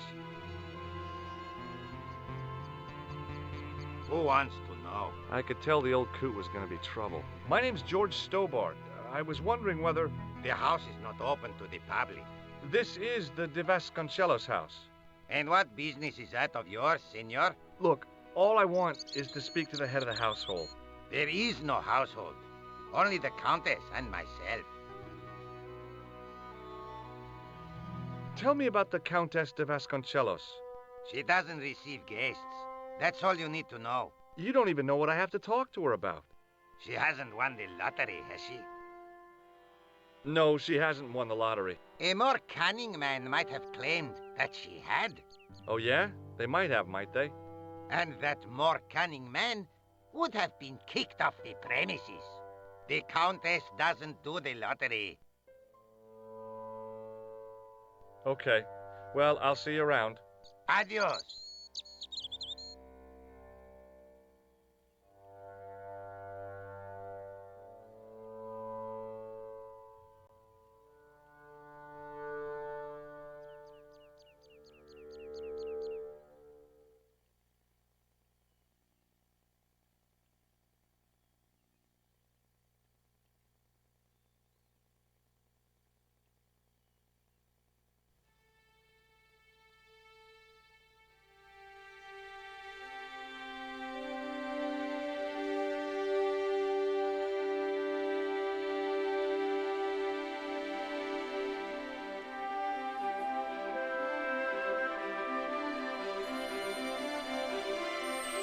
My horse has stopped. Yeah? See, my horse never stops. Well, I'm sorry to hear it. It's always sad when an old tradition comes to an end. Did you have anything to do with it? See, you.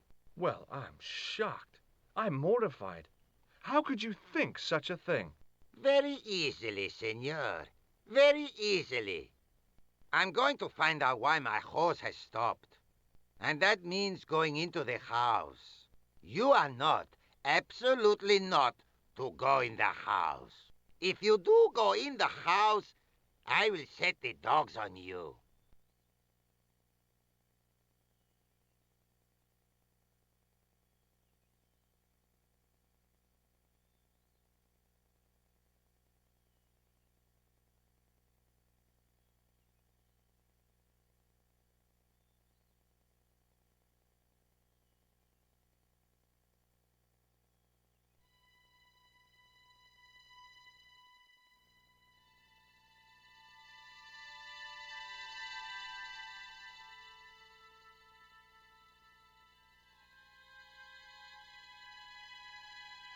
The armor was about my size. I had a mental vision of putting it on and clanking off to see the Countess, with the gardener hanging hopelessly on the outside trying to stop me.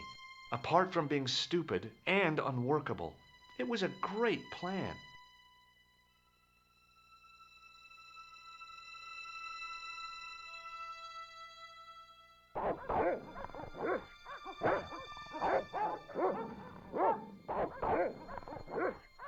I hid behind the armor and waited for developments.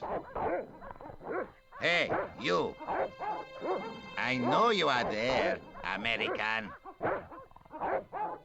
All right, you dogs, I'm coming.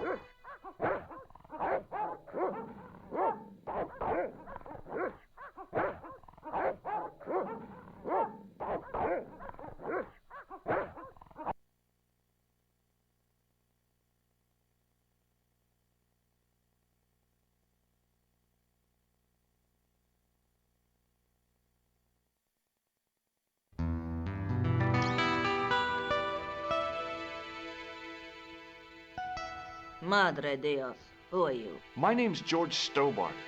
I'm sorry to burst in like this. You must leave at once. You're not wanted here. Please, if you'd just listen a minute. Very well. State your business, Senor Stobbart. There's been a series of murders, part of some conspiracy. Anyway, the trail led me here. Here? There is nothing for the outside world here. Over 600 years ago there was. What do you mean? This whole thing ties in somehow with the Knights Templar. The Knights Templar are dust.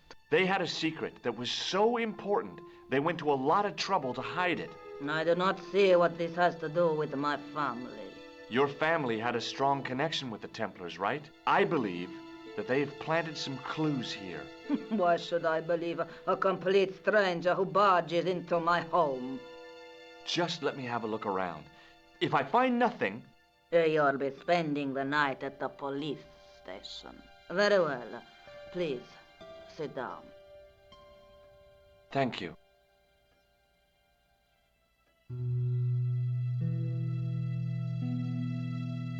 I know your family is involved with the Templars, but I don't know how. You should be asking how my family were involved, Senor Stobbart. The Templars ceased to exist centuries ago.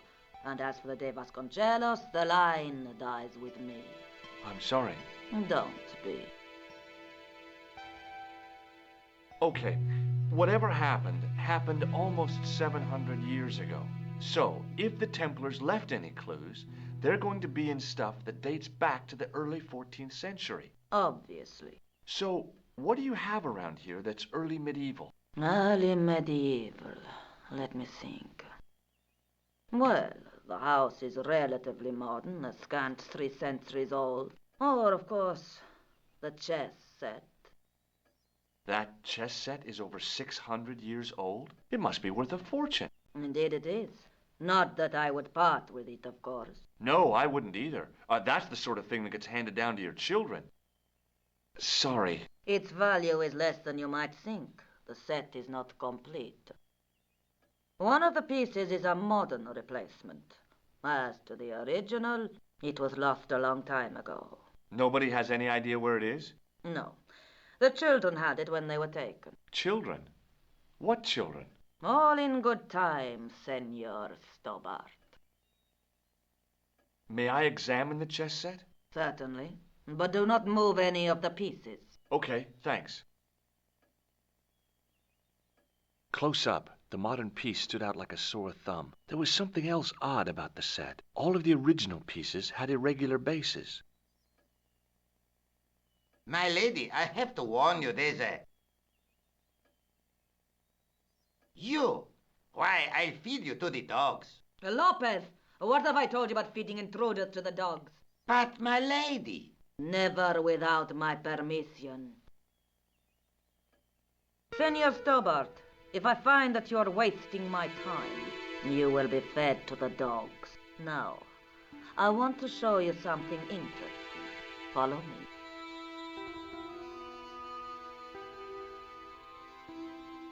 Lopez, unlock the door, por favor.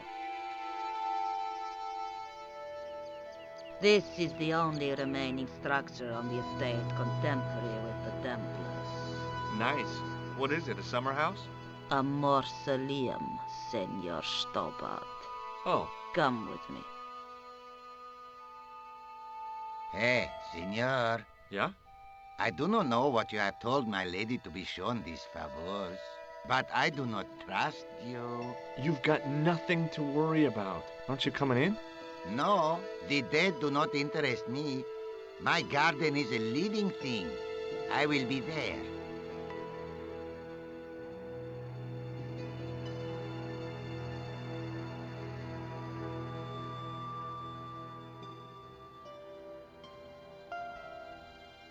Wow, this is old. It was constructed in the 13th century as the final resting place for the De Vasconcelos Templars. It's well maintained.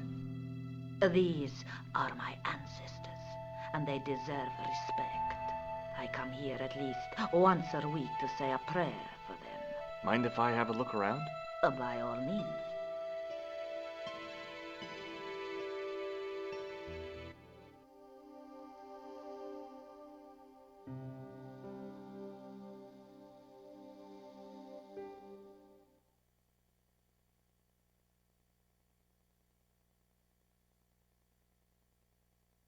It was too delicate to move.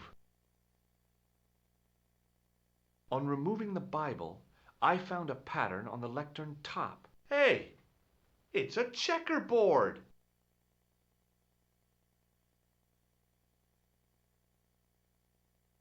May I ask you something? You may ask. Is the Virgin Mary really the right person to be sharing a mausoleum with 5 knights? You are showing your ignorance, Senor Stobbart. The Templars were dedicated to the Virgin Mary. You certainly know your history. What's your opinion of the Templars, Senor Stobbart? The Templars? Well, they seem no worse than a lot of the knightly orders. You are mistaken. Compared to the simpering politicians of the Hospitallers or the brutish Teutonics, the Knights Templar were the embodiment of chivalry, the filthy, money-grabbing French king and his pet pope did a great wrong. A bane settled upon my family at the whim of that self-seeking tyrant. It was all a long time ago. Some things don't die. Injustice is one of them.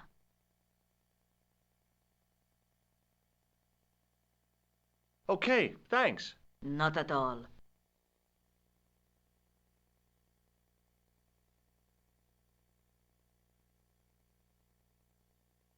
Close up, I could see that the pattern was made up of glass squares over a checkerboard pattern. Some of the squares had little jagged holes in the middle. Close up, I could see that the pattern was made up of glass squares over a checkerboard pattern. Some of the squares had little jagged holes in the middle. Would you tell me something? What do you want to know? What's the story with the glass chessboard? Glass chessboard. Oh, the pattern on the lectern. Purely decorative, I'm sure. There are pieces of glass missing from it. Oh, it has been like that since I was a girl. The gaps in the glass chessboard look awfully deliberate. No, it is ridiculous. What possible significance can it have? It's part of a chessboard, and the gaps are for... Senor Stobbart, you cannot mean... This place was built for the Templars. Your chess set is as old as the Templars. It's kind of suggestive, isn't it? I think this must be it. This is what the manuscript is pointing to. This is extraordinary.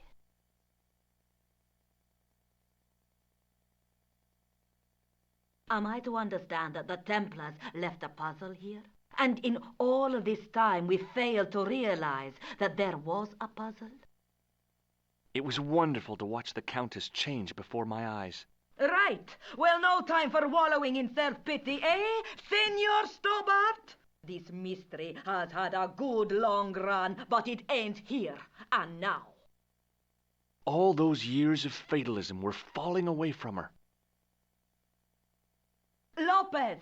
Lopez! Put that hose down and listen! Go to the house and get my chess set. Yes, the old chess set! Oh, damn the game! Now hurry!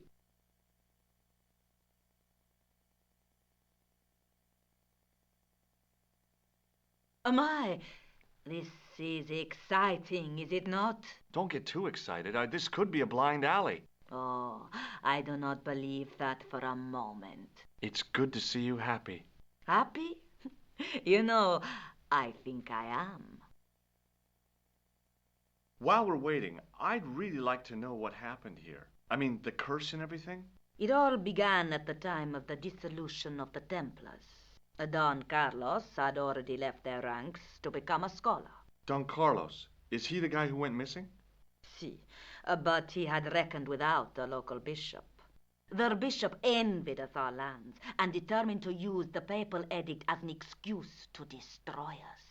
Don Carlos was on one of his scholarly journeys when the Inquisition arrived.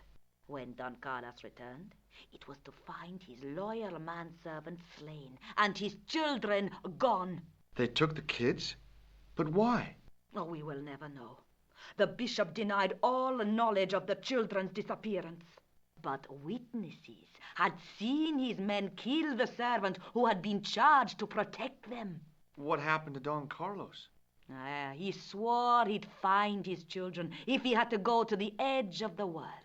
He put on his armor and took up his sword and shield and rode out alone. He was never seen again.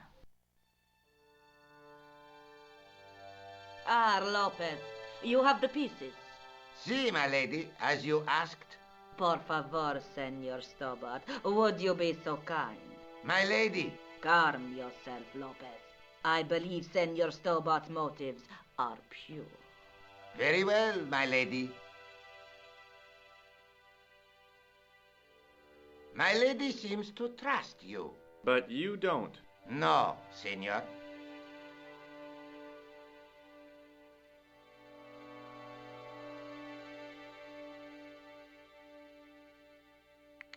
It fits, Senor Stobbart. It fits. Working quickly, I found which pieces went into which holes.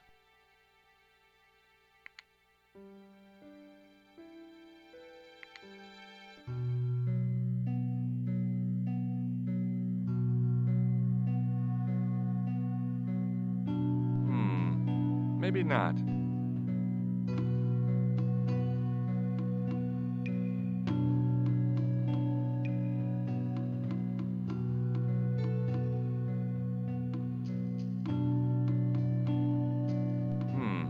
No way. No.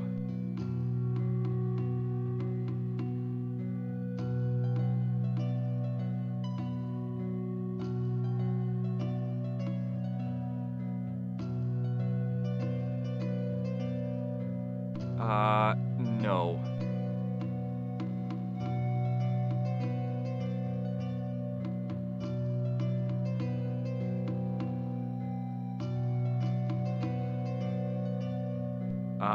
That is not a good idea.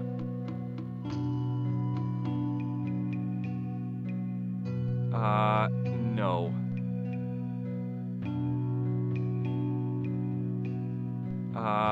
No.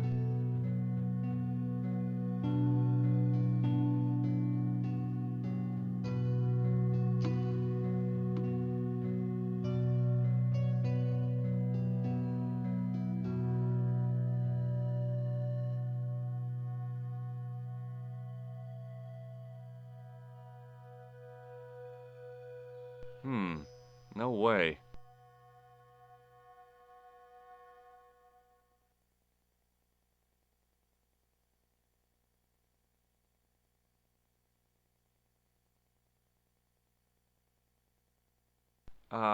No.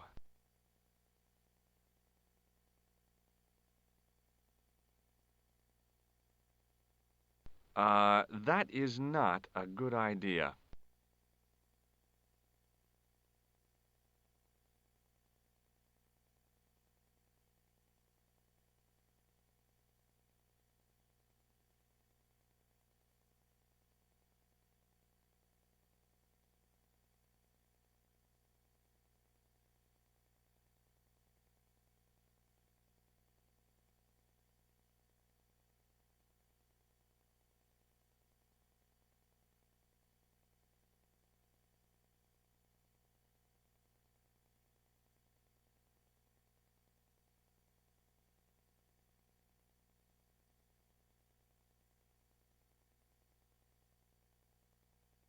That is not a good idea.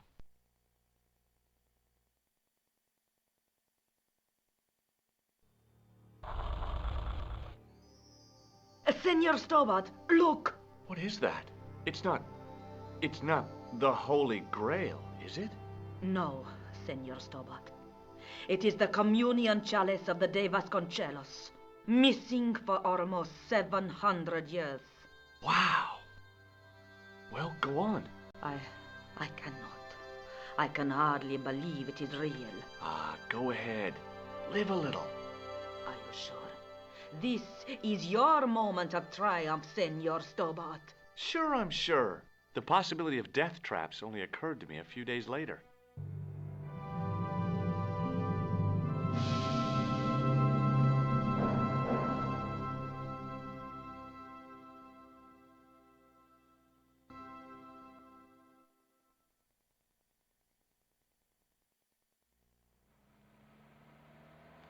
So the curse of the De Vasconcelos is lifted?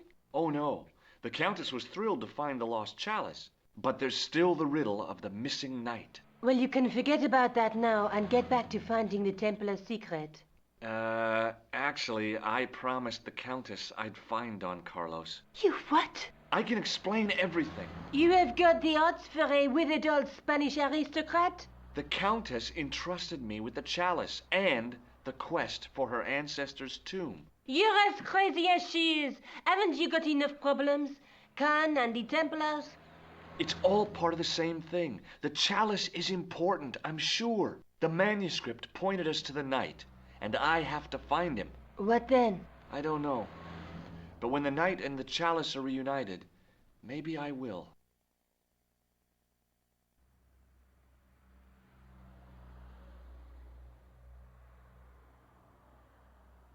I'll be back as soon as I can. Okay.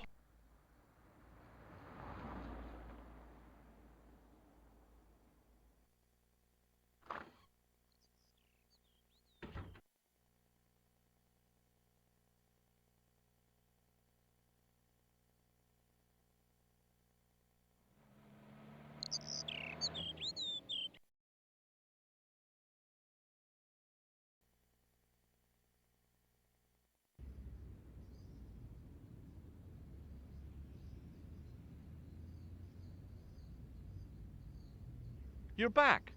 Oui, I have returned. Hello again. Hello again, monsieur. Well, I wasn't expecting to see you back here again. No? Well, it is a strange thing, but I am here on duty.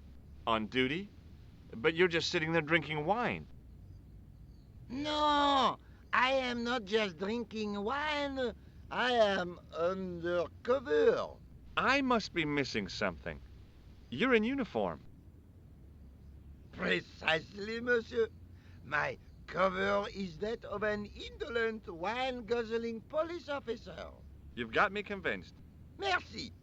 But in reality, my every muscle is poised, every nerve honed. I am drawn tight, ready to pounce. Pajang! Who or what were you planning to pizzang on? You must have heard, monsieur, of the terror that is gripping Paris. You mean the killings? Oh, at last, someone's taken action. People die every day. No, I am on the trail of Sieur Jacques. Who? Sieur Jacques, the terror of the subterranean city. He pops up here, he pops up there. The cops, they seek him everywhere. Is he so hush or beneath the neck? That damned elusive Sieur Jacques. Bravo, that's very good. Merci. I was up half the night writing that. I'll see you around. Oui, monsieur. I'll be there.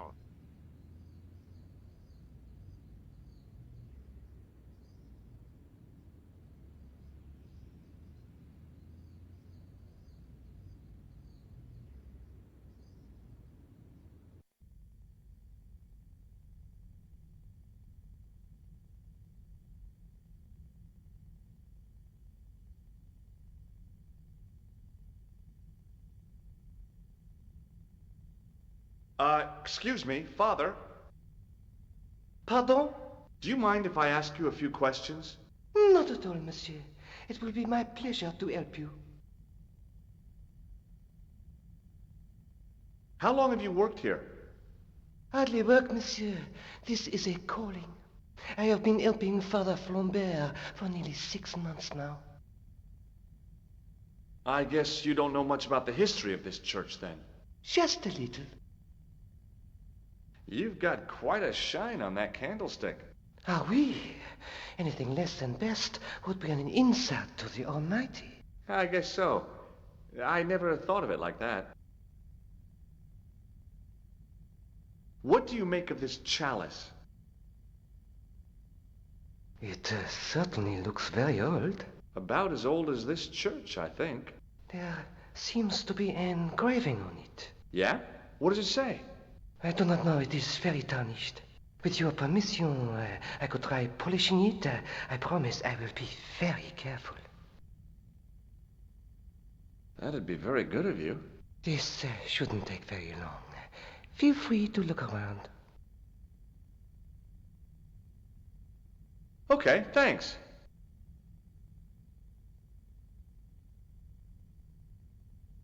the statue had any secrets, it was concealing them pretty well.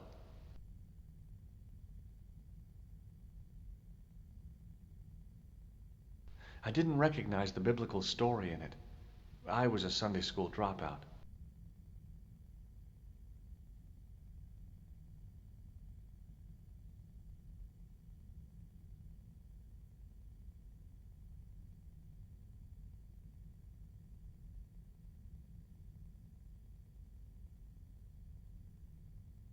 In comparison to its neighbor, it looked pretty plain.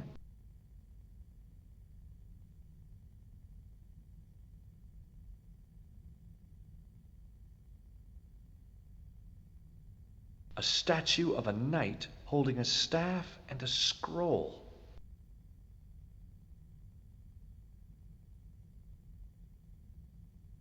Per disciplinum meum lux videbis. A bit of a stained glass window. Wow! Hoping for a big insight while squinting through a hunk of statuary had been pretty optimistic, I guess.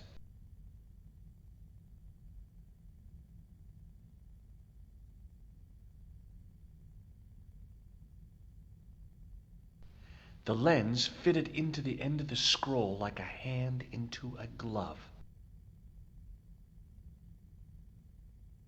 Hey! A Knight Templar burning at the stake, and a date. Let me see.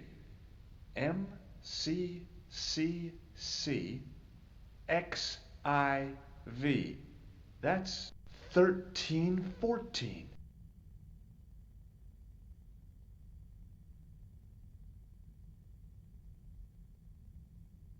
Hello again, Father. Hey, thanks. It is my pleasure, monsieur.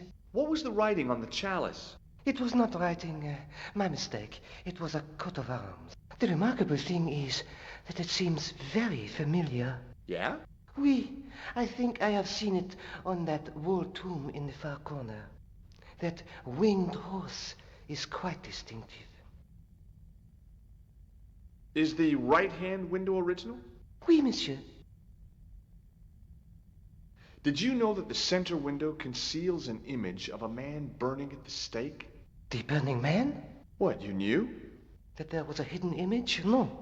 But the church has a reputation for being haunted. Many times people have claimed to have seen a burning man in the window. But when others they look, there is nothing. Perhaps the light has to be just so for the figure to appear. Yeah, or maybe you need a special lens. You must be proud to have such an incredible collection of stained glass. Pride is a sin, monsieur, but it is hard not to marvel when the light shines through them. It is a fine example of the artisan's genius. What do you know about the Knights Templar? You have come to the right place, if that is your interest. Many of them were executed in the square outside. It was a disgrace to France. Well, the Pope was right behind it, though. Clement V was a man of mammon, not of God. That's kind of forthright for a priest, isn't it? You think so? It is hard to be sure what happened. It is so long ago. Catch you later. Au revoir, monsieur.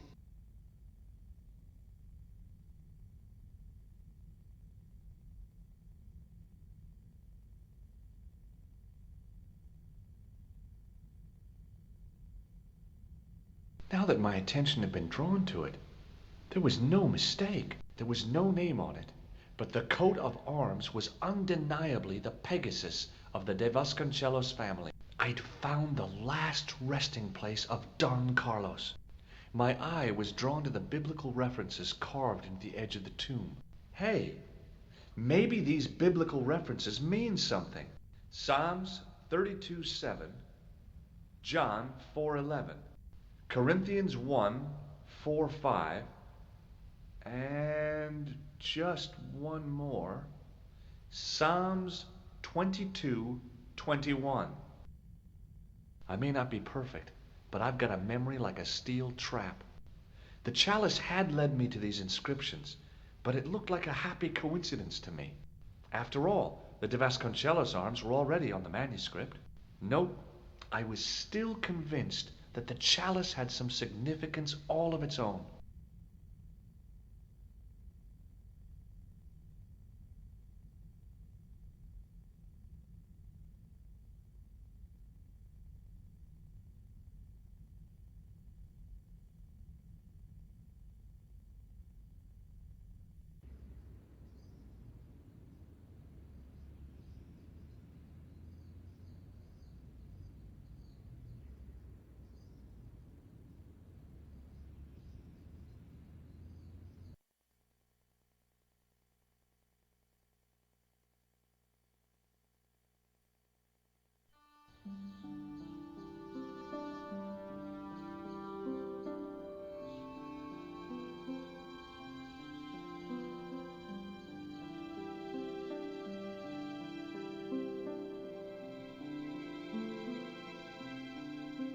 Hi, Andre.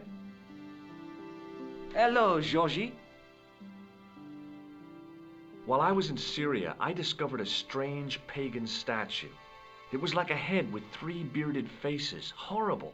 That sounds as if it could be Baphomet, the idol described by the Templars. The poor Knights of Christ had an idol that looked like that? Allegedly. The description of the idol came from the evidence extracted by the Inquisition. Mind you, not one statue or idol was ever found on Templar property. Until now, that is. Just last month, a statue of Baphomet was unearthed right here in Paris. Where? At the Institut Hermétique de Nerval. The statue is beneath the foundations. It was discovered by some workmen while renovating the building. Can you tell me any more about the statue of Baphomet? It's a fearful image, even now, a bearded head. The base of the statue is carved with Templar symbols. One of the workmen noticed a curious stain at the base. He claimed it looked like blood. Blood? That's right. Thanks for your help, Andre. You're welcome.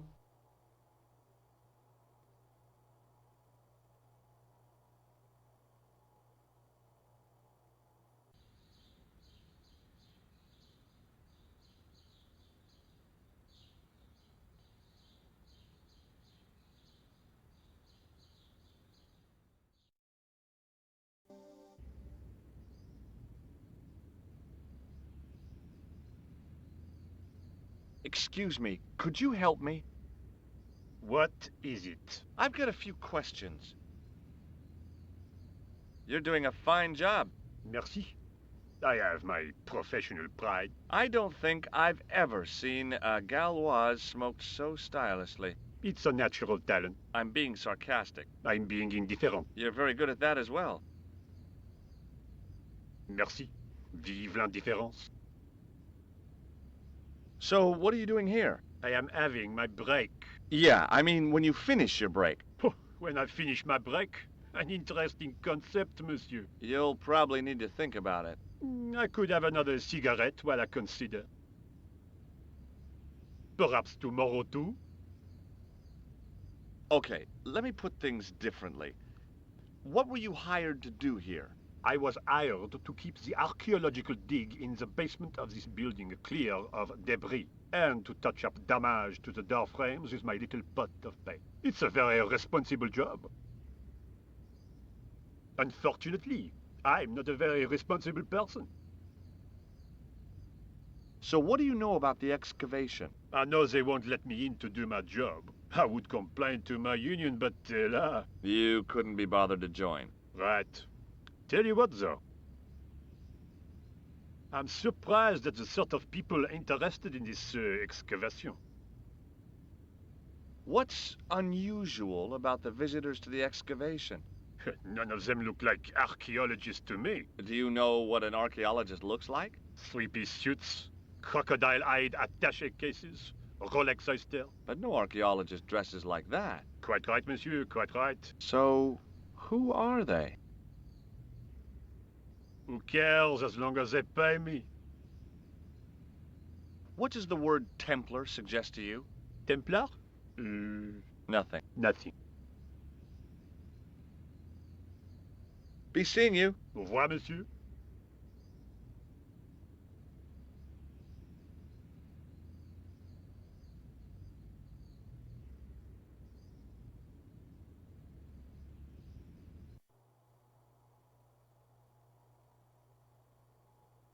Hi? Excuse me? Oui? So, what exactly are you doing here? I'm guarding. You expect to find me shearing sheep? Take it easy. I just didn't realize you were a guard. I'd like to know what you're guarding, please. That's a secret. It wouldn't happen to be an archaeological site, would it? Are you asking me or telling me? I'm telling you. Then why ask? I had a feeling this was no normal hole in the ground. Talk to you later. Au revoir, monsieur. There was a closed door with toilet scratched into the cheap veneer. That door's locked, monsieur.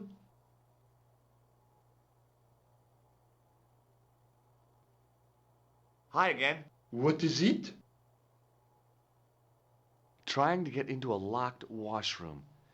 I had the strongest feeling of déjà vu. I'd like to use the washroom, but the door's locked. Oh, that's no problem. You can have the key. Thanks.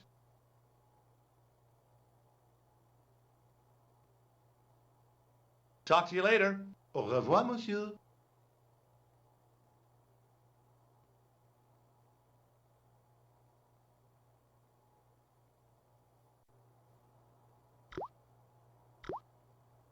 Being in a charming comfort station like this made me think fondly of the toilet in Syria. That place was kept in pretty good order. At least, it had been until I vandalized it. Still, it was all for a good cause. I didn't want to use that unless I really had to. The cold tap's washer looked to have failed. It was just dribbling down the sink. The cold tap's washer looked to have failed. It was just dribbling down the sink. I wasn't that interested in what might go into a restroom's garbage to investigate. Capacious as my pockets were, I didn't figure I could cram a shovel in them. I didn't want any coal.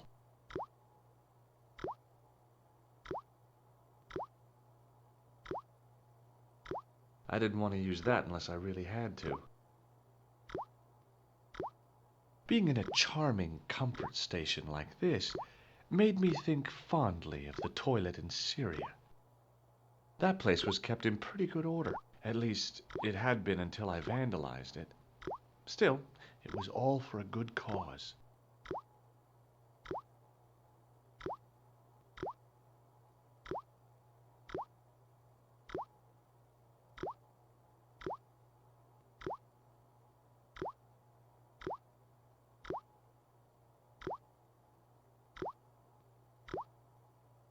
I made an impression of the big key in the cake of soap.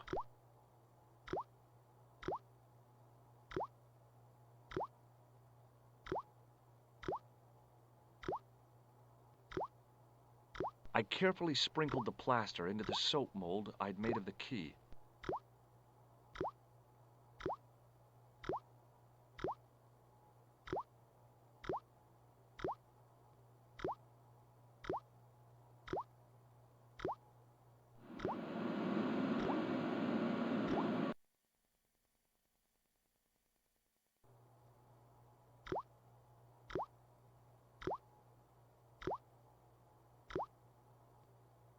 Well, it had taken a while, but I had made myself a completely unconvincing plaster key.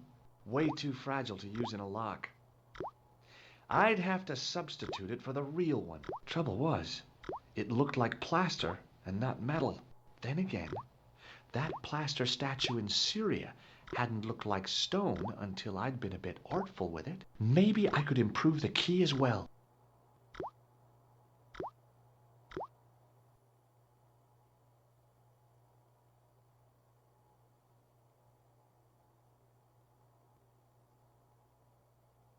What is it? Here's the keys. Thanks. Merci, monsieur.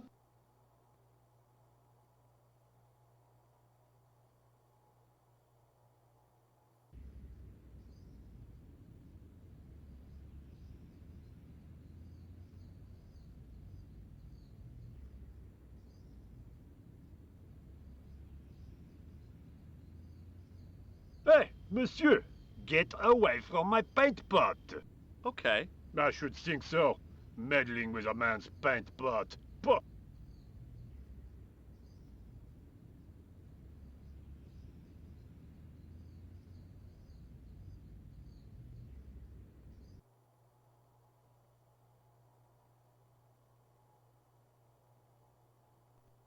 Do you mind if I use the phone? Be my guest. I'm paid to guard this door. The phone can look after itself. Coulard. Hi, Nico. It's me. I'm at the excavation site. Hi, Georges. What's happening? I'm at the excavation, but they won't let me in. Damn. We need to know what's in there. Don't worry. I've got a scheme. I'm going to need your help, though. Okay. What do you want me to do? I want you to keep somebody on the phone for a while. Who? A painter. I need to get at his pot. Oh, okay. Stay on the line. I'll go and get him.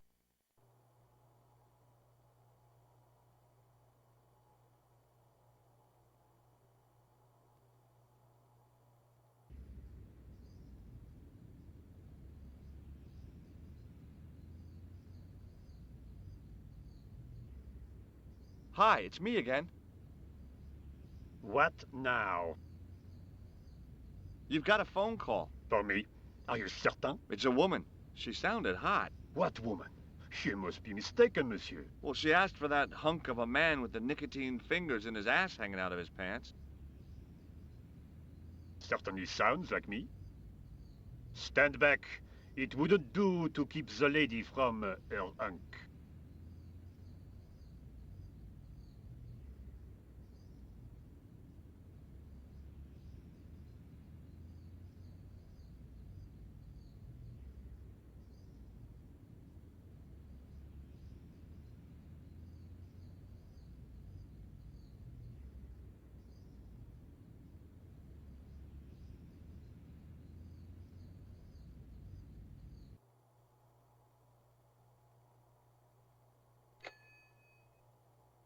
Well, monsieur, what a strange woman.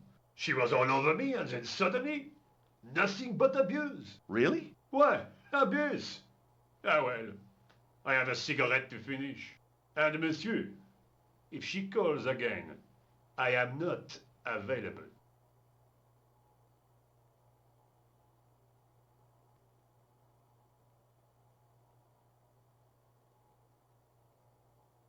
Hi again. What is it? I need to use the toilet again. Again? Already? I have this problem. How technical do you want me to get? Never mind. Here's the key.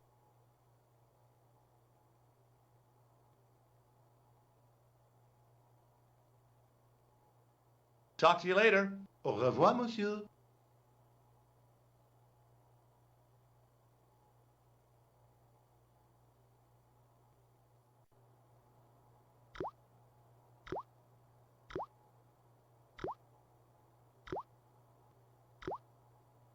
Quickly and without fuss, I swapped the fake key for the real thing.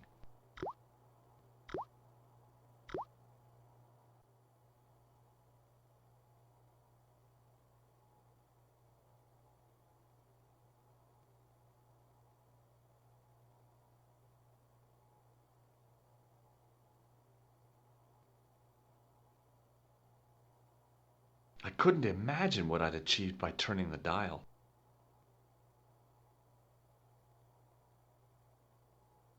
A thermostat was mounted over a radiator. The radiator was pumping out heat as the thermostat was cranked right over to full. No wonder it was warm in here, even with the door open to the chill of fall. Hi again. What is it? It sure is hot in here. I have to have the door open to allow the workmen access, so why not? I turn the heat up. You could wrap up warm. I have my gloves if it gets cold, but why bother when it's warm anyway? Talk to you later. Au revoir, monsieur.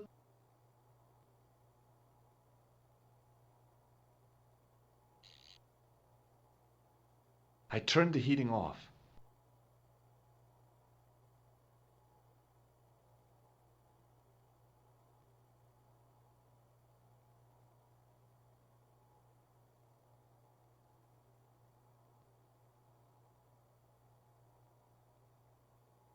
What is it? I held my breath and hoped that he wouldn't notice the substitution. Here's the keys. Thanks. Merci, monsieur.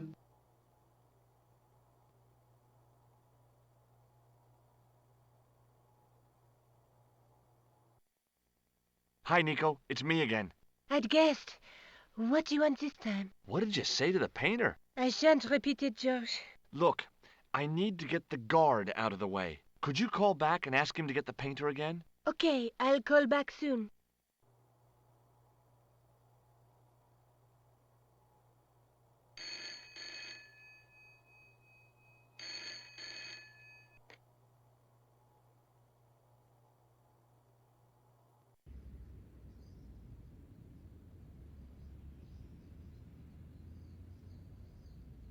This looked like a good place to watch things develop. Hey, you! It's the phone. Yeah? Who is it? How should I know? What am I, your social secretary? It's not a chick, is it? Yes, it's a woman. Are you going to answer it? Does she have a warm, sensual voice like molten chocolate? Yes, she has a really sexy voice. Now get a move on. I'm not talking to her. I can see that. You're wasting time talking to me. No, you don't understand. I refuse to talk to her. You refuse? You refuse? I'm wasting valuable time. Don't make me laugh. Your time valuable? You just stand around all day. I have a highly responsible job. Pah, don't pah me, you elephantine oaf. My job is important. Impossible. They would have hired somebody competent in that case. Meaning what? Instead of which they hired a dismal rent-a-cop like you. All epaulettes and no brains. Why, you... This looked set to carry on for some time. It was too good an opportunity to miss.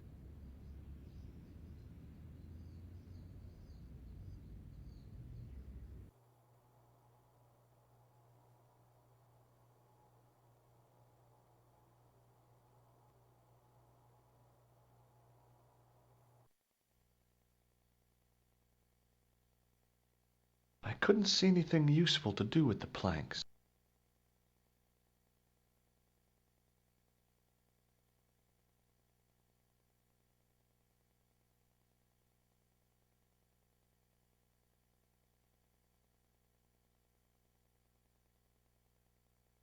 Close up, the pattern didn't make any sort of sense. It fanned out around an axis point, a kind of focus to one side. There was no doubt about it. It was the same sort of idol I'd seen in Syria, Baphomet. The Templars had certainly been through here.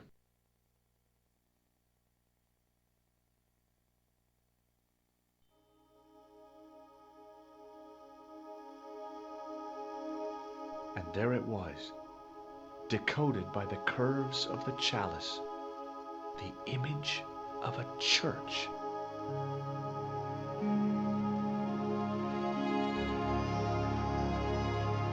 I found out what the chalice was for. You've solved the puzzle? Yeah, there was a distorted picture at the Baphomet site. When I viewed it in the polished surface of the chalice, it changed. What did it show? A picture of a church with a square tower.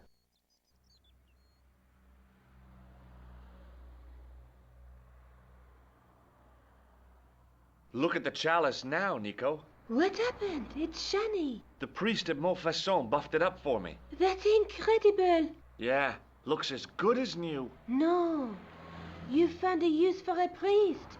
That's incredible. I guess I'd better return the chalice to the Countess. Hurry back, Georges.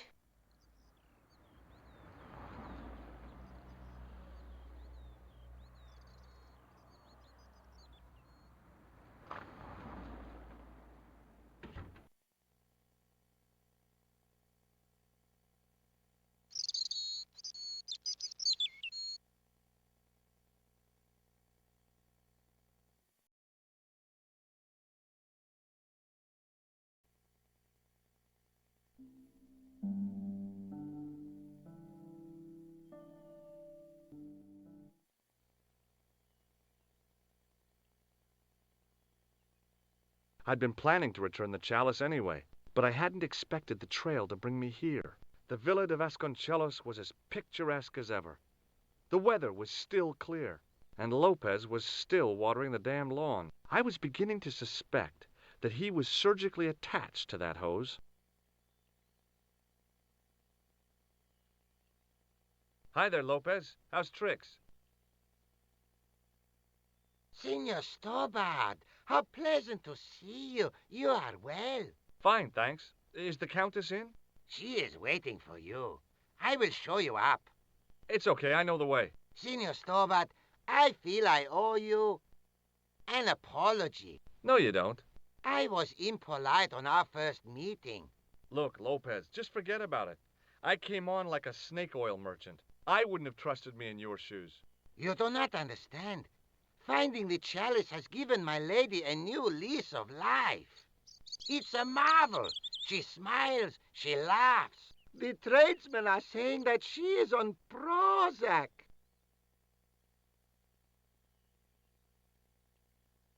Hi, Lopez. Got a minute? Certainly, senor. How can I help you?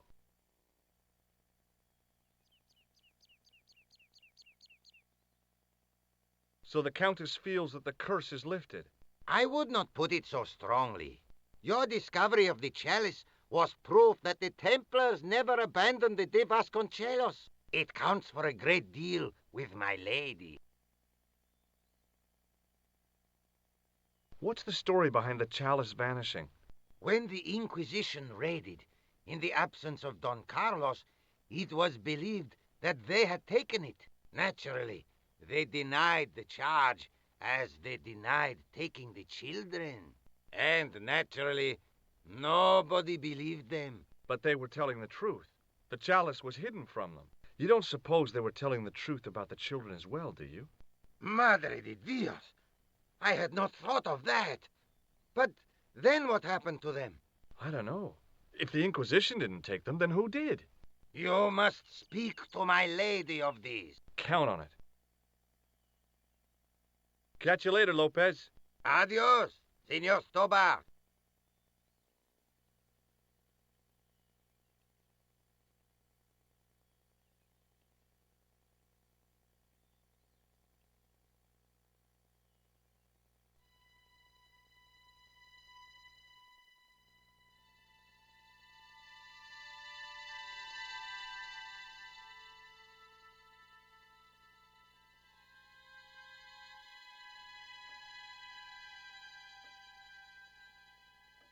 Senor Stobbart, oh, what a pleasure.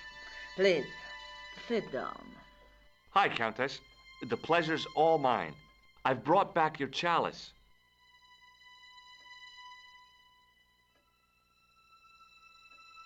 Why?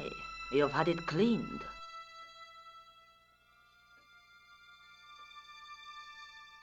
Yeah, I met an obliging priest with a soft cloth. Have you resolved the Templar mystery? No, not yet. I don't even know what it is I'm after. There are many stories of the night secreting great wealth away. Whatever. All I know is I don't want the bad guys to get it. Ah, to be young and live in a world of moral absolutes.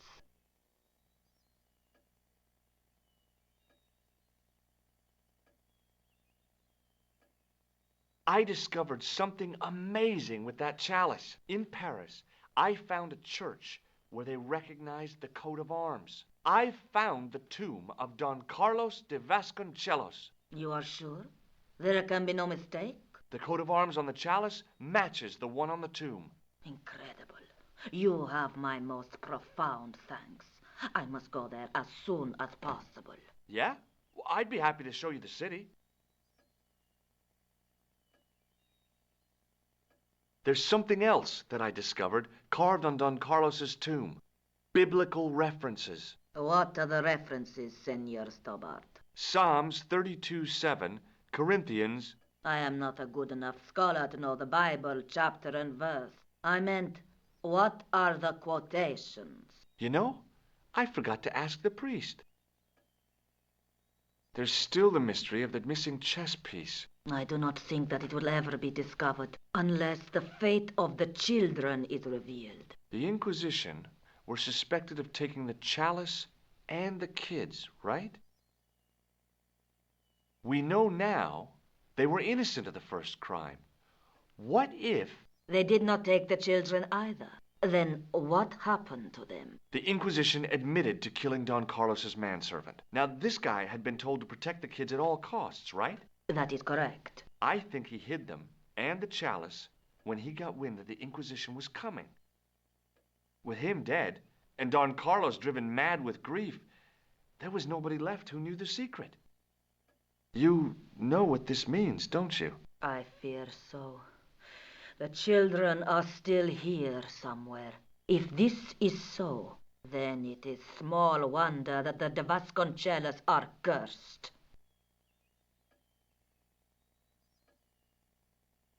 I'll have a look around if that's okay. My home is your home. I shall remain here.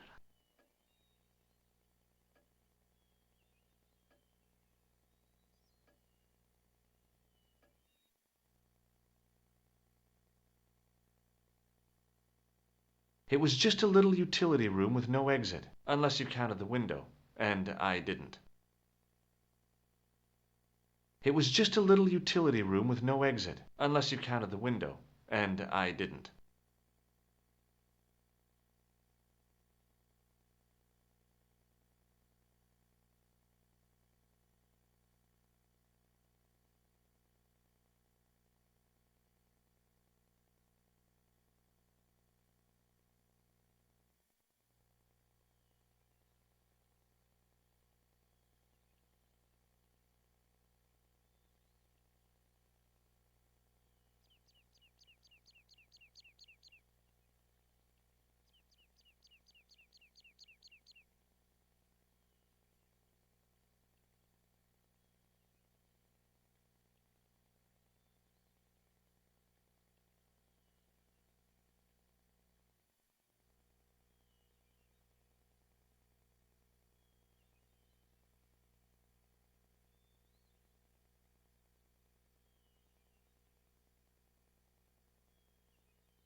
Hello again. Mind if I sit? Please, be my guest. Here's the Bible from the mausoleum.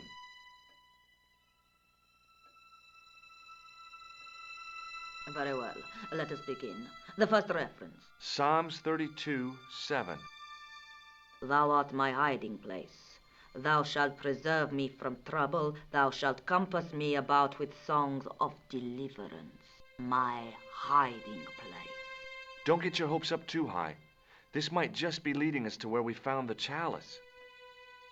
You are right, of course. The next. Okay, John 4:11. John 4:11. Here. The well is deep. The next. Quickly. Okay. Corinthians 4:5. Here it is. Will bring to light the hidden things. Any more? Just one. Psalms again. 22:21. Save me from the lion's mouth, for thou hast heard me from the horns of the unicorns. The last is confusing. Lions, unicorns, what does it mean? I can't guess. Salient points seem to be a hiding place and a deep well. In no sense is their mausoleum a well, Senor Stobbart. Is there a well in the grounds? I do not know. I suppose that there must have been once upon a time. Lopez is the man to ask about anything pertaining to the estate. I'll just have another look around. Very well.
It was a rod with a cone and a hook on the end. I guessed it was for snuffing out the big candle in the chandelier.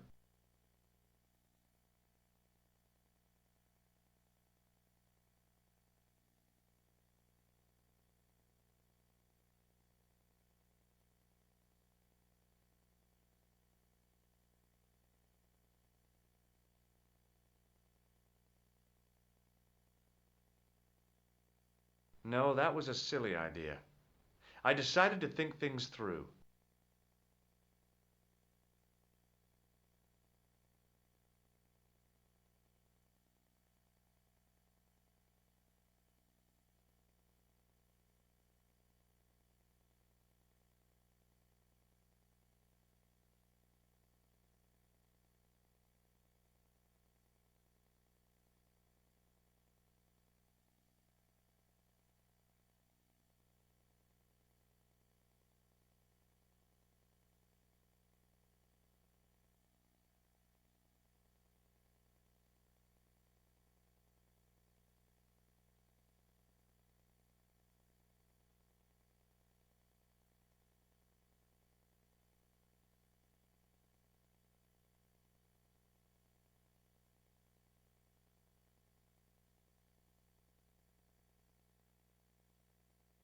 I couldn't climb up there without breaking something.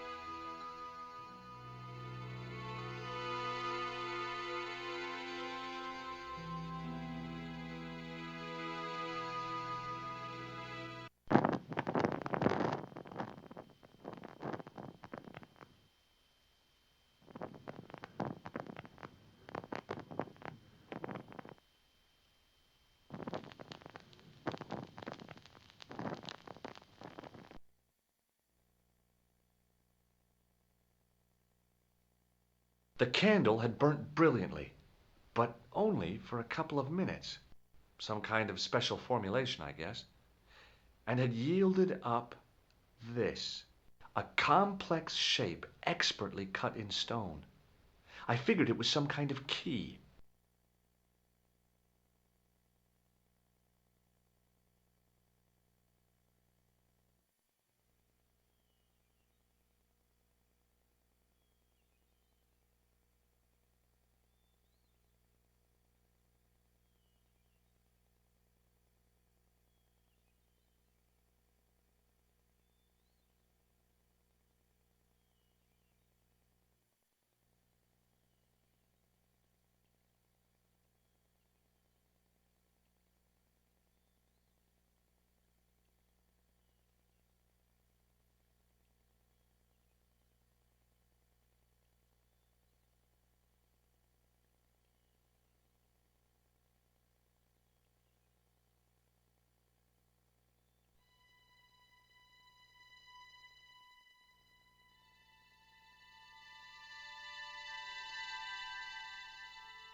Hello again.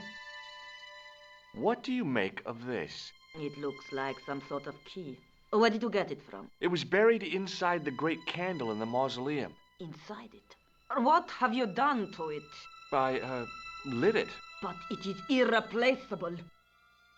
Listen, the candle was to be lit in case of Moorish attack, right? Well, it burnt down in no time and revealed this key thing. Maybe that was the real purpose of lighting the candle. What are you suggesting? That lighting the candle was the equivalent of break glass in case of emergency. Sentiment must not stand in the way of solving this mystery. You did the right thing. I'll have a look around if that's okay. My home is your home. I shall remain here.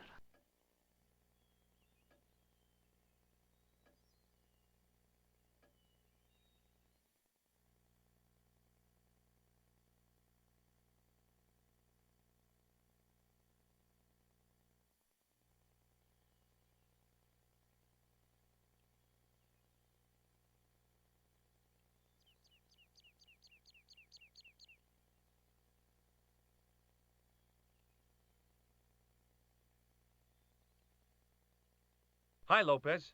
Got a minute? Certainly, senor. How can I help you? You must know just about everything that there is to know about this place. See, I have lived my whole life here in the service of the Vasconcelos. Do you know of a well anywhere around here? A well? Si, senor. This used to be a fortified villa. How can you last a siege without water? Great! So where is it? How should I know? The well was covered over in the last century. It was dangerous, you see. And you have no idea where it was? None.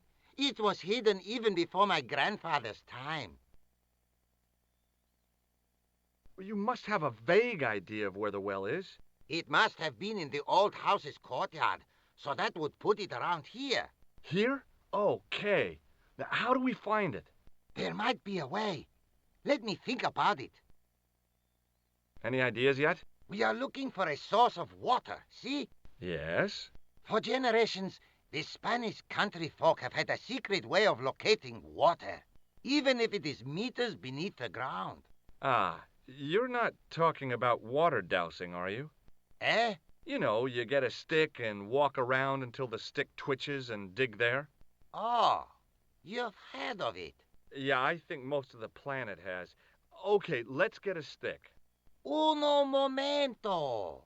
It must be a special stick. A Y of hazel. Right. Do you have any hazel trees? See, here. That is hazel. Catch you later, Lopez. Adios, Senor Stobbart.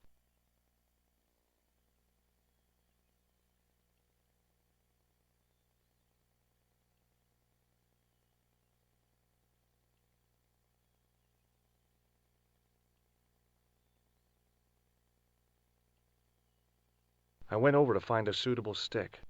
Aha!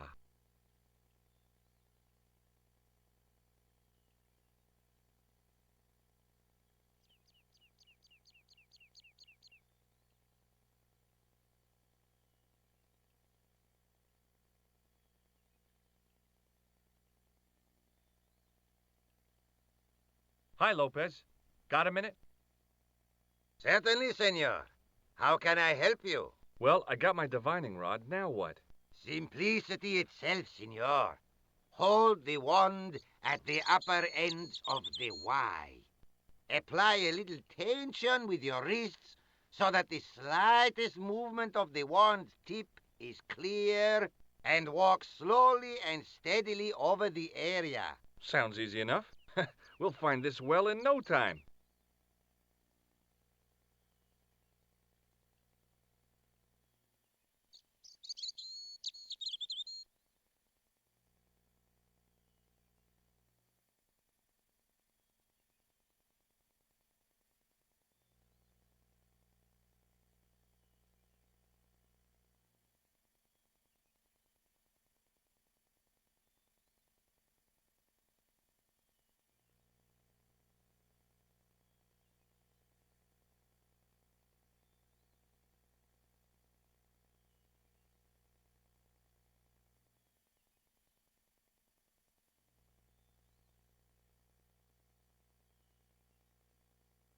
Senior Stobbart, you've found something.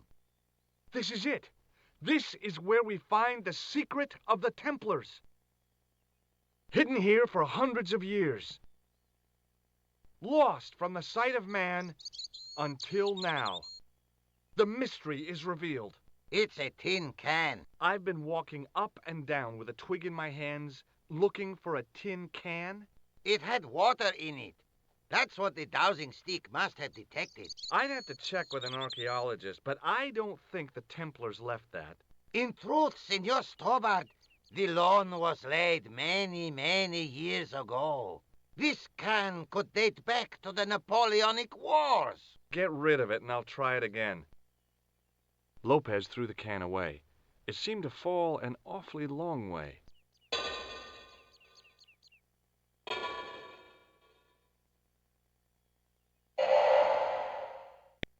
The splash at the end confirmed what we both suspected. Well, I'll be a monkey's uncle. It has been here all the time. All those years and nobody found it. Stood in awe for a moment, marveling at the secrets all around us. I could have fallen down that.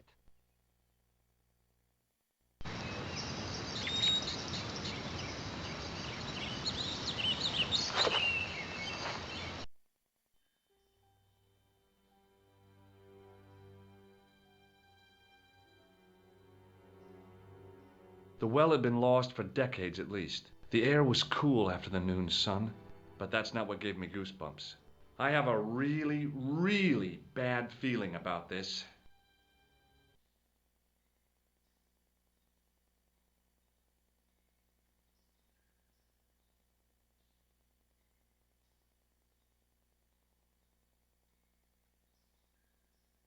From a distance, the lion's head had been impressive. Close up, it was frightening. Hey, one of the fangs is a separate piece. I could hear the sound of a lot of stone moving, and I knew I was in danger.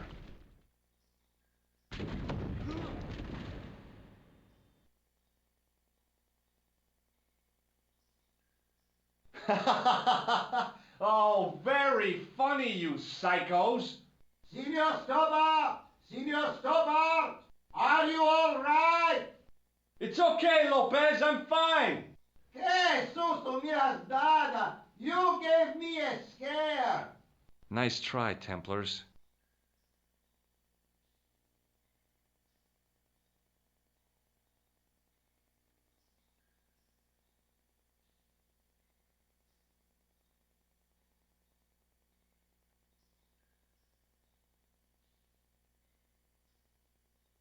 There, in the middle of the door, I could see some kind of socket. It looked like this wasn't quite the dead end it had seemed.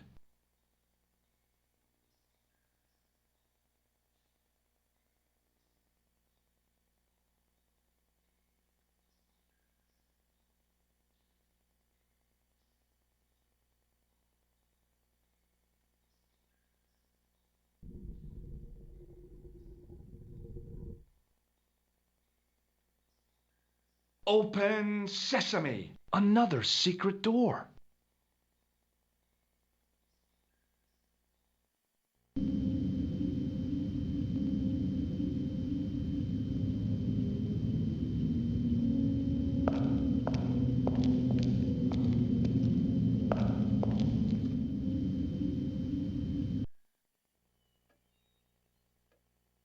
Before I left, though, there was one last thing to do.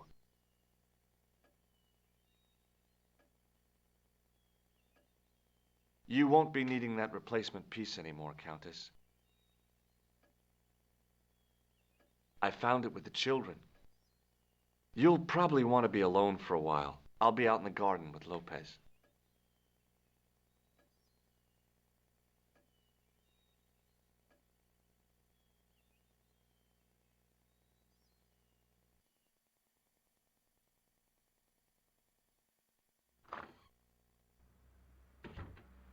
George, welcome back. Come in, George. It's good to see you again. Is it? Sure. What did you find in Spain? Without Andre, we wouldn't have got this far, George. Yeah, I know.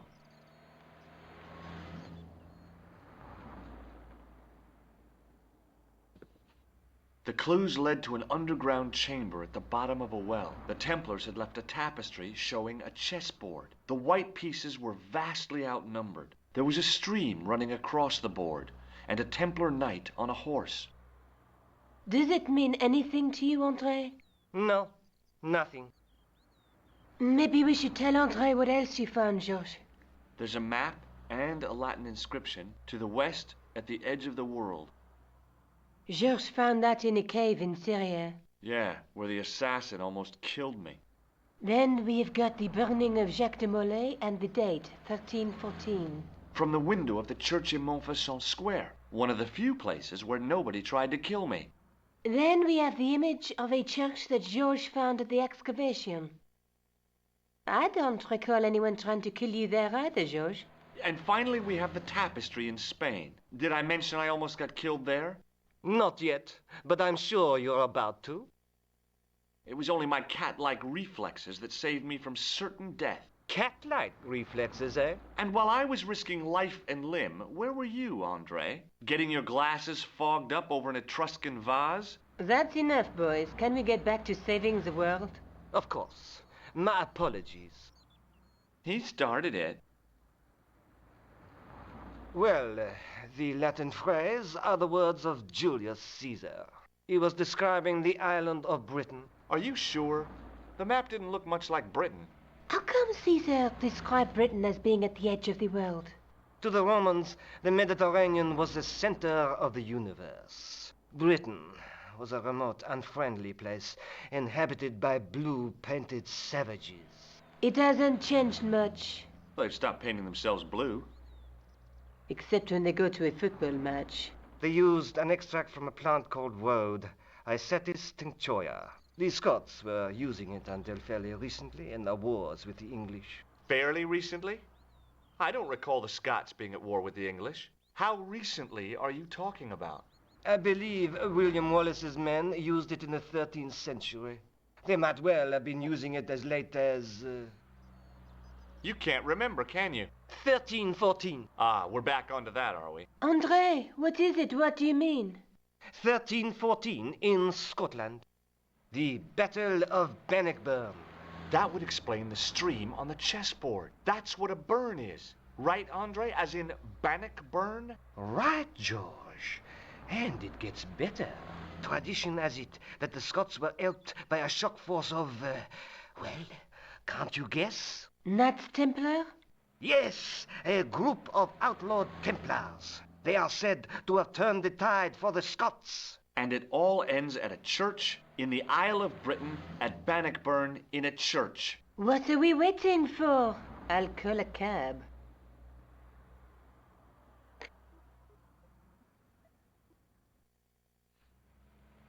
I can't go.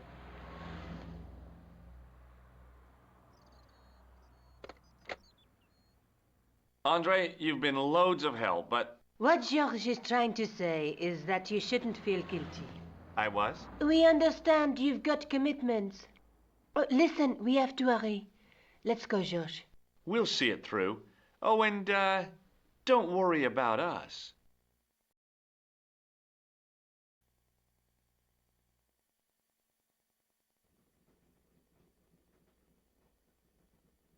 Oh, it must be dawn. Oh, I guess so. And we must be nearly there. Somewhere, out there in the dark, is Scotland. We've come a long way together to get here. Yeah. Let's hope it was worth it.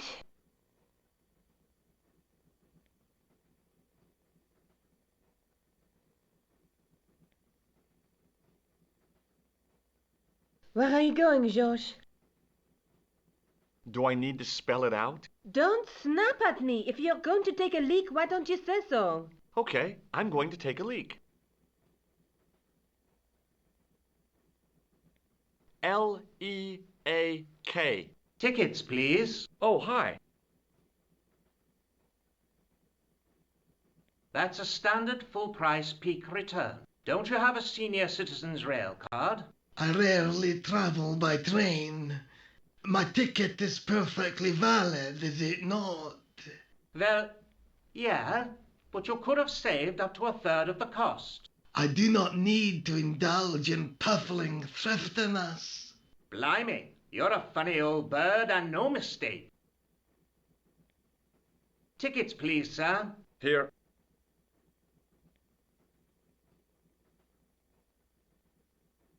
Off to Stirling, eh? Yes, we are. Well, I hope you won't be disappointed. It's a miserable place this time of year. Still, there's plenty of pubs and a lovely view from the castle. Thank you. I don't want to worry you, but there was something familiar about that guy. Are you sure? You're tired. Perhaps you're mistaken. Maybe. But I didn't like the look in his eyes when he spoke to you.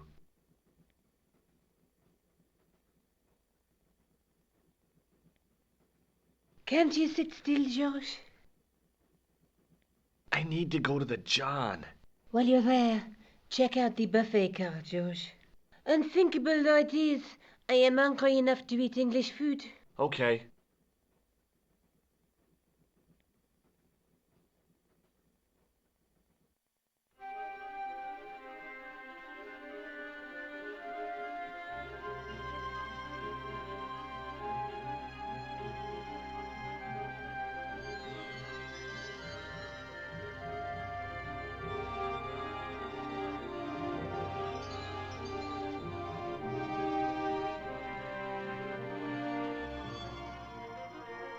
Oh, no.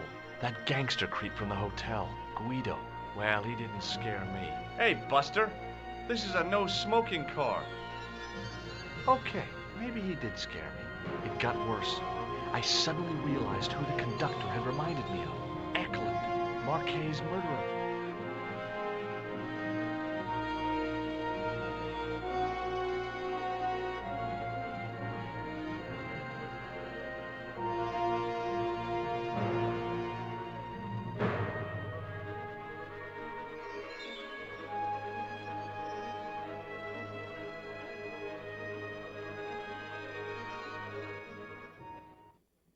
I should have known better than to leave Nico and the old lady alone.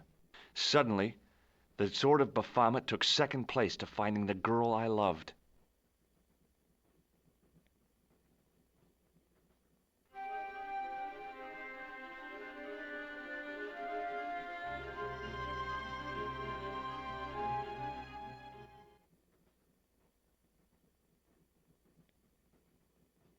Hi, having a party?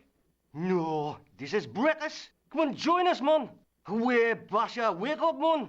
What's company? His breath was like the outlet from a chemical factory. Excuse me, mate, he's taking a nap. Sleeping like a bobby. I'll wake him up when we get to Newcastle. We passed through Newcastle half an hour ago. And I never noticed. What is that stuff you're drinking? It smells like gasoline. Aye, I'll put hairs in your chest, like. And your eyeballs, too, by the looks of you. Did you see what happened to the young woman in the next compartment? No, Paul, I didn't. Have you lost her, like? She's disappeared. The old lady, too. I think they're in trouble. Oh, wait, man, an old lady, too? Yeah. You gotta help me. Maybe they went to the toilet, like. I don't think so. They never go on their own. Always in pairs, you know. No, she's been abducted, I'm sure. I've got to go look for her. What's stopping you, pal? The conductor. He's not what he seems. You want to avoid him, like? That's about it, yeah. No problem. Listen, I need your help. What's the matter? There's a guy on this train who's trying to kill me. Relax, man. He wouldn't try nothing with us in Basharia. We are veterans, like, so action at Brightlingsea. I don't recall the British Army being involved in a conflict at anywhere called Brightlingsea. Well, you just take it from me, pal. You're in safe hands. See you later.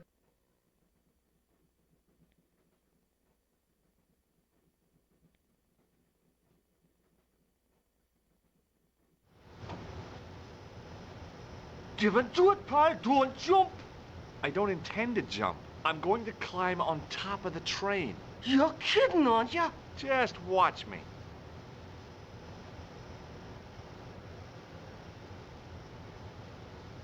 Hold on now, pal. I'll give you a hand, like.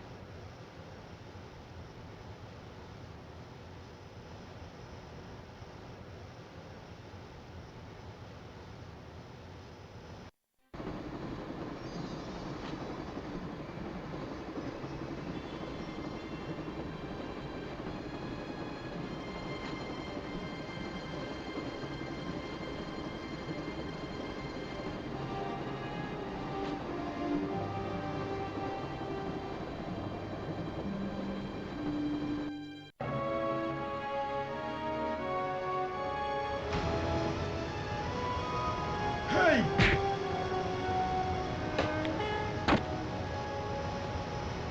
I'd always wanted to stop a train, and now was my chance.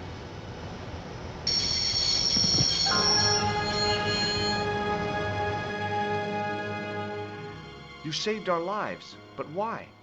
We were always on the same side, Stobbart. Different causes, but a common enemy. The Knights Templar? Don't call them that. The real Templars were a noble foe. These barbarians have no right to that name. These men are no better than dogs. What are the Neo-Templars after? What is the Sword of Baphomet? Not what you think, my friend. It is a weapon, yes, but one which our enemies will find difficult to wield. A double-edged sword. A power older than Dimolay, older than Solomon. We'll stop them. You and me together. And Nico. No, George. My journey ends soon at the Garden of Paradise. You're talking in riddles. Can't you tell me straight what they're after? The sword symbolizes a colossal energy caused by the alignment of the Earth's natural power fields. Which are focused at St. Ninian's. The energy endowed the Templars with the power which made them great. A power which made them charismatic to such an extent they could control the will of all around them. How did you escape from the Bull's Head? It is a long walk from the cliff of the Bull to the village Stobbart. Fortunately, I know the ways of the wilderness. Also, I have a sister who keeps a garage just around the corner. May Allah guide you to our enemies. Thanks. One last thing. What? What is it? He's dead.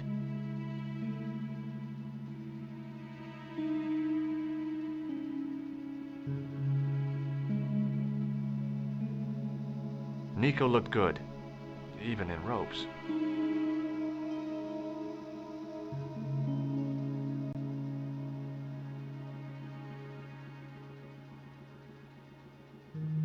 Don't even think about it, George. What? Who? Look me straight in the eye and tell me you weren't thinking of using that axe on Eklund. Don't be foolish, woman. I was going to use it on you. The rear exit was barred and padlocked. Nico looked good, even in ropes. Nico looked good, even in ropes.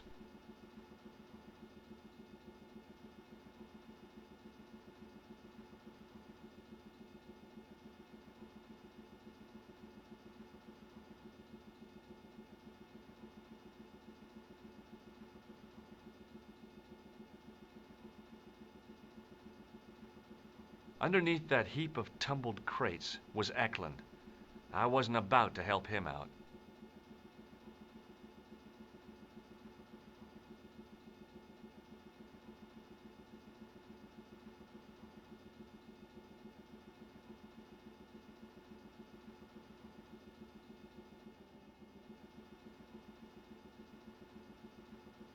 Where do you think you're going? Don't worry, I hadn't forgotten about you. Answer me this instant, George Stobbart. I will, when I'm ready.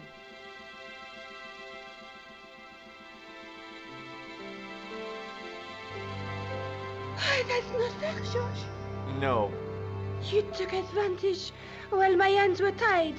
When Eklund pointed that gun at me, I thought I was gonna die. I thought of all the things that I'd never get to do, and kissing you was at the top of my list. George. Uh-huh. George, we've got to get off the train. Eklund could recover at any time. So what are we waiting for?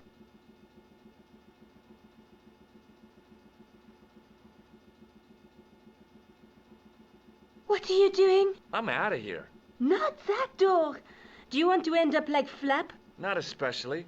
What remains of him is well on his way back to London. I hope he was traveling on a return ticket.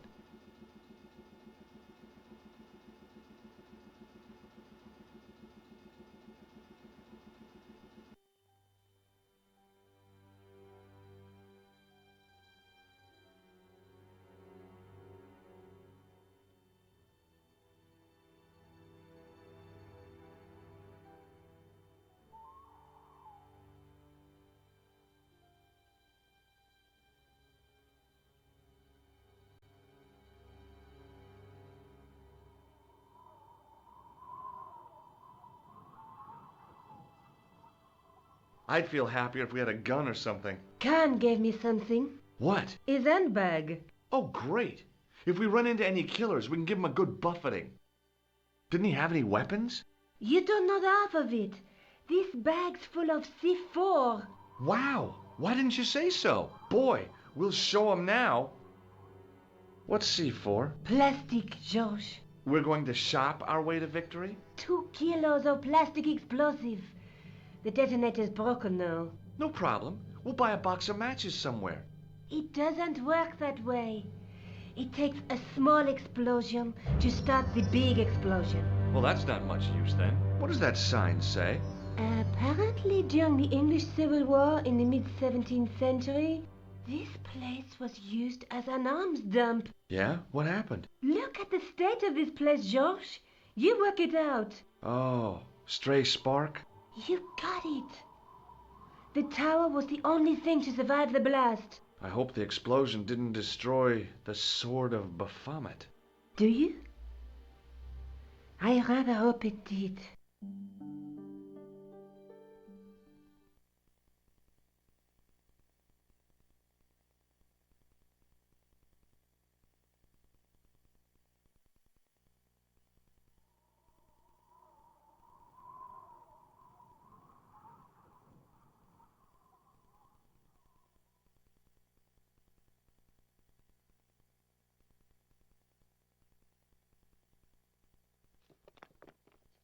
I scrabbled around in the rubble and found an old clay pipe with a broken stem.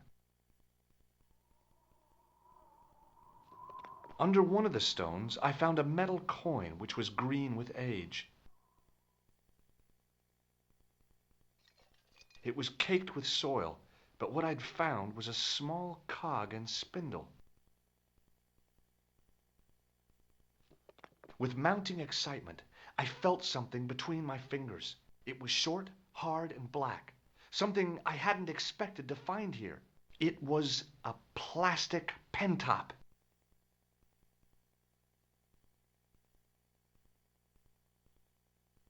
Examining the demon more closely, I realized something about its face. It was a clever illusion. No matter where I stood, the eyes weren't looking at me. There was a simple reason. The demon didn't have any eyes.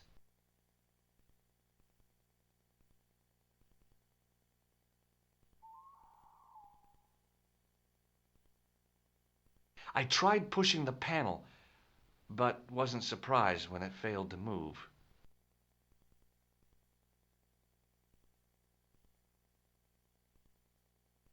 The wheel turned reluctantly with a creak of complaint. There was no obvious way of removing the wheel from its housing. The handle turned easily, and the larger wheel began to revolve.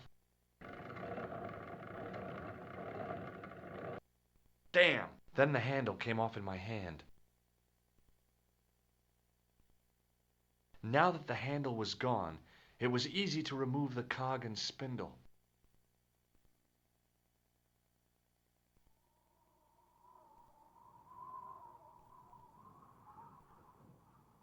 The cog slipped neatly into the eye socket.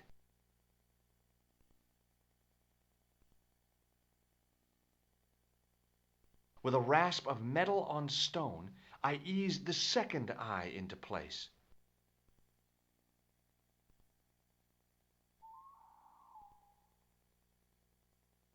I pushed the handle into the demon's mouth. The cogs all meshed. I began to turn.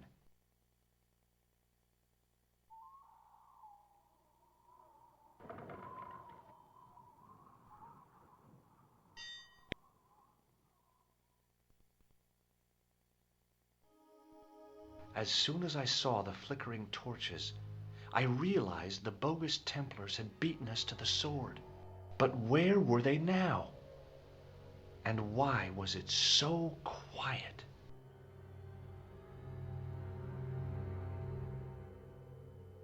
No, Georges! What? Leave the torch right where it is, in case you haven't noticed the crypt is full of gunpowder. So what? Don't you trust me? It's not a question of trust. No? You think I'm a jerk, don't you? Don't be silly, Georges, and keep your voice down. I thought I heard something, like chanting.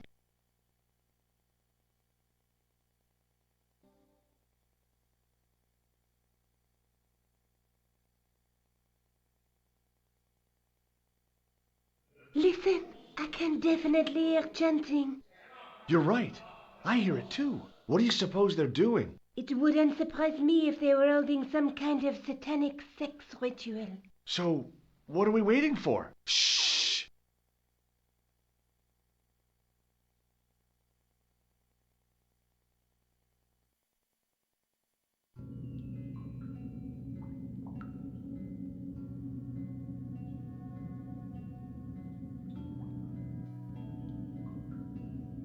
Will you look at that? Baphomet. Labinot was right. This place was ancient even to the Templars. This whole place? This is Baphomet? Finally, the truth. The Templars had never worshipped this graven image, no more than they'd worship a rainbow. But, like a rainbow, they regarded it as a symbol of a covenant with God, who'd revealed this place to them.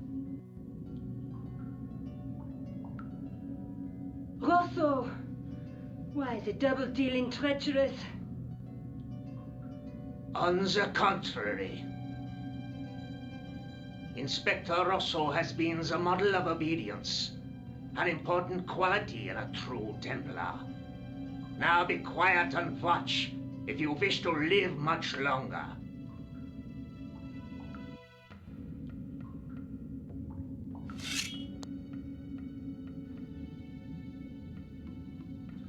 Brothers and sisters, we are gathered here to witness the reforging of the sword that was broken. Here before God's sentinel, Baphomet.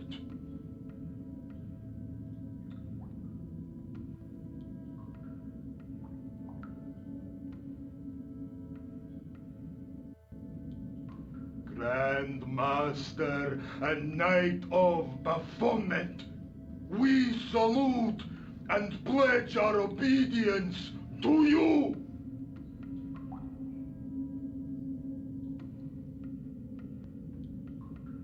I salute you, gatekeeper of the temple.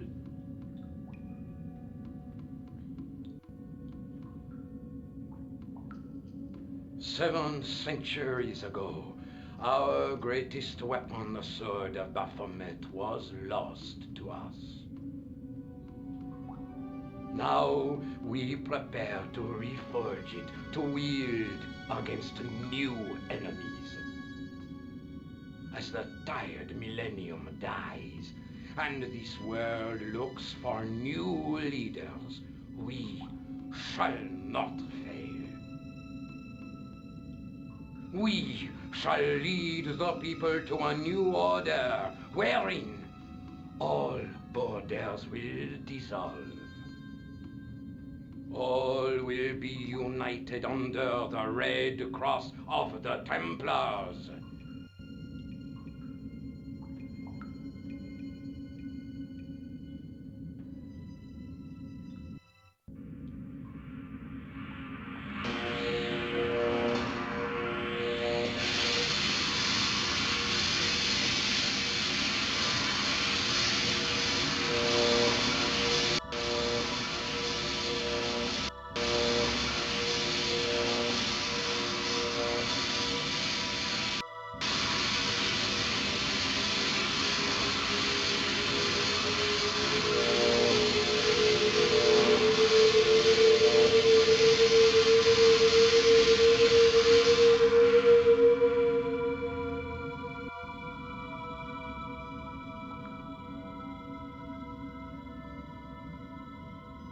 George, we have watched your efforts to stop us with respect. But surely you realize that you have been misled by our enemies. Both of us want a better world. Fortunately, no harm has been done. We need determined, resourceful men like you. Join us, George. Join us in true brotherhood. Yeah. True. Wait. Brothers? What about Marquet? What about Pegram and Klausner? You didn't look on them as brothers, only as failures. 3 men dead, and you don't give a damn. George, you know that sacrifices are necessary. Every great undertaking. Join you? I'll see you in hell first. Ah, George, I had great hopes for you. C'est la guerre. Eklund, kill him.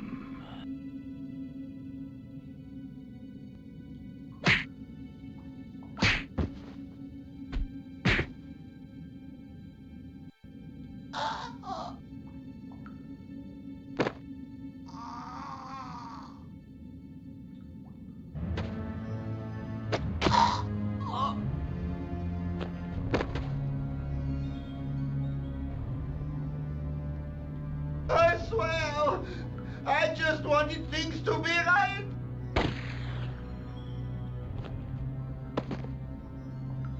Take them. Kill them. They will not escape.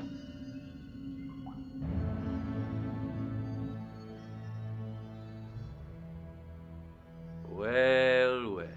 If it isn't the great detective and his beautiful assistant, it's going to be a pleasure killing the pair of you. George, what are we going to do?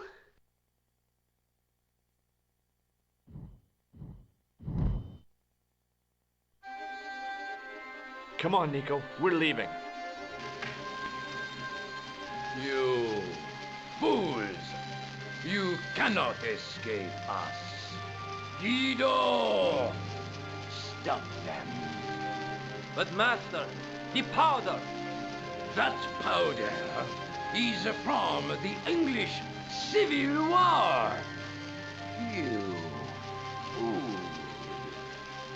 It's over 300 years old. How explosive do you think it can be? I thought it was all over, but Nico had one last trick up her sleeve. Or in her handbag, to be exact. A handbag full of plastic explosives. Maybe, but this stuff is brand new.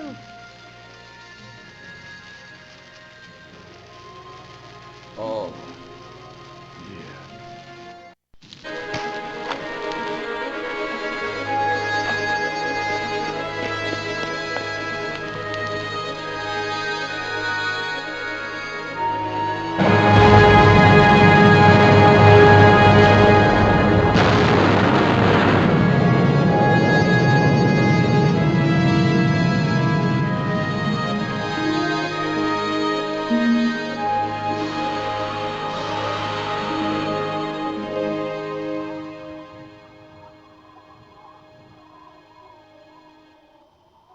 You know, you'll never be able to write your story now.